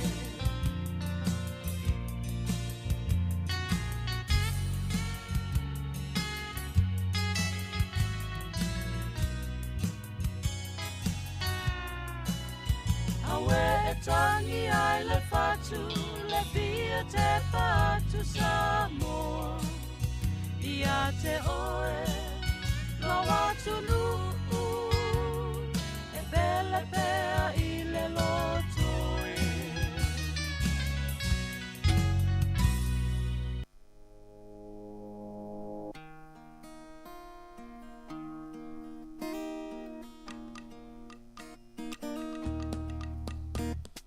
Ese fai vale alo alo, ese fai vale moana. A fai e tapena e tuli atu, tau tai malana o feile muliwa. Alo tuli atu e fai vale tamatane.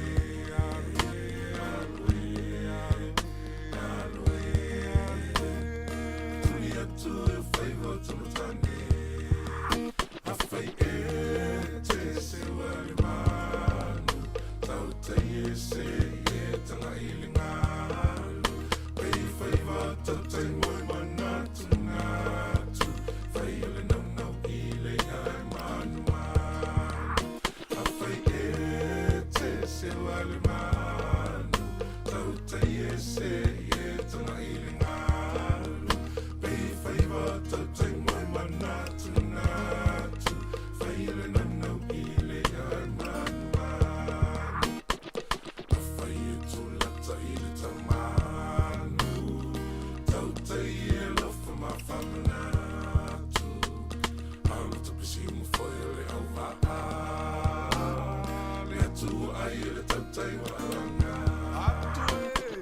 aí,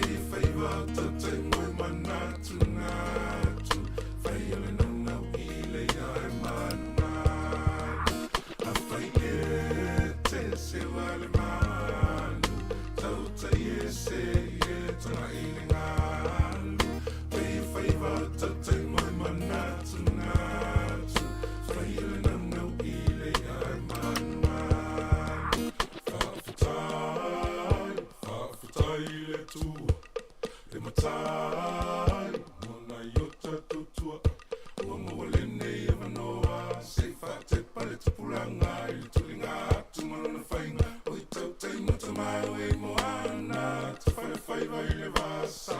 A taunu ui whanga. I le se va ai asa.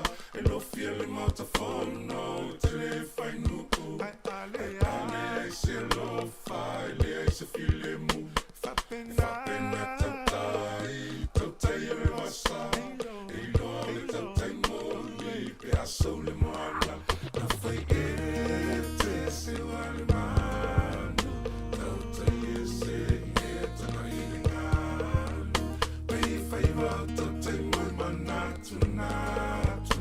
Whai le nanau i le ngai manu. Na whai e te se wale manu. Tautai e se e tana i le ngalu. Pei whai wa tautai moi manatu natu.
Le whawhianga ma le whapesa le vai o tama le vai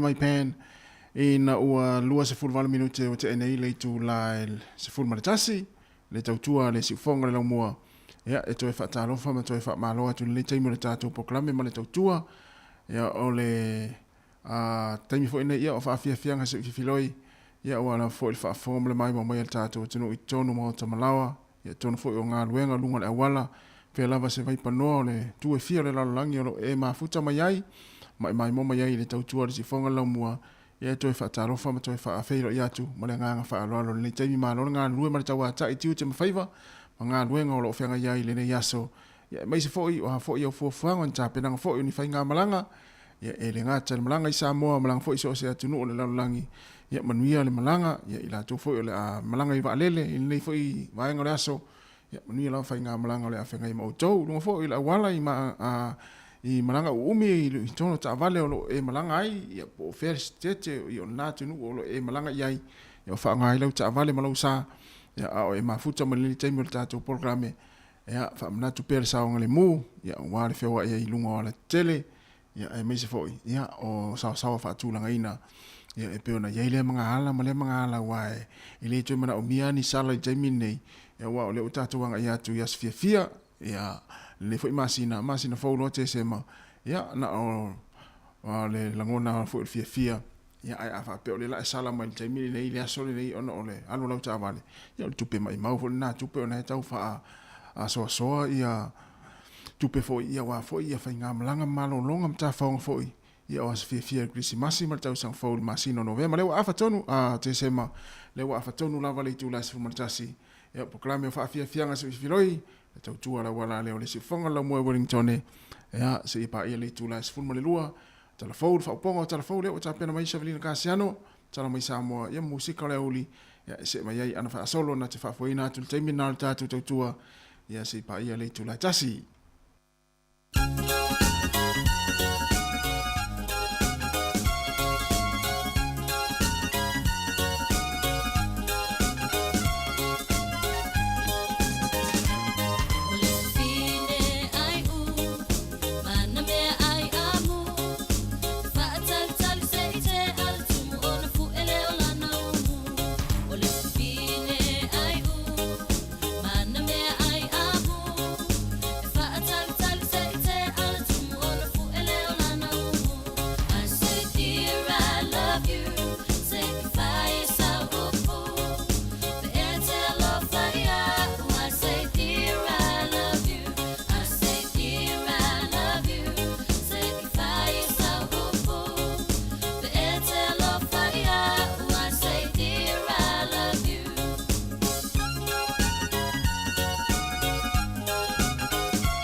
ato amatili lava ma ototo inai se fatula mana oma olo nei loto ia ma ia so asau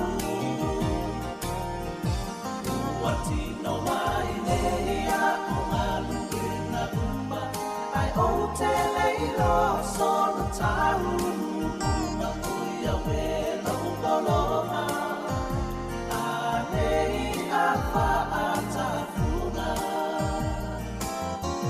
la aue ole pa ato anga fe pula fi mai awelo une fatu fe ea oia sa o tuto ina manova maoni ina ia tua mai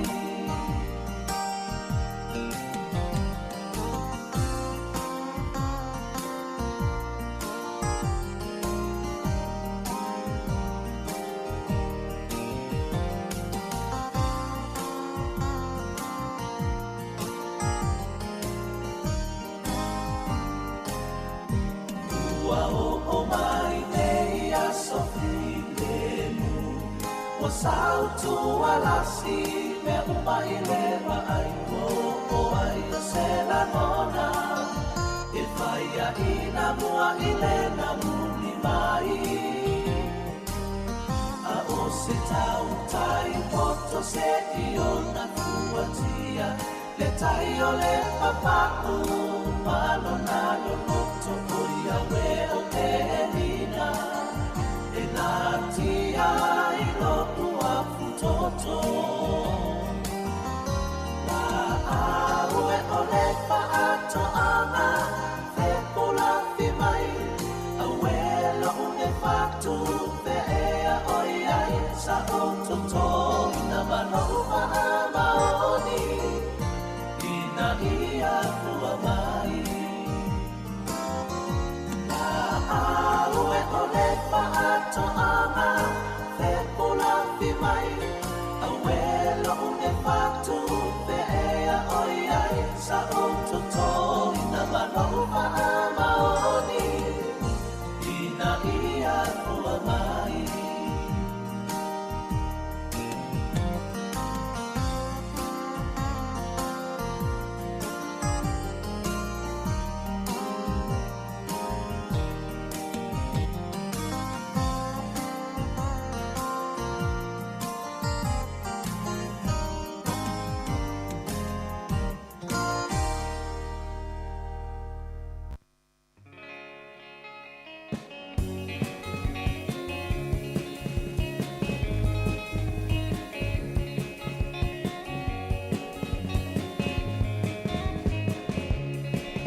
ta ua masanina Le vai omo omo onga Na to ulua ila ufui fui vine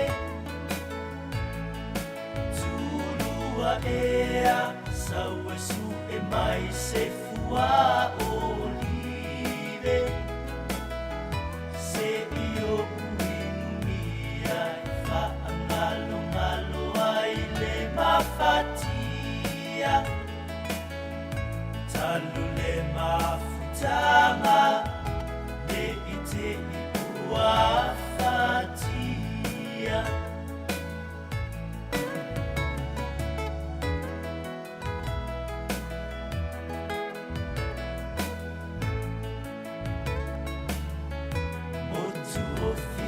Fianga na amatai le mafutanga ele mafai ona ngalo e mana tua pea ilo uanganga se mea ina whaingata ma se mafutanga ai ua mafana Ai whaafua se'i Ona tā ua wala wala Le vai omo omo onga Na to ulua ila ufui fui vine Tulua ea Saue su e mai se fua olive Se io uinumia Fa angalo ngalo ai le mafatia Talu le mafutanga Le ite i ua fatia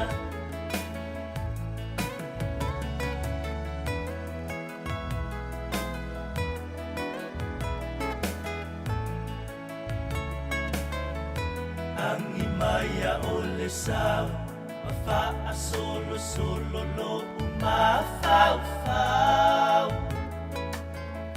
Ia oe la upele Ina ua ta te a ese Le nei wa o ino I le ipu ua sili na o ona Ua ea Taluai oe laua fionga Le vai omo omo onga Na to uluai la ufui fui vine Tulua ea Saue su e mai se fua olive Se io Fa angalo ngalo ai le mafatia Talu le mafutanga Le ite i ua fatia Talu le mafutanga Le ite i ua fatia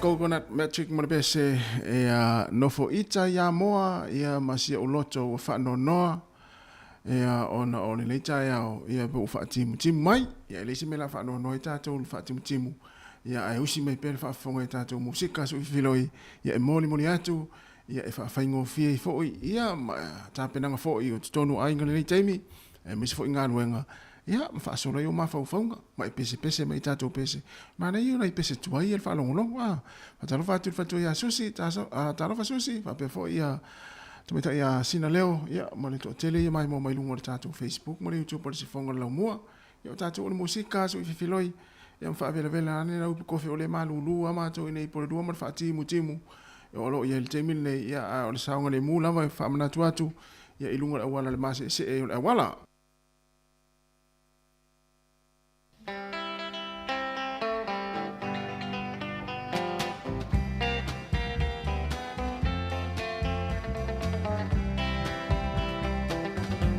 Ya o pese lue al taya o le penino tia fau sa o sa maripati.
Ia e pa o mai a tama mātua e matua mali a tole loto tu sa pele e se lancho le uli a pa o tama ia ia ta tino funo famo sa ma fa ta te ia i lota moe le aia yala ia moe mole yala ia ono le mana yo fa tunga o le fu ta ia o fa fianga se filoi ale se fonga le mo Wellington ia fa talo fa tu ia le fa ia ana Molly ia fa pe fo i ta kop o lo fa nga mai lungo ta to YouTube ya me se ni sul tatu tu le lo mafuta mai tonu ainga fa te tele lava le mafuta mai ya fa wo be tatu fa fianga ma na ia fa la titolo tala no ai fa tele ia tatu fa fianga ai fa tele tatu fa fianga o no le fa siti munga mai o me se lava ma tonu Wellington to ma se la wala ya mo sa we fo i me pista u ma lu fo lele ya lo winga la a mana ya pese ia o mana ia fo o ma fana tuai mo tatu tino nei tai au pa talo fatu nei o tatu tua a ma tua ia i tonu ainga tonu mo tanga sengase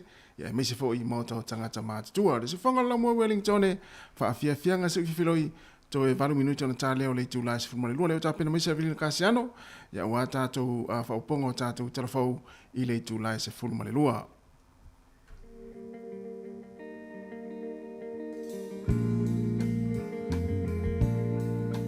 Le fetu lima ia ma le lo matua o Josefina.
Fonga malia lo fe pese fe tu lima le te mai tai por tina matua ya Josefina ava pe na te fa fonga mai te yo ale fale talu mai na moni te mai tina le lai la onga yo wa tauna ya lulela tars fu lua o lo fa tani mai lava sto ina masiro matua ya te oe ya mo sto maftanga ya ona ino ile ola fu ala au fu lua ya ava pe na te fa fonga mai e se fale na te fa longo mai Josefina le tai ya ame tere anga ye lo le wa fiusto ina masiro matua ya utiro mai fa ele to ya fa tu la ta vale to minuta tari tu la sfuma le ruo se fonga la mo Wellington ko de nari tolu manuiti.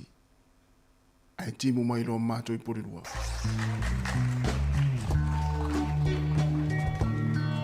Talvate atilo matangi faftai Chris, malo Chris ngalue.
Toi whaatala whātola whaapoponga o talafo malisi ufonga le lau mua mo le nei awa uli. Sa whelo I atu le kamupani mo kiwi fruit le sespri ma le whauwhau tua o lana komiti whaatonu Sir John Key I le minister saina mo le vai whafo. E tala noa le tutonga whaasolisolafona o le kiwi fruit cold 3 i tutono saina. O le sespri o loo umia ina ia tatau i le sun gold bo le G3 mai whaita wafe tupe tutongi a lau whaifa atoanga i New Zealand i le hektea e tasi. E toto ai le kiwi fruit na ave se whaifa atoanga ni la au i saina i le lua fesifuluono mai talo mai lava le nā taimi. Ua whaatuptupla ia le tele o la au ua toto na whaalia le pulisilo le sespri Dan Matheson. O le totonga o kiwi fruit e au noma se whaatanganga o se lu i tau tele le o lo tō maupea mo le atunu. Pe afua i le tusama le valu afe hectares o le ele i saina mo ia la au ma ua lamatia i le tele o inivesi ma tupe lau whai whaatoanga i New Zealand o na o le a tele le sapalai o ia whala au aina na whilo i atu Sir John i le Minister Wang Yi i Beijing i le asonga fua ma sa o fieni talanoanga e whaatatau i le tau o le puipuinga o mea tō tino o le mawhauwhau a New Zealand.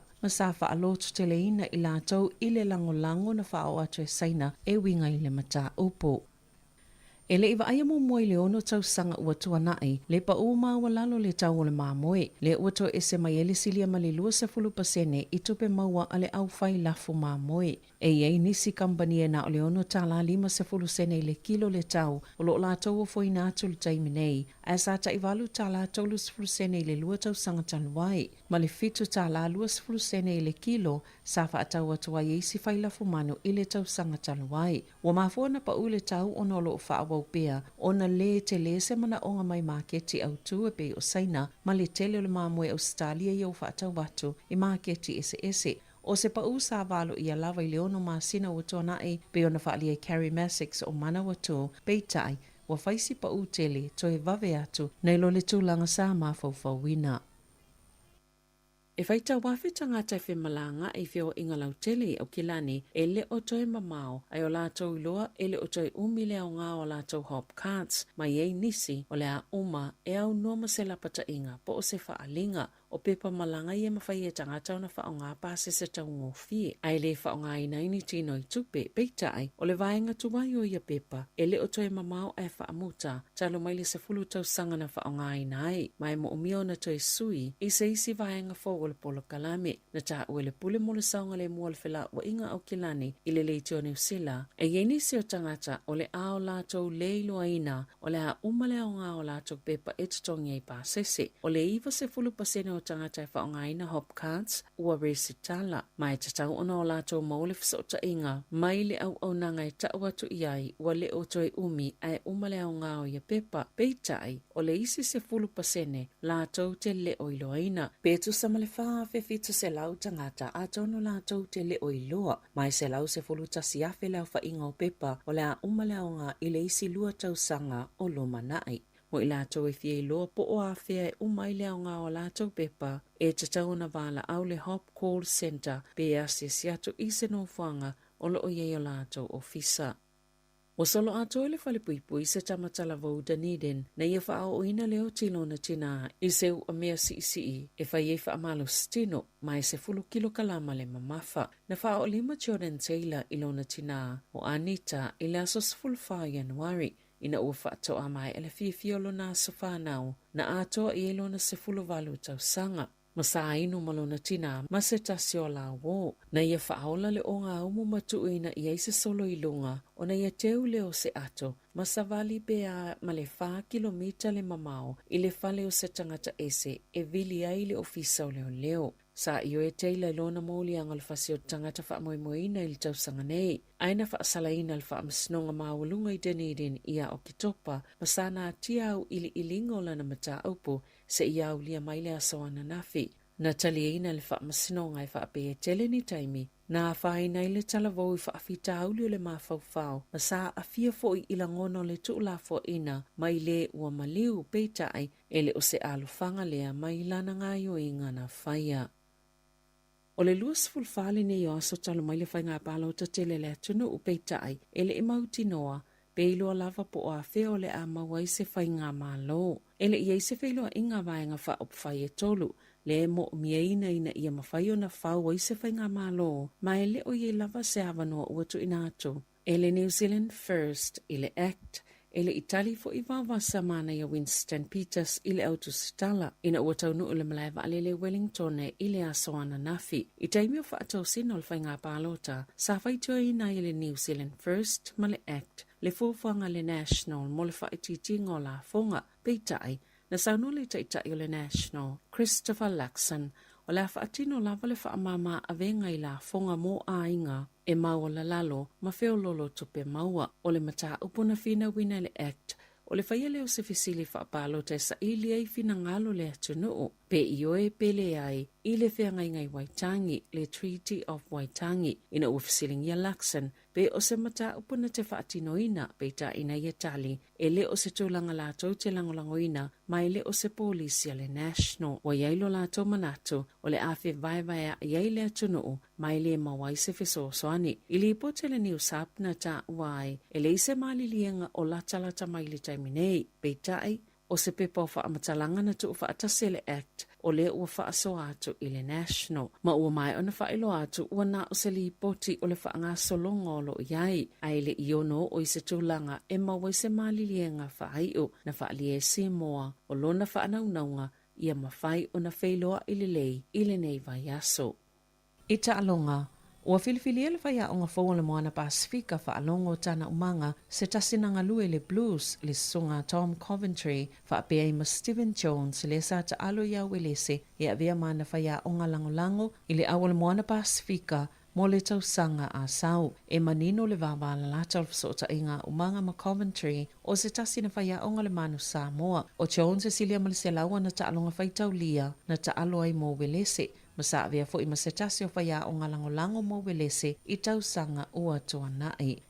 E toluta alonga u whaasalaina i le kapetene o le peleke Sam Kane mai le pepa momo le na whaasalaina i le suenga o sempini o le ipo le lalolangi. Le taimina tola ia i lumo le komiti na whaia le ilo ilonga na ia ta uai e le talitonu e te tauna pepa lanu momo na whaasalai o ia pe tai na ta ua le komiti sa mawalunga lavani tūlanga onga e ono tula i mai ilana pue. O Kane le tamalaka pi momo o whaasalai se pepa momo po le tuli i tua i le toi ta alo le ta alonga atoa i se suenga siampini o le ipo le lalolangi. O lo Betty Frankie de Tory o le amanu malo absurd i le ta alonga o solofanu tutu i le Melbourne Cup i le so e valu miliona talale manu malo o le atu unga tele. Sa manu malo absurd maditori i le tu unga le ebo handicap peitai waleanga wa atitori e whaatautaya absurd mo le tu unga i le so ina ua whaapa upauna le solfanua mai leono sfultesima le 5 kilokalama i le 5 kilokalama mo le atu unga tele. Wa filifili Isaac Burton eti e whaatautaya absurd o le afa o le whai le afiafiana nei o le afa asalala winai le tu unga solfanua o le Melbourne Cup i lunga o televise. O le tamaita i talavou Sāmoa Faith Vui, wa avea nei ma Sāmoa momo o sampini le tamu sanga tāpolo tamaita i a New Zealand, i le vaenga i lato e le i taa alo whaapolo fesa, pe ona whai le whai ungal vai asa talwai i le kalapu tāpolo i Hamiltone. Olo na tamao Carrie Vui, na toso ato, ma o ia fo'iola na whai a onga, e au mau Faith ma ta alo i Sāmoa, ai tau vai atono i fafo, pe a ngā whatia lo na ingo na whaatupe, o se tasi leo whaanaunga po o miti a le tamama le a whawhine, ina ia manu malo i le taamirusanga New Zealand i le ngata i lea, o sona a wala le mwhaiona whaasolo ma avea ai ma Sāmoa mua ta alo, i le taamirusanga tele o le LPGA Tour, o le se fulo tau sanga o Faith, na whai eilo na tama pe ma whaiona ta alo, ina ua wa ailo na tuangane matua o Niko, o alu i tau vanga, whaapea fo i malona tuangane o leo, ina ua amata o na ta alo, o le sunga Carrie, na o lava ia lana tāpolo mo le tele o tausanga, ma o le naunau tele ina ia le lei le tāpolo, na whai e le whai unga ia o onga i le whale, ina ia mawhai o na o le tā Faith malona tuangane o leo, i aso i ono le vai aso, ma na amata mai lava i le tausanga e lua a Fesfoloiva, e ta alo i le kalapu o le Royal Sāmoa, e le na o le pauleo ni ta amalsanga ia tono i fafo, ua mawhai o na tau vaile a tamaita i talavou, ma e fto ase fulu valu nei o na tau sanga, ma ua sauni malona tuangane o leo, e whai ma ave fua Sāmoa i le taamirsanga tāpolo a le Pasifika.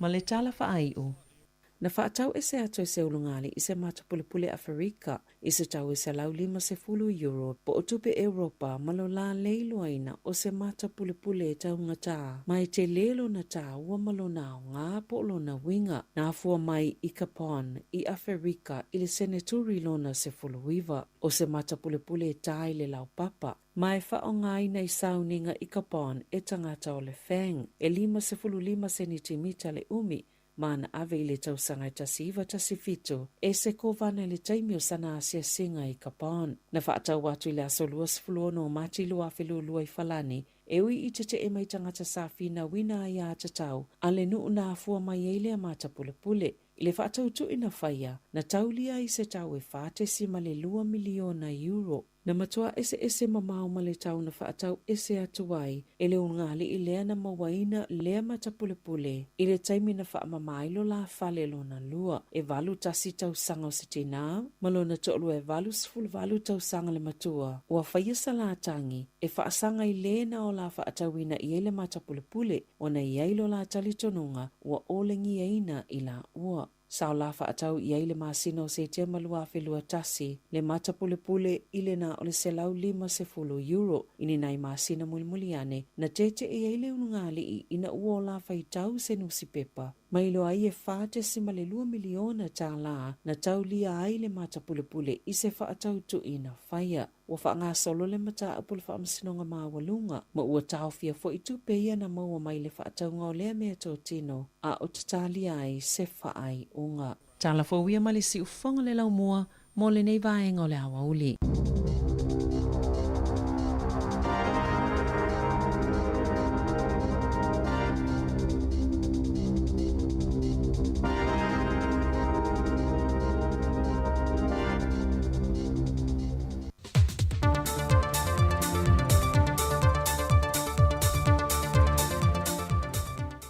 O te toe whaatalo whantu fo ele nei fo i aso fōlu tātua tunuu, e leisi fo ele nei whao pōponga o tala inisi o meolo o tutupu, e lo tātua tunuu i Sāmoa.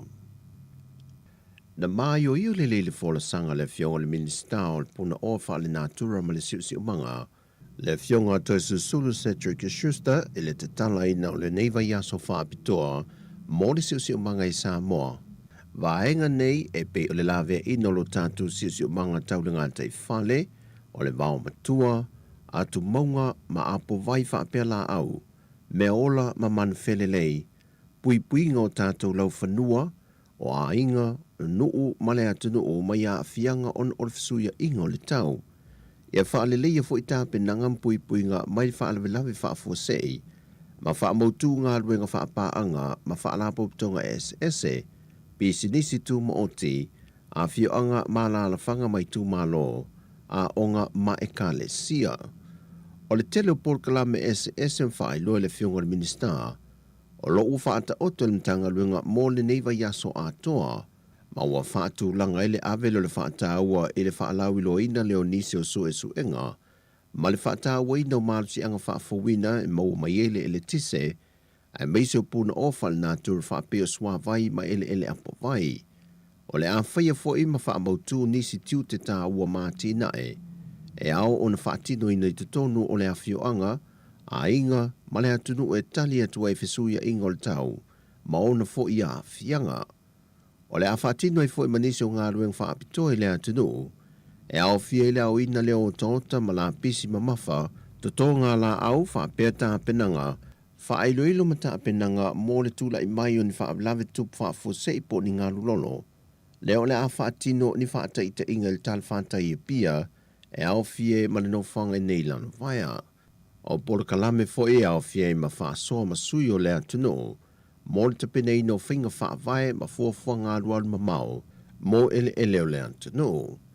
O se tasi o vanga tā ua le whaatino i no polo kalame lo neiva yaso whaale si o manga, o le ngā lurua so tau au lea maisi whaalapo tonga, mai e whaalawi loa e fo ili nei lava vai aso, nisi o ngā ruenga whaapa anga ma malo mai whafo, ma tanga ruenga le malo, whaalapo tonga tu ma oti, e awhia i mar Conservation International, ma le Sāmoa Conservation Society, o awhio anga ma la whanga, a onga e o lava i e ka le sia.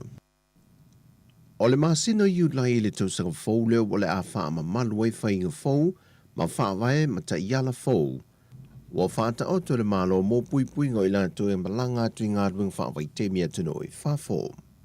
O se tasi o lui tau tele wa whea ngai ne male vaenga sa i lui luina wha vai fou nei. Na sila sila tu ai le a fianga lo tātu tino o mai pisi nisi ma ngā ruenga le malo.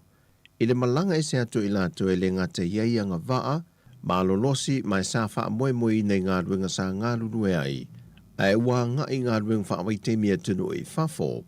Mai o atu i level tūlanga o le le ai o nisi, e ngalue ina wha atu anga māti nae. Ma o whainga wha vai fōu iu wha tātia ma pāsia le malo. O le a wha amatu atu i whona wha vai ai tu malo. O i lātou ia e ilo ina ma whiliwhilia tangata tonu, e tu i nātu i eia awanoa mō ngā ruenga wha vai taimi. Peitai, e iei vai ngol whainga wha vai le nei, o whaalia ni seo pisinisi mwhala puptonga o le a fia i lātou.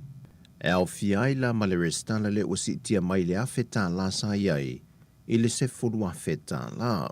O fsilingi nei e nisi whala puptonga, o lo fia mau e se whaamamalmanga le vaenga leo ta iala fou. Pe tutusa o mai whala puptonga ma nisi o pisinisi, o no nisi o whala puptonga, e leo taitai au sia le whāsela o i lātou ua malanga i ngā ruenga whaawai teimi mai lalo a lātou polo kalame. Talwai nei na whailua a Yesu i main malo ma whaala puputonga ma pisi nisi i o lātou te pena ina ia vaenga. E whola sia ia whainga whaawai fōu. E tau fō ia ai le tele o whaafita au li saadia e matula i mai. E au fie mal whaatulanga ino le whai numera e a whelua se laua awanoa, mō tangata e te tau ona malanga i le tausanga e tasi.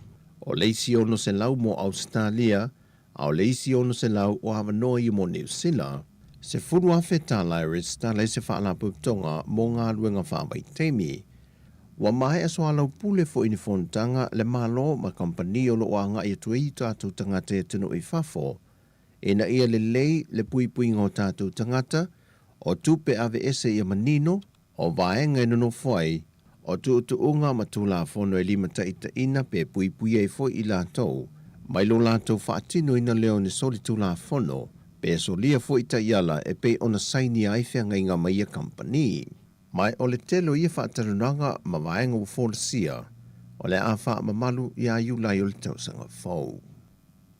E se furma le valu ainga o le au vaauta, le ua tu ina tu yetu si samania mai le official farm sinonga whanua maswafa, e lo lātou le usta ia le polo ingal farm sinonga na tu ina tu le masino Februari le tausanga le nei, e tāpena ese ma whanua ia o le fiuanga o whenga, le ua o lātou whaamautu ma whaatoa ina mō i lātou.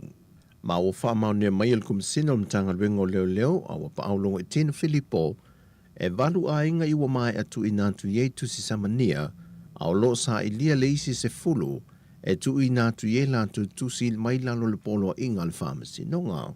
O le aso lu se funma le valu le maasina le nei wa whaatulanga, o le a mata vala awe lo pharmacy nonga po o mata opo, a ia a inga se funma le valu i le pharmacy nonga. Mai le mtanga ruenga lava o leo leo, o le aso se funma le valu le maasina le nei, wa whaamaunia mai le fionga le kumsina o mtanga ruenga o leo leo, o le a mata vala a wele mata opu o lo whaasanga i se tangi se tasi o tamaita i leo leo, ma nisi o le mamalo le atino, il se ulunga li i whaatau awa Sāmoa i pia, le tamaya va a Brown, malona whalitu i a Maylene Brown. E lua mōlianga o lo whaasanga i lea ununga li i wha i loa le fionga le kumsina, o lo la whaia leo ni tua inga i le moni e whaaleanga i nai le matanga ruenga, ma nisi o le awhainga ruenga o matanga ruenga o leo leo ma whalpui pui. Ma lo la whaia leo ni whaamtalanga, e whaatupoi le whita ngai ma le vevesi lea tino, e whaongai nai upenga ta whai langi. Wa tā whia neisi a ingai lalo le wawa ai ngā malu le malo, e tādi ai lea so wa tofwaina e wala a waila la mata opo. O tala ia mai Sāmoa ni yaso, manuia tele si o tātou tunu i tiute whi au mga ruenga, whasoi fwaya.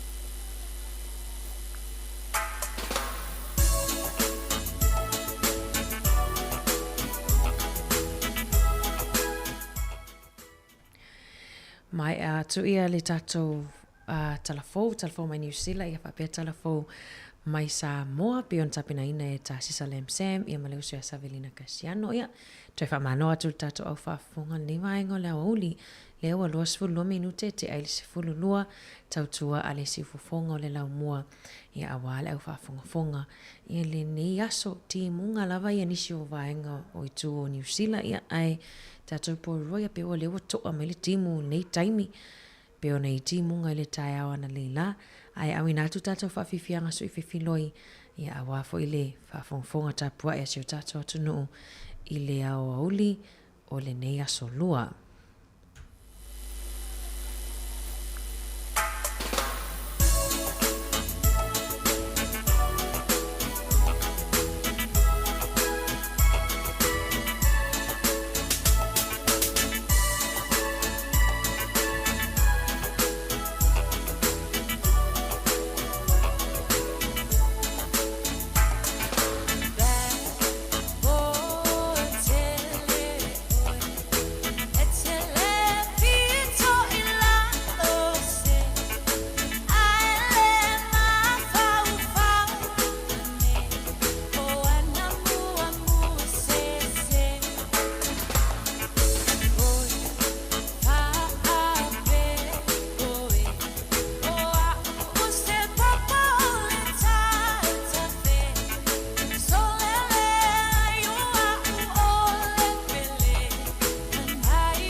Yoki, au fo linga, au fia kama ia lo me makipa.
whawhiwhianga nei vaenga lau uli. Mani fwini sio fo yo tala olo au mai lungo tatu telefou I lungo le penga twailangi le tio New Zealand. O le o pe o le aso e po nafi le na wala ui nei le unga o le tamale o Sam Kane. Ia le asafa pe ona mawala na red card I le taalonga mo le ipo lalulangi. Le nana wala au lumo le whaamasinonga po le tribunal mo la kapi. O le unga ia lewa suspend ia pewa le mawhaiona taalo mo taalonga I lua. E le umwhailaun taalo Sam Kane I taalonga I lana kalapu ia pani lea wasaini. Mo le taalonga lea le whai I Tokyo I le aso 10 November. Ia o lato taalonga ma Tokyo I le aso 10 November. Ia ma le Wild Nights I le aso 5 o November.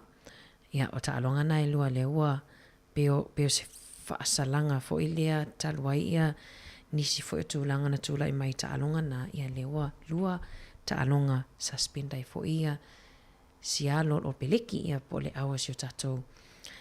Ia tunu I nei New Zealand ta wa tunu mo tatou lo ono nofo mau. Tongi tatou la fonga I nei New Zealand e whaamalo atu. Te lo le o sa sala manongi o le whai ai le ni mani umtalo atasi la e o toi titi avela mai tua. Ia a malemiti ta malana ai halui ai mare urutao. Ia uma upule asolua la tau pa maloche la tau o nafa mangaluenga tonu whawhaingaluenga. Ia lewa malolo mai whaifoisina tamaftanga leo ule o watfse whaasiringa malosi. Ia ai le whangaloina I lawana I tatou mātua.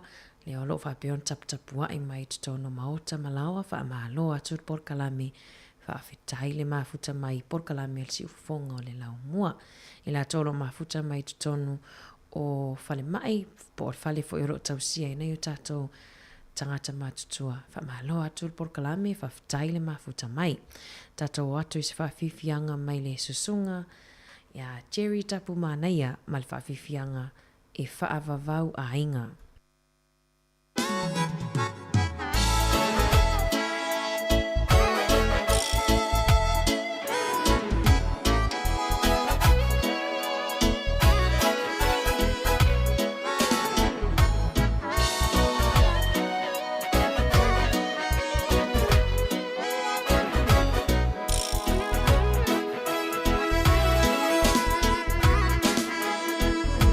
Salumana ielele ua mafuai no choe yasi mai ai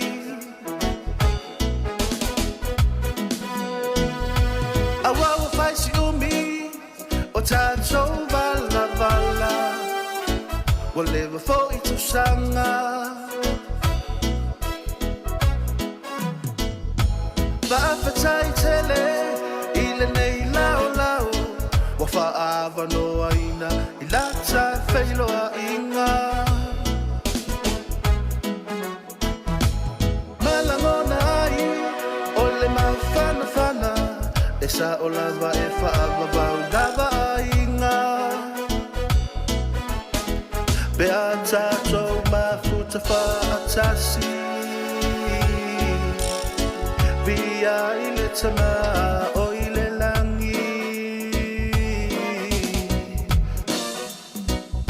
Israel mani Yesu elona fa amalama mato e baba ilona fa asino manga e mana tua pula ale mana tua fa ala o na ole ngana lo na ta inga Yesu ole fa mafutanga ia whaau mafutia I tatou I le whela whani ala una talena te tatou tutu whatasi lo uwa o le aliliu ai ua o iloa ua o la ipuniu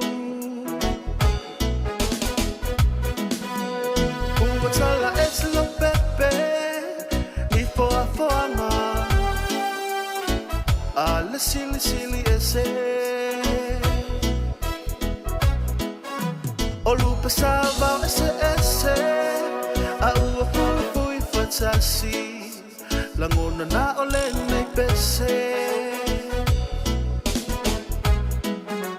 wa to tupe pala fa fatai ai leli le tato mafutanga e fola uno meisa masisi ane lona la oh yeah le isra elo mani e su elona fa amalama macho e vava ilona fa asino manga e mana tua pule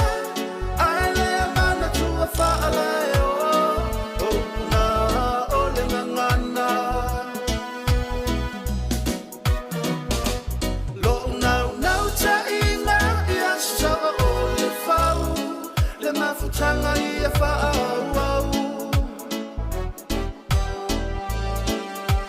Mafusia I tato I le whela whani Ala ulata lena Te tato tutu fatasi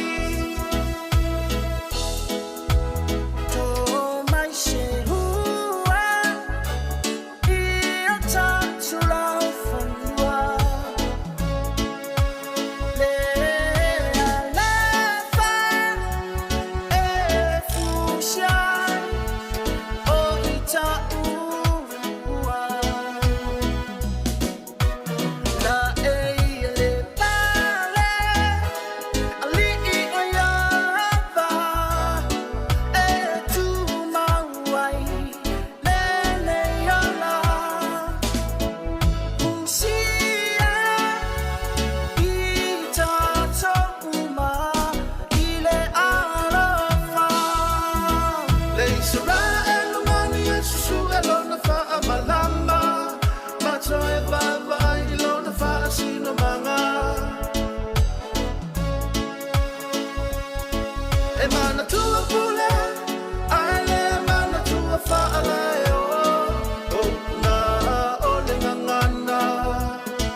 Tanga ia whaau Mafusia I tato I le whela whani Ala ulata lena Te tato tutu fatasi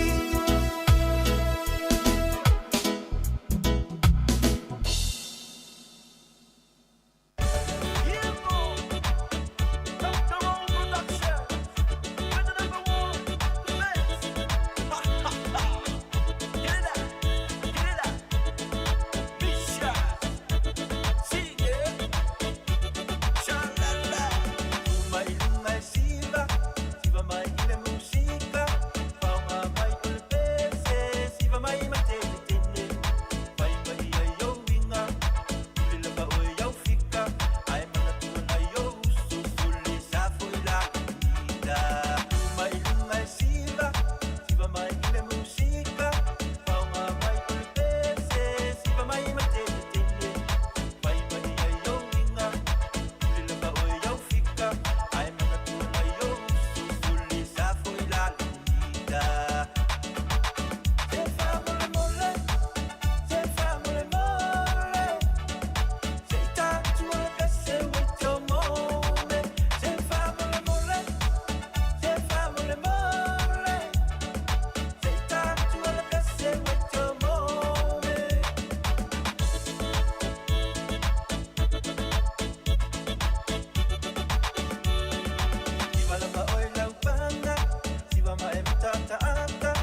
I o e tū ilunga e whaisau siva. Ai nisi o tala vavai atu fo ilunga o le upenga te whailangi a le tio New Zealand le aso le olo o fono ai le vaenga whaupu whai a le Labour. Olo lena whaiana le lala tō fono le itu lai tasi i le awauli nei ia na mwhaiona mai mua ilunga o ala ata ia whapea fo le TV tasi.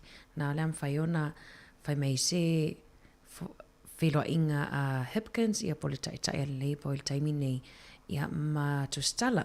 Mwhaiona whaailoa mai ai o le fono i le aso, pe ona whaailoa atu fo i talafou ia o le sailinga lea pe whaatu mawina pe le lango a le a whaipule le Labour e a vea pea ia Hipkins mau lato tai ia pe le ai ia na pe whaisina lato tama i pālota na ia po ai e a wailo na finangalo e a vea pea Hipkins ma tai ia e po ai fo i le a wai ma nea le vavai atu na fisilingi e le autostala ia le tato whaipule nei mana ia le songa ia Barbara Edmonds pe na te langolangoina ia le songa ia Hipkins pe le ai na fisilingi a foi pe iso na finangalo foi le e tu e ngalo na lima e fia tai le vainga whaupu whai pe tai ma nei le tali mai ia Barbara e tu mau lona langolangoina ma lona whaatuatuaina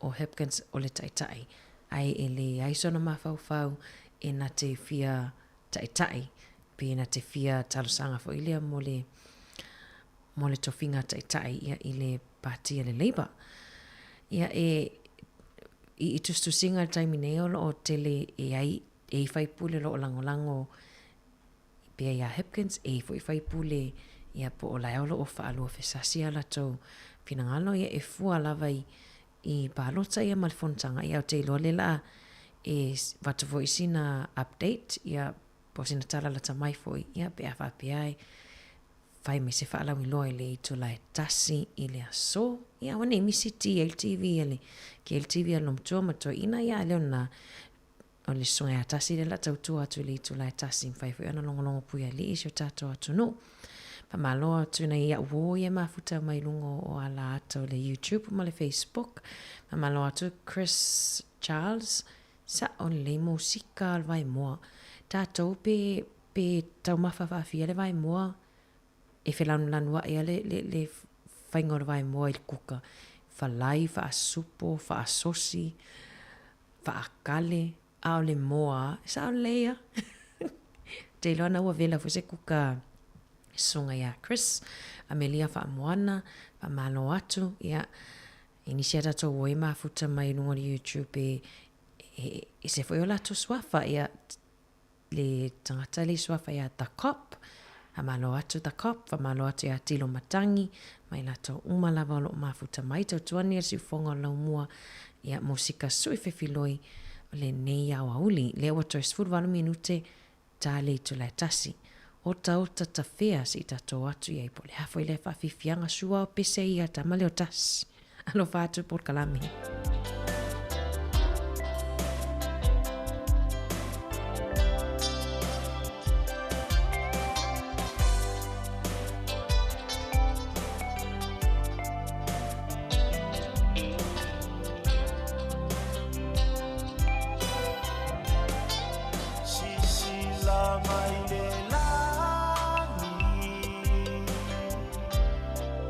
Malango na luta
Alulu mai le po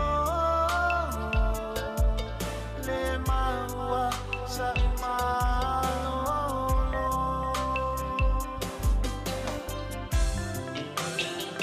ua peia se o ta fea ua peia se o ta fea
Let's go.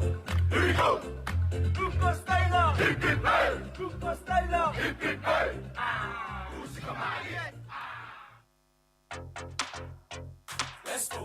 Here we go. Música Maria. Aceite. Aue. Atata mai mai. Siva siva mai. Siva mai. Oh, luelo, luelo, luelo. Tino siva mai. Música Maria.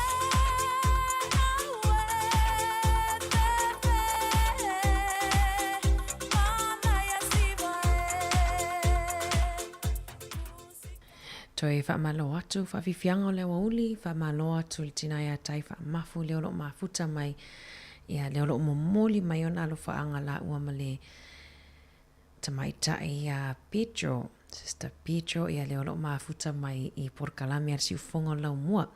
Mana ia le ia inisio vaenga le na watu I tala fau, mana I fo I e whaavaaia ni ai tātou leo le a malanga I whawhato New Zealand, whaongaina I au nanga le New Zealand, tele o malanga leo le a iaini whesuia inga, ia ona o ni vaenga fo I whalelea I vaalele, pe tu samar se fulu fitu vaalele leo lo o lo whai isiaki ia ma whai ni vaenga whalelea, e lua la tausanga, o le isi lua tausanga mai le taimi nei, ia len whasisila mai o le a tele nei ai whesuia inga I malanga, ai mai se malanga I whawhato New Zealand ia ma le Pasifika. Pe o nisio vaenga I saute Korea ia ma Hobart I Australia, Ia leo tau fia ia whainga malanga fo ia leo atu sa au mai au kilani. Ia leo le a tau fi mai le masina o aperila i le tau sanga fo. Ia ai o fesuia inga pe ona whaailoa mai, o fesuia inga pe fesui lau i le taimi o lau waa. Ia pe sui anga i ni tu la ia pole aso e tasi. Pata ita inga la pe aru lau waa le lua. Nei ia e ile taimi em whaiona so tai mai le suinga pe whato alu lau waa i le afo le tolu. A leo nawa ti lei mo le aso ato whato alu le si aso. Ni se waenga i mata i tua ni mana i a mese la vai tātou lo o fofua e malanga i vai taimi o Kirisimas. Te roa tele tātou i malanga i Sāmoa. Ia po o nisi fo i atu no wha o ngā fo i lewa au nanga ale ia New Zealand. Mana ia e fuanga i fuanga. Tu uni aso se lua pe tolu. Ia i le vā fo i le awani i malanga nea o tae au wha moe moe. Ina ne i te iwa le mawatu wha moe moe ia tātou ai mese a tātou fuanga wha moe moe nga mo whai ungo tau sanga o mato e taunga tā pa se ia le Kirisimasi ma tau sanga fo ia ai wha manui atu fo ia wha moe moe nga o le alo atu ai fo i nisi fo i o ainga a waso fia whai poi ponga waso wha nau te tele fo ia nei tātou mātutua la wha manatuina le fitus fulu, onos fulu, fitus fulu, valus fulu, ivas fulu.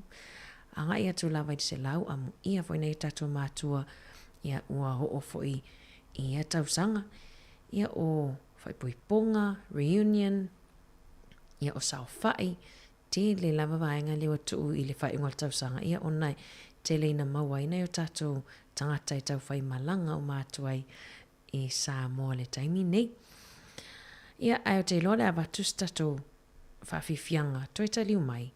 Ia ona toi o tatou whatou whalole nei tatou woia mafuta mai i lunga o le tatou ala leo tasi ono te sima le tasi whamo. Taumate Brothers malipese whaafetai i mātua.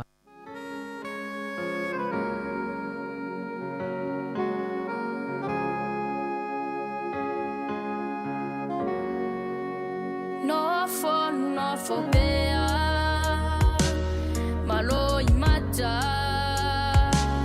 bea manatu I whainga tau leo langa ai o se mafua anga e ta umai po o ai e fisa so ani mai taimi a te vai taimi o tinga ai o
whaafifianga ma le Taumate Brothers, taulunga toi fo il tautua si ufonga lau mua ni vaenga o le awauli, mo le toi fo ilanga whaftai nei tatou wompa anga umalawalo o whaonga ina mai le tatou frequency e mafuta mai ai, whamangalo tautua nei aso whamanuia le toi fuafuanga umot toi tatou runga le YouTube ma le Facebook, mafuta mai pea, tali tu lai tasi au ina atu talafou, so mai fo le songa ya tasi tu tolova ai wha aua watu tatou tautua. Alofa atu pol kalame tatou toi wheloa ei foi le aso atai au. Waftai. Taurunga atu ele tine ula fala si fofonga la mua.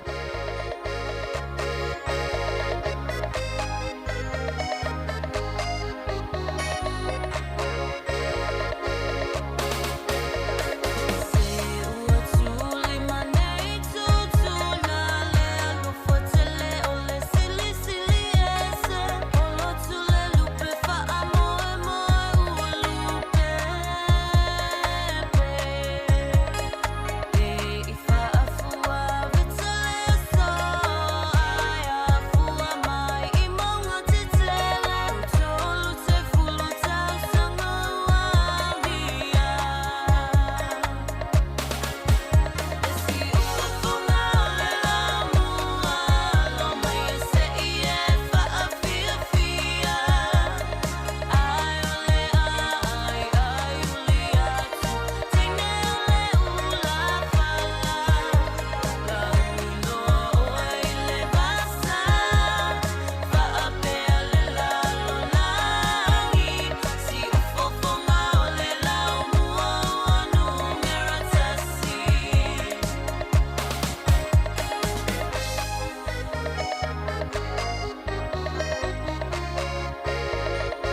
Toi whaatala whaatol whaapoponga o talafong malisi ufonga le lau mua mo le nei awa uli. Sa whelo i atu le kamupani mo kiwi fruit le sespri ma le fau tua o lana komiti whaatonu Sir John Key i le minister saina mo le vai fafo. E tala noa le tutonga whaasolitu lafono le kiwi fruit code 3 i tutono saina o le sespri o loo umia ina ia te tau i le sun gold bo le G3 mai whaitau wafe tupe tutongia lau whai whaatoanga i New Zealand i le hektea e tasi e tuto ai le kiwi fruit na ave se whai whaatoanga ni la au i saina i le lua fesifuluono mai e talo mai lava le nā taimi ua whaatuptupla ia le tele o la au ua tuto na whaalia le pulisilo le sespri Dan Matheson o le totonga o kiwi fruit e au noma se whaatanganga o se lu i tau tele leo lo tu maupea mo le atunu pe afua i le tu sama le valu afe hectares o le ele i saina mo ia la au ma ua la matia i le tele o inivesi ma tupe lau whai whaatoanga i New Zealand o na o le a tele le sapalai o ia whalau aina na whilo i atu Sir John i le minister Wang Yi i Beijing i le asonga fua ma sa o fieni talanoanga e whaatatau i le tau o le puipuinga o mea tau tino le mawhau New Zealand ma sa whaalotu teleina i lātou i le lango na whao atu e saina e winga i le mata upo. E le iwa aia mo moe le ono tau sanga ua tuanai, le pa ua lalo le tau o le mamoe, le ua to e se mai ele silia ma le 20% i tupe maua a le au whai lafu mamoe. E iei nisi kampani e na o le ono tala 50% le kilo le tau, o lo la tau o foi nā tulu taimi nei, a sa ta iwalu tala 30% le lua tau sanga tanuai, ma le fitu tala 20% le kilo, sa wha atau atua iesi whai lafu manu i le tau sanga tanuai. Wa mafua na pa u le tau o no lo wha pea ona le te le se mana onga mai maketi au tu e pe o saina ma le tele o le mamoe Australia i au whaatau watu i maketi ese. O se pa usa valo i lava i leono masina o tona e pe ona whaalia Carrie Massix o mana watu peitai wa whaisi pa u tele to e vave atu nei lo le tūlanga sa mawhauwhauina. E whaita wafi tangata e malanga e whio inga lau tele au kilani e le o toi mamao ai o lātou iloa e le o toi umile au ngā o lātou hop cards mai ei nisi o le a uma e au noma se lapata inga po o se whaalinga o pepa malanga i e mawhai e tangata o na wha o ngā pāse se tau ngō fie ai le wha o ngā inaini tino i tupe peitai o le vaenga tuwai o ia pepa e le o toi mamao e wha amuta talo mai le se fulu tau sanga na wha o ngā inai mai mo umio na toi sui i se isi vaenga fo le polo kalame na ta uele pule mo le saunga le mua le whela wa inga au kilani i le leitio New Zealand e ieni se o tangata o le ao lātou leilo aina o le a umale au ngā o lātou pepa e tutongi ai pāsese o le iwa se fulu pasene o tangata e whaongaina hop cards ua resitala mai te tau ona o lātou maule fisota inga mai le au nanga e tau atu iai ua le o toi umi ai umale au ngā o ia pepa peitai o le isi se fulu pasene lātou te le o iloaina petu samale whaafe fitu se lau tangata a tono lātou te le o iloa mai se lau se fulu tasi afe lau wha inga o pepa o le a umale au ngā i le isi lua tau sanga o loma nai. Mo i lātou e fie loa po o a fea e umai leo ngā o lātou pepa e te tau na wala au le Hop Call Center pe a se siato i se no whanga o lo o iei o lātou ofisa. O solo ato le whale puipui se tamatala vau Dunedin na ia wha o ina leo tino na tina i se u a mea si e whai e wha amalo stino mai se fulu kilo kalama le mamafa na wha o 5 Jordan Taylor i lo na tina o Anita i le aso sefulu 5 Januari ina ua whaatoa mai ele fiolo na sofanau na atoa i elo na sefulu valu tau sanga. Masa inu malona tina ma se tasi o la wo na ia whaola le o ngā umu matu ina i eise solo i lunga o na ia teu leo se ato ma sa vali bea ma le 4 kilomita le mamao i le whale o se tangata ese e vili ai le ofisa o leo. Sa iyo e teila ilona mauli ang alfasi o tangata wha moina ili tau sanga nei. Aina wha asalaina al wha amsnonga maulunga i Dunedin ia o kitopa masana tia au ili ilingo lana mata aupo se ia au lia maile asoana nafi. Na tali ina le wha amsnonga i wha ape e tele ni taimi. Na whaina ile talavou i whaafita auli o le mawhauwhau masa a fia fo i ilangono le tuulafo ina mai le ua maliu peitai ele o se alufanga lea mai lana ngā yo inga na whaia.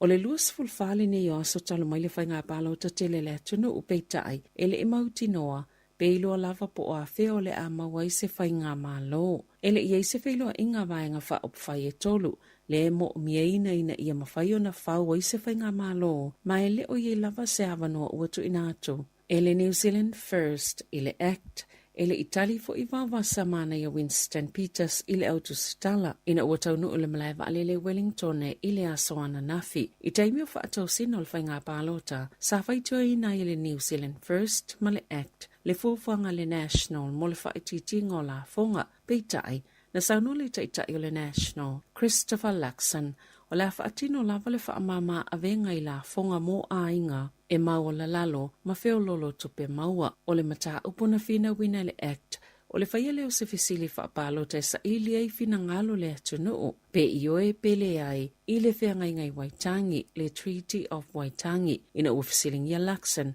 pe o se mata upuna te whaatinoina, pe ta ina ia tali, e le o se tūlanga lātou te langolangoina, mai le o se polisi le National, wa yailo lātou manatu, o le awhi vaivaya yai le atunuu, mai le mawai se fiso soani, ili ipote le New Sapna ta uai, e le ise mali lienga o latalata mai le taiminei, pe tai, o se pepa o whaamatalaga na tu whaatase le ACT o le ua whaaso atu i le National. Ma ua mai o na whaelo atu ua na o se li poti o le whaangasolonga o lo iai, ai le iono o i se tūlanga e maua i se malilienga whaaiu na whaalie Sāmoa o lona whaanaunaunga ia mawhai o na whailoa i le lei i le nei vai aso. I ta alonga, ua filifili ele whaia o ngā whaua le moana Pasifika wha alongo tana umanga se tasinanga lue le blues le sunga Tom Coventry wha apea ima Stephen Jones le sa ta alo ia welese e avea mana whaia o ngā langolango i le awa le moana Pasifika mo le tausanga a sau e manino le vāwala lata o fsota inga umanga ma Coventry o se tasina whaia o ngā le manu Sāmoa o Jones e silia ma le se laua na ta alonga whaitau lia na ta alo ai mo welese masa avea fo i masetasi o whaia o ngā langolango mo welese i tausanga ua toa nai. E tolu ta alonga u whaasalaina i le kapetene o le olo peleke Sam Kane mai le pepa momo le na whaasalaina i le suenga o sempini o le ipo le lalolangi. I le taimina tula ia i lumo le komiti na whaia le ilo ilonga na ia ta uai e le talitonu e te tauna pepa lanu momo na whaasalai o ia pe ta ina ta ua le komiti sa mawalunga lavani tūlanga onga e ono tula i mai ilana pue. O Kane le tamalaka pi momo o whaasalai se pepa momo po o le tuli i tua i le toi ta alo le ta alonga atoa i se suenga siampini o le ipo le lalolangi.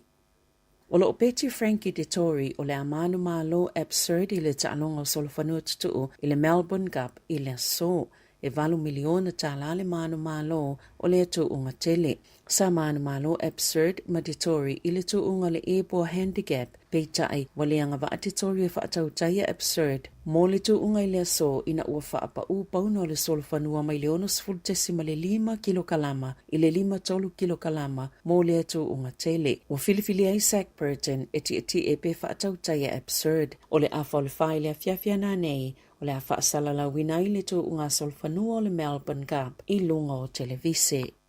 O le tamaitai talavou Sāmoa Faith Vui, wa avea nei ma Sāmoa momo o sampini le tamilisanga tāpolo tamaitai a New Zealand i le vaenga i lato e le ita alo whaapolo fesa, pe ona whai le whai ungal vai asa taluai i le kalapu tāpolo i Hamiltone. Olo na tamao Carrie Vui na toso ato ma o ia fo iola na whaia onga e au mau Faith ma ta alo i Sāmoa ai tau vai atono i fafo pe a ngā whatielo na aingo na whaatupe o se tasi leo whaanaunga po o miti a le tamama le a whawhine ina ia manu malo i le taamilusanga New Zealand i le ngata i lea o sona a wala le mwhaiona whaasolosolo ma avea ai ma Sāmoa mua e ta alo i le taamilusanga tele o le LPGA Tour o le se fulo tau sanga o Faith na whaielo na tama pe ma whaiona ta alo ina ua wa ailo na tuangane matua o Niko o alu i tau vanga whaapea fo i malona tuangane o leo ina ua amata o na ta alo o le sunga Carrie na o lava iala na tāpolo mo le tele o tau sanga ma o le naunau tele ina ia le lei le tāpolo na whai e le whai unga ia o onga i le fale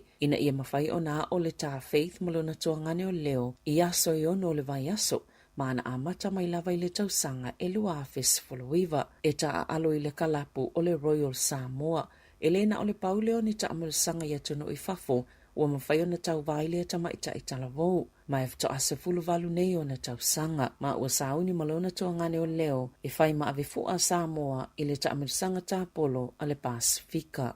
Ma le tala whaaiu.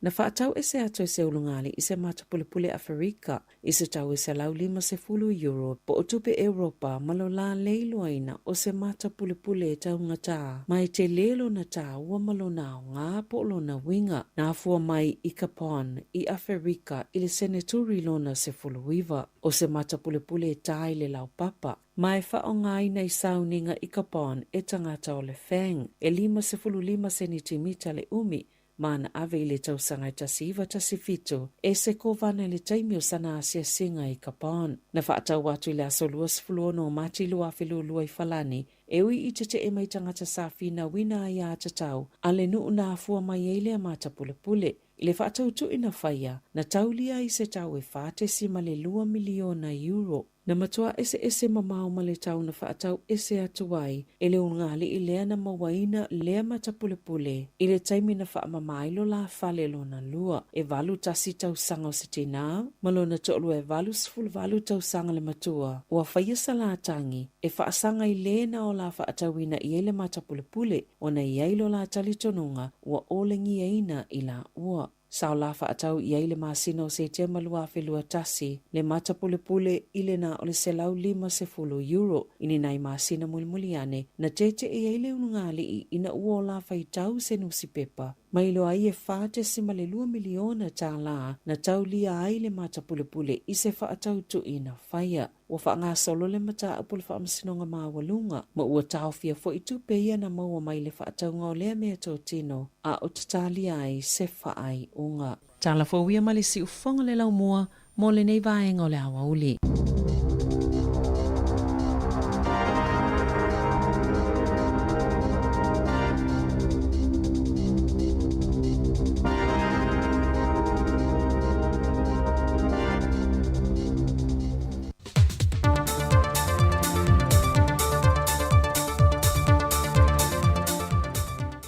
O te toi whaatalo whantu fo ili nei fo i aso fōlu tātua tunuu, e leisi fo ili nei wha o poponga o tala inisio meo lo o tutupu, e lo tātua tunuu i Sāmoa. Na mai o iu le leile fōla sanga le fionga le minista o le puna o wha le nātura ma le siusi umanga, le fionga toi susulu Cedric Schuster e le te tala ina o le neiva i aso wha apitoa, mo le siusi umanga i Sāmoa.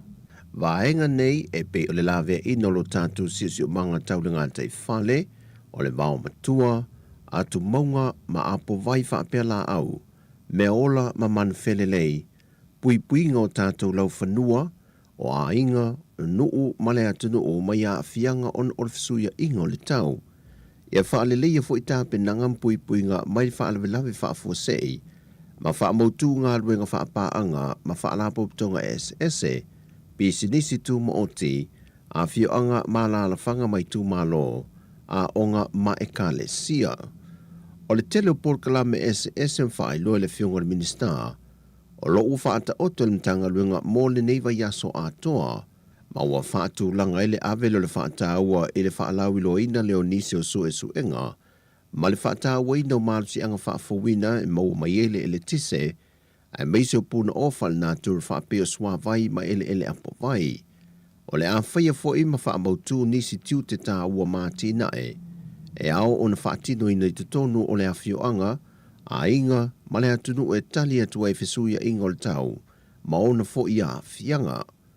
O le a whaatino i fo ima nisi o ngā rueng whaapito i le atunu, e ao whia i le au ina leo o tōta ma la pisi ma mawha, to tō ngā la au whaapea tā penanga, whaailoilo mata penanga mō le tūla i mai o ni whaablawe tup whaafosei po ni ngā lulolo.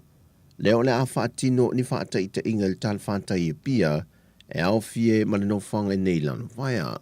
O pora kalame fo e au fie ma whaasoa ma sui o le atuno, mō le tapene i no whinga whaavae ma fuafua ngā lualu ma mau, mō ele o le atuno.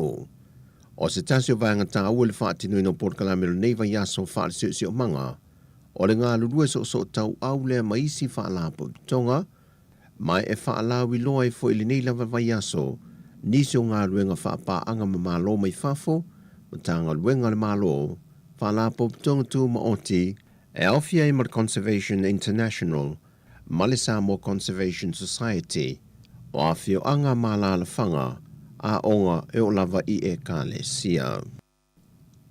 O le masino iu lai le tausanga fou leo o le a wha ma malu ai whainga fou, ma wha vai ma ta iala fou. Wa whata o to le malo mō pui pui ngoi la to e malanga tu ngā ruang wha vai te mia tino i whafo. O se tasi o lui tau tele o whea ngai ne ma le vaenga sa ai lui na wha vai fou nei. Na sila tu to ai le a fianga lo tātou tino o mai pisi nisi ma ngā ruenga le malo. I le malanga e se ato i la to e le ngata iai anga vaa, malo losi mai sa wha moe nei ngā ruenga sa ngā lurue ai. Ai wā ngā i ngā ruenga wha vai te mia tino i whafo. Mai o atu e lava tūlanga o le ai o nisi, e ngā lue ina wha atu anga māti nae. Ma o whainga wha vai fōu iu wha tātia ma pāsia le mālo. O le a wha amatu atu i whona wha vai ai tū mālo. O i lātou ia e ilo ina ma whiriwhilia tangata tonu, e tu i nātu i e awa noa mō ngā ruenga wha vai taimi. Peitai, e iei vai ngol whainga wha vai le nei, wa whaalia ni seo pisi nisim whaalapu tonga o le a fiai i lātou. E au fiai la ma le restana le o si tia mai le a whetā la sa iai, i le se furu a whetā la.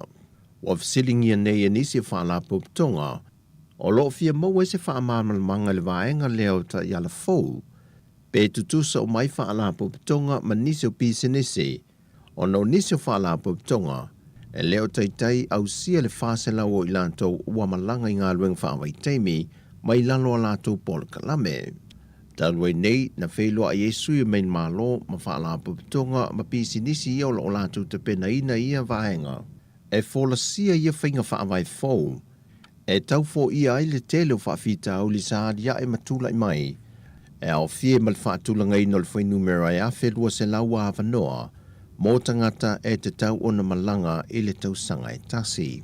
O leisi ono se lau mō Australia, au leisi ono se lau o Havanoa i mō New Zealand, se furu a whetā lairis ta leise whaalapu tonga mō ngā ruenga whaamai teimi.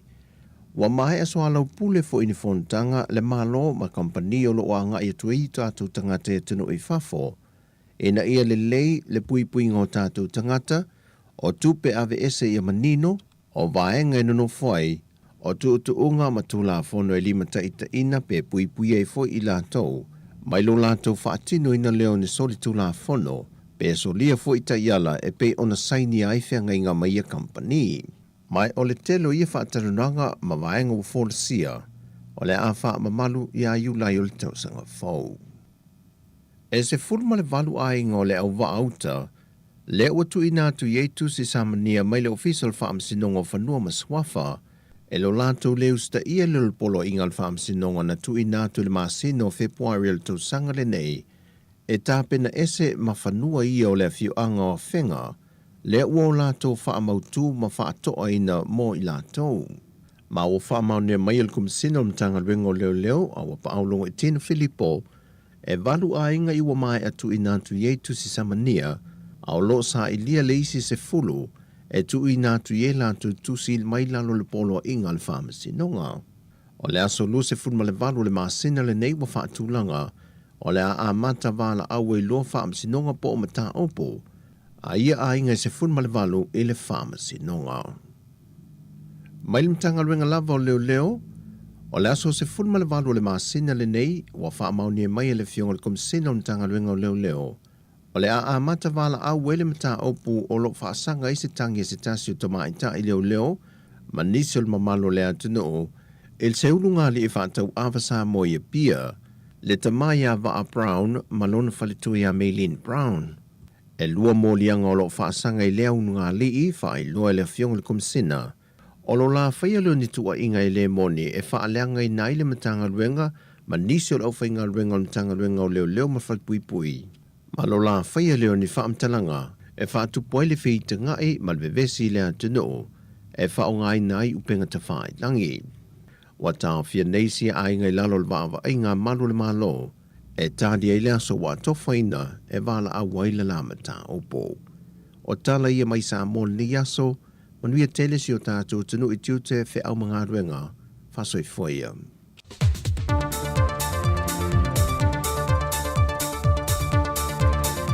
O le nau whaafonga tātou matunu le tue whaasalawino talafou matala mai Sāmoa le yaso ia pe on whenga sunga tāse salam se ma tātou tala mai Sāmoa e fa pe fo Sabrina Casiano ia il fa poponga muli o tatou telefone le tulas formal lua le o to mai anto fa salawin le taimi nei ia to e mo fa poponga le taimi masani ia ile tu la valu ile aso atayao au le o mal tatou taimi lua se fulu ma le 3 minuti o te nei le tu la tasi ia ma ole to tu la muli fo nei o le tautua ale si fonga la mua ia ilungo tatou ala ata le Facebook ia mai so tatou YouTube ia se ipa ia la fo ile lua ile au nei ia mai se tatou app ia ai to fa fero ia tu ma to fa talo fa tu na tu na sa auto ma futa ma to fine an fa solo mai le tu la se ful ma le lua ia e pa ia mai le taimi le fo se mai ia wa tau fa mai ina le tatou tua ia ile tu la lua mo le to ile fa malo ia mo le fa aftai ia ila to lo ma futa mai lungo tatou ala ata ia se ipa ia le tu la lua ia ona tatou fa ma vai lo le mo le yaso ia ai malo lava le ona sa i tiu te mawhai wa mga luenga o lo whenga iei le tātua tunu ia mai se i lātou lo mafuta mai mai ia tono ainga tono whalewhai ngā luenga ia po e whanai te ruai kofe i se whale kofe ia po se lalo le po se shopping center ngai te rua mai mua mai ai ma whailua whale tala o lea uli ia ma whai fo ini tala o lea uli ia wha malo a le whaile le talanoa malo le talanoa mfaasoa io e mfaasolosolo le tipo de coco ia ma fai le toast ia mainga pena ia matau maftanga foi o le uri wai ani si o tari sua o nenei taimi ma fai latou tau maftanga ia ma mafuta mo le tatou pokalame ia i le nei foi taimi ona i faafiafiaga se i paia le itulai lua ia ona mai ale o le tatou tautua mo lenei aso ia e toe faafeiloi atu ma toe faatalofa atu ia e pei ona silafia matalia fo'i ia e le matou i nei New Zealand ia le tūlanga e pei ona i fo'i ia le whaafaletui ia le vaenga whaupawhai ia le leipa lea sa whaatonu ina i le auli nei ia lea la o le talalata mai ia le watula i mai le wasau lunga le taimere nei ia o lea sa whaile whaafaletui ia po o ai masu e toi sue se staita i le pāti ia le leipa ia pei o le sunga ia Chris Hipkins lea sa iai ia lea la ua e mo mai lunga le taimere nei ia ma mai fo initial tatu au whainga luenga ia le tūlanga o e pe ona iai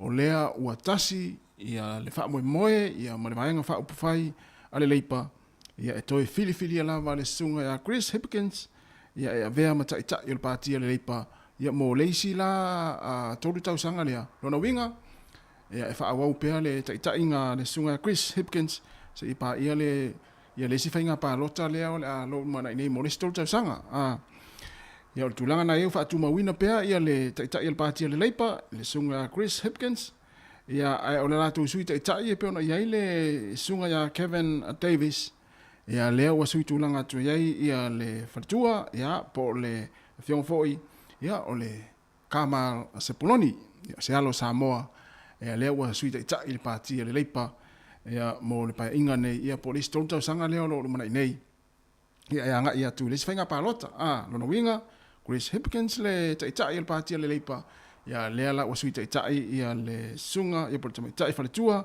ia Kamal Sepuloni ia e whoninga mai e le i eini whaafi naunga fo i le sa ilinga le pātia le leipa e pe ona mai tau atu iai e pe o lena fulisia atoa ia le lango ia a sui taitas ia i sui whaipule ia le sunga ia Chris ia ua whaafai ngofi e le mta upu ia ma leo to e fili ai ia o ia e avea mata ita ia le pātia le leipa ia se tu le lei wa ia te awa ia tangata o le nofo i New Zealand mo mai tau fo i lea fo i taitai sa palemia o se tangata fi nau a tala noa fo i al mana ia o lan tala noa io e fo i le ia se vevesi pe a tala noa le tamalea ia le la umana ia o le uto e fili ia te awa ia o te lango ina fo i le to e fili ia le sunga ia Chris Hipkins ia e vea pātia le leipa le taita e pātia le leipa ia e maisel fatua ia Kamal Sepuloni ia lava va lua le la fa tau tai fo ile pāti le ia i lesi whainga pālota le lumana i nei ia e mo tātou ai o whainga luenga ia o na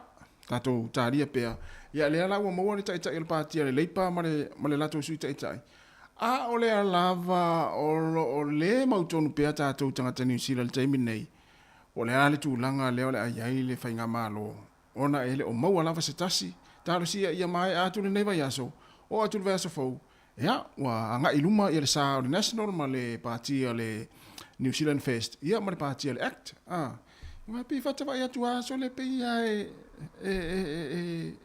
le o mau asa tasi ia I patina ia tolu a ia ala tatu woi nei musika luas fulmanu minuto te nei le tasi fa talo fatu sunga nganga yolo taleni ia va pe fo le falitua ia ana malo lava le on sa nei fo yaso ia mo le to tele Natalie Pensamino malo lava nga lue se le le yoni tina a fa pe uma tina lo langi me le se tina le se me la me vesi lo langi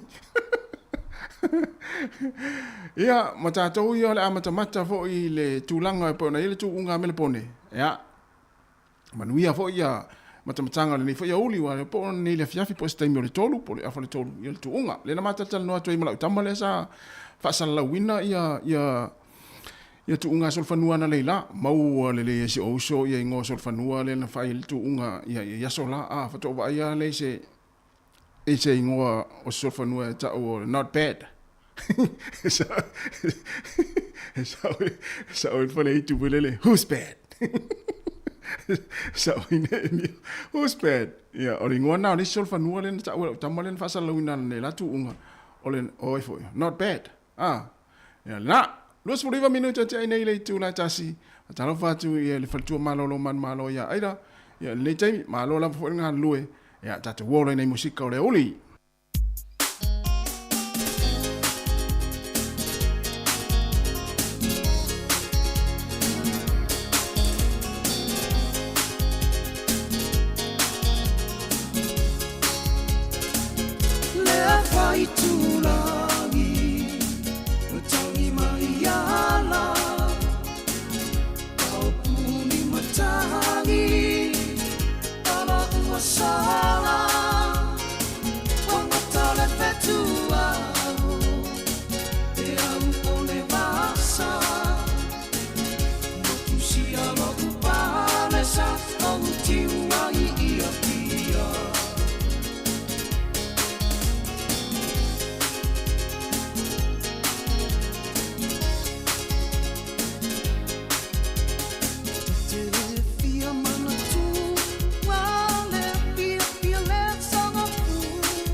Sāmoa, tātou te ewa le Pacific Love, e wha mai o le pō, le apatuna e le lololo, e te le mai fo iai, ewa mai, ewa i e wha te ai lo vai vai, ia ti, tais, tia, seka, risa, musika te whiawhi ai. Sauma mai lau panga, wha manga iai lau e manga, e uma o le pōrua koe fo ia, ko fisi o e wha ngā whangawhanga, yeah! A le ai fo i o le ngā, ko i sau kasi mā whangawhanga, Seki ai au fika o lea ua kui mai o le musika. Put your hands in the air, yeah, yeah. Hey, move your body side to side, yeah, yeah. Put your feet on the ground, shake me on the round. Move your body, shake your body, jump up and down.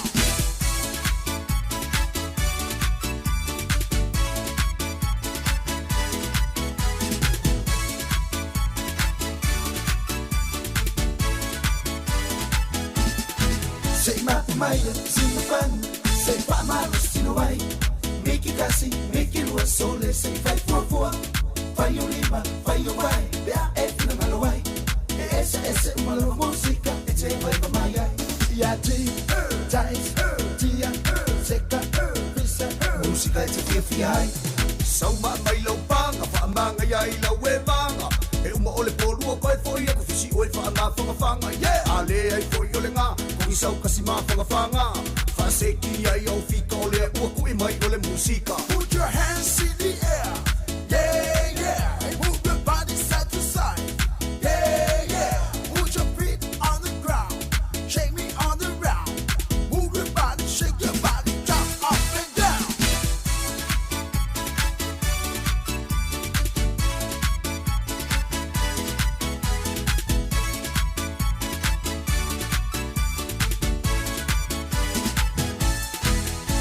Sauma mai lau panga, whaamanga iai lau e manga.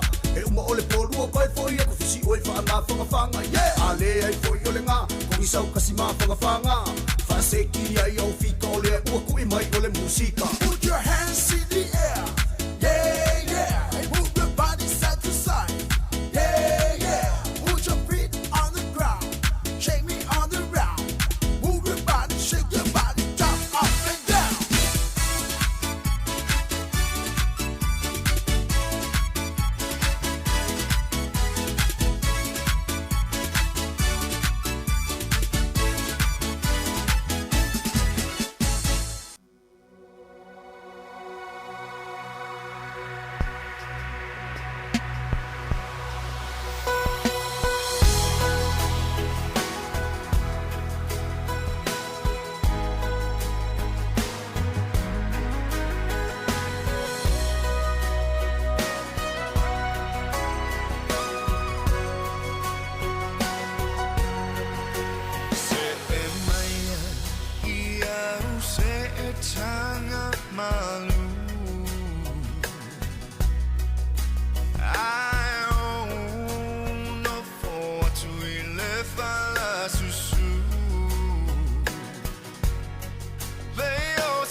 Siu fong mali o le sunga Richard Parkham le pese ia ua mativa lo ua lofa fa maoni ia te oe. Ia oe. Se mara ia upo le pese a. A whanongo le ia upo le pese e se ala whanongo i lea udi. I pe vule le pe tue to manatu i ni au mea se sa fai. Ia fa pela na e loa i ni au mea se sa fai. Ia le ia se panga le mo le fa to ese ma ia oe. To tuli lalo fa to ese ma. Pe fa pe le o ilo e ia le la mena se ia to tuli le lalo me fa to ese ia to fa le ni mea ni fengita fo i mani futi o lu maftanga wa sa afia no ti apollo ia e ona ia ai fa pe wa la ngona ina ia fa to ese se puno lalo me mo ini pe mo ini e uta fo e wolo fa toi mo la to mo ma na vanga le ngol le yaso me se la to le ono fale ono te pena fale yo pese nei ya e wolo fa to ta to po kala mo to ma lo a se le ya se si ame pito silin ta ua ai fa to ese ya ma ngalo fo ya wanga sala po le ale te te le wanga sala ai fa to ese mo to tuli ma yo ya ma ngalo a wanga sala ya ile ngata ile sisi mai nga ia lo fo lu maftanga ia pese nei ia lo fa toi mo la to sa fa nga luenga le o mana val to tele ia ai le Sāmoa le Pacific Love ia tili la upeli aui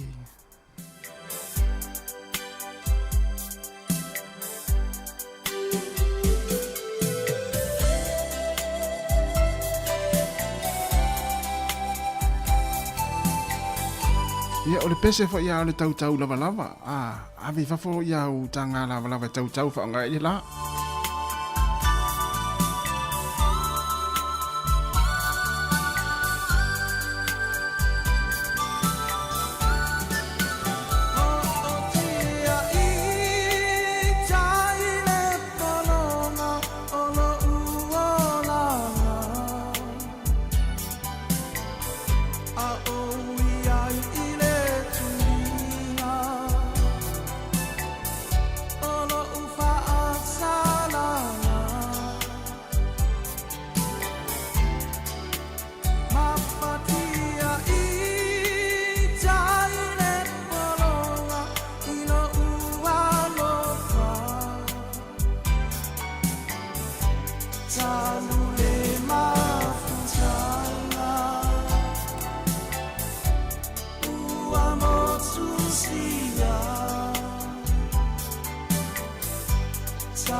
Sa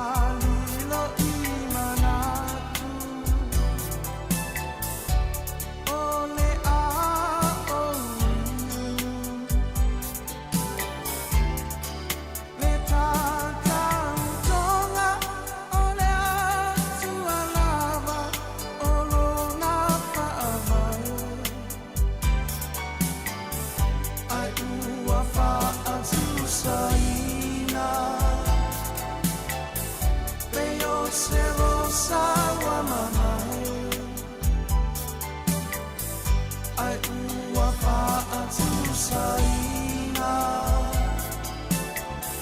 peo se rosa wa mamai ani ea ua e tau ole pua ma e la mai ai olo ufa asala ua mapuai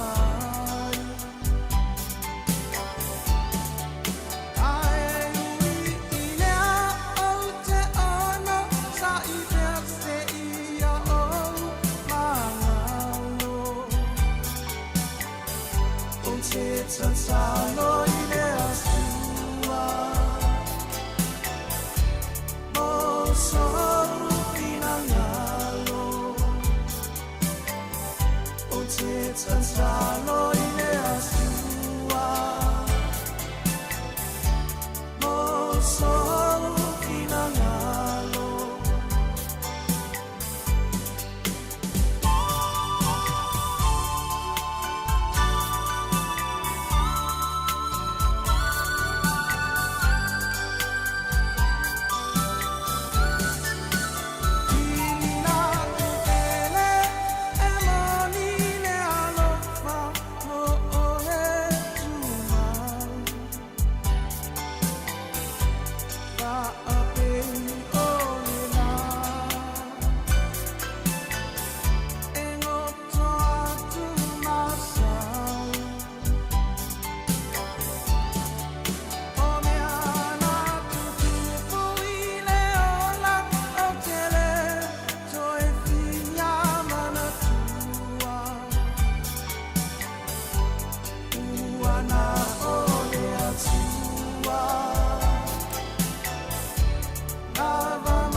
Oka se ufonga Maria Pacific Lava le pese tili la upele ia e mafai fo yana e tango e tu yelingo si uto lua ia po tina le ainga po tama le ainga e fa te inga fa pe o Yohane lo to lua e tango atu fa pe Yohane la upele ia po Yakopo la upele ia po Yosefa la upele ia na e pese ia le pese le ia po ai fo ilingo ia po Andrew la upele tu sa fa pe ngo palangi se uto lua e tanga tu ye longa no e suilingo tili ioi ia fa pe fo il tama ia fa pe la pese le ia te tanga tu ye lingo se uto lua fa pe o Natalie lingo lo to lua tama le fa longo mai ia Natalie la upele ia fa pe fo yo o ana ia Ana la upele ia fa pe fo yo aira la upele e tanga tu elingo si uto lua ile pese na pese ya la ia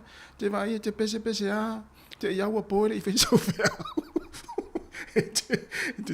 te pese ale pese le wa fi 2 minutes e te pese am fa so le mo fo te ia lo mo ele so fe o fa ia na vai fa usu pese sui tiri le ilingo si uto lua po ringo si umana mea ia fa pe fo yo ten Ia ten la upele e whapea fo i o tasi la upele ia la. To yono minuti ana tale o le tu la lua o le whaatawhiti le o le tātou poklame ea tātou fo i mai tātou wha mawai roa lea ai a miona na ai na o e suire ngosi o to o lua ile pese. Ia, whai whape nasi a tātou a meo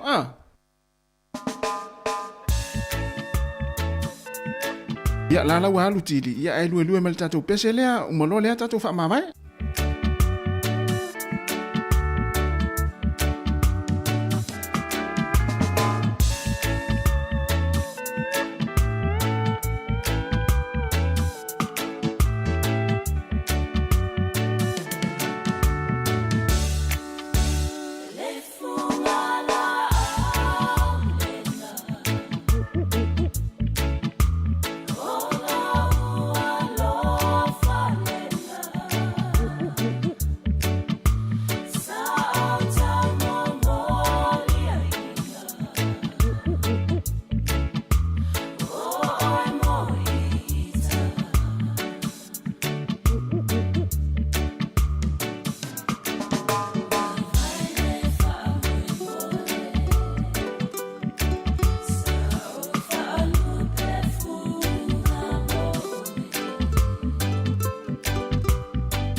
le funga la aulena ia wa mai atu mai tatu tu ne yaso mo le tole fa after tele le pa ia mo le malu tatu tunu ila tu ma futa mai lungo tatu penga tfa ilangi Facebook mo le YouTube pa se fonga la mua ia fa type fa pe wa fa fi ina tu le tatu tu ne yaso mai la tau na le lasi pa mai le tai mi le la tare lua ia mo le tole nga fa after tele ma lo fo nga lu ila tu sa nga lu le ma na nga luenga ma lo on sa ile fa ngo fi fo nga luenga ne ya tunu ia mo le atu fa ma lo mo le ia le ona sa inga ruenga ia we mo le manuanga ruenga nisi o nisi ro fa o pea felo ita ya fa malulu atu a wa sala fo le ngana ia la fo inu le inas fa le tonu tato felo ita ya le tai masani ia mai le tau tone se fonga la mua I Wellington I porirua ma tu te fa so I fu le malu le tato atu fa so I fu ia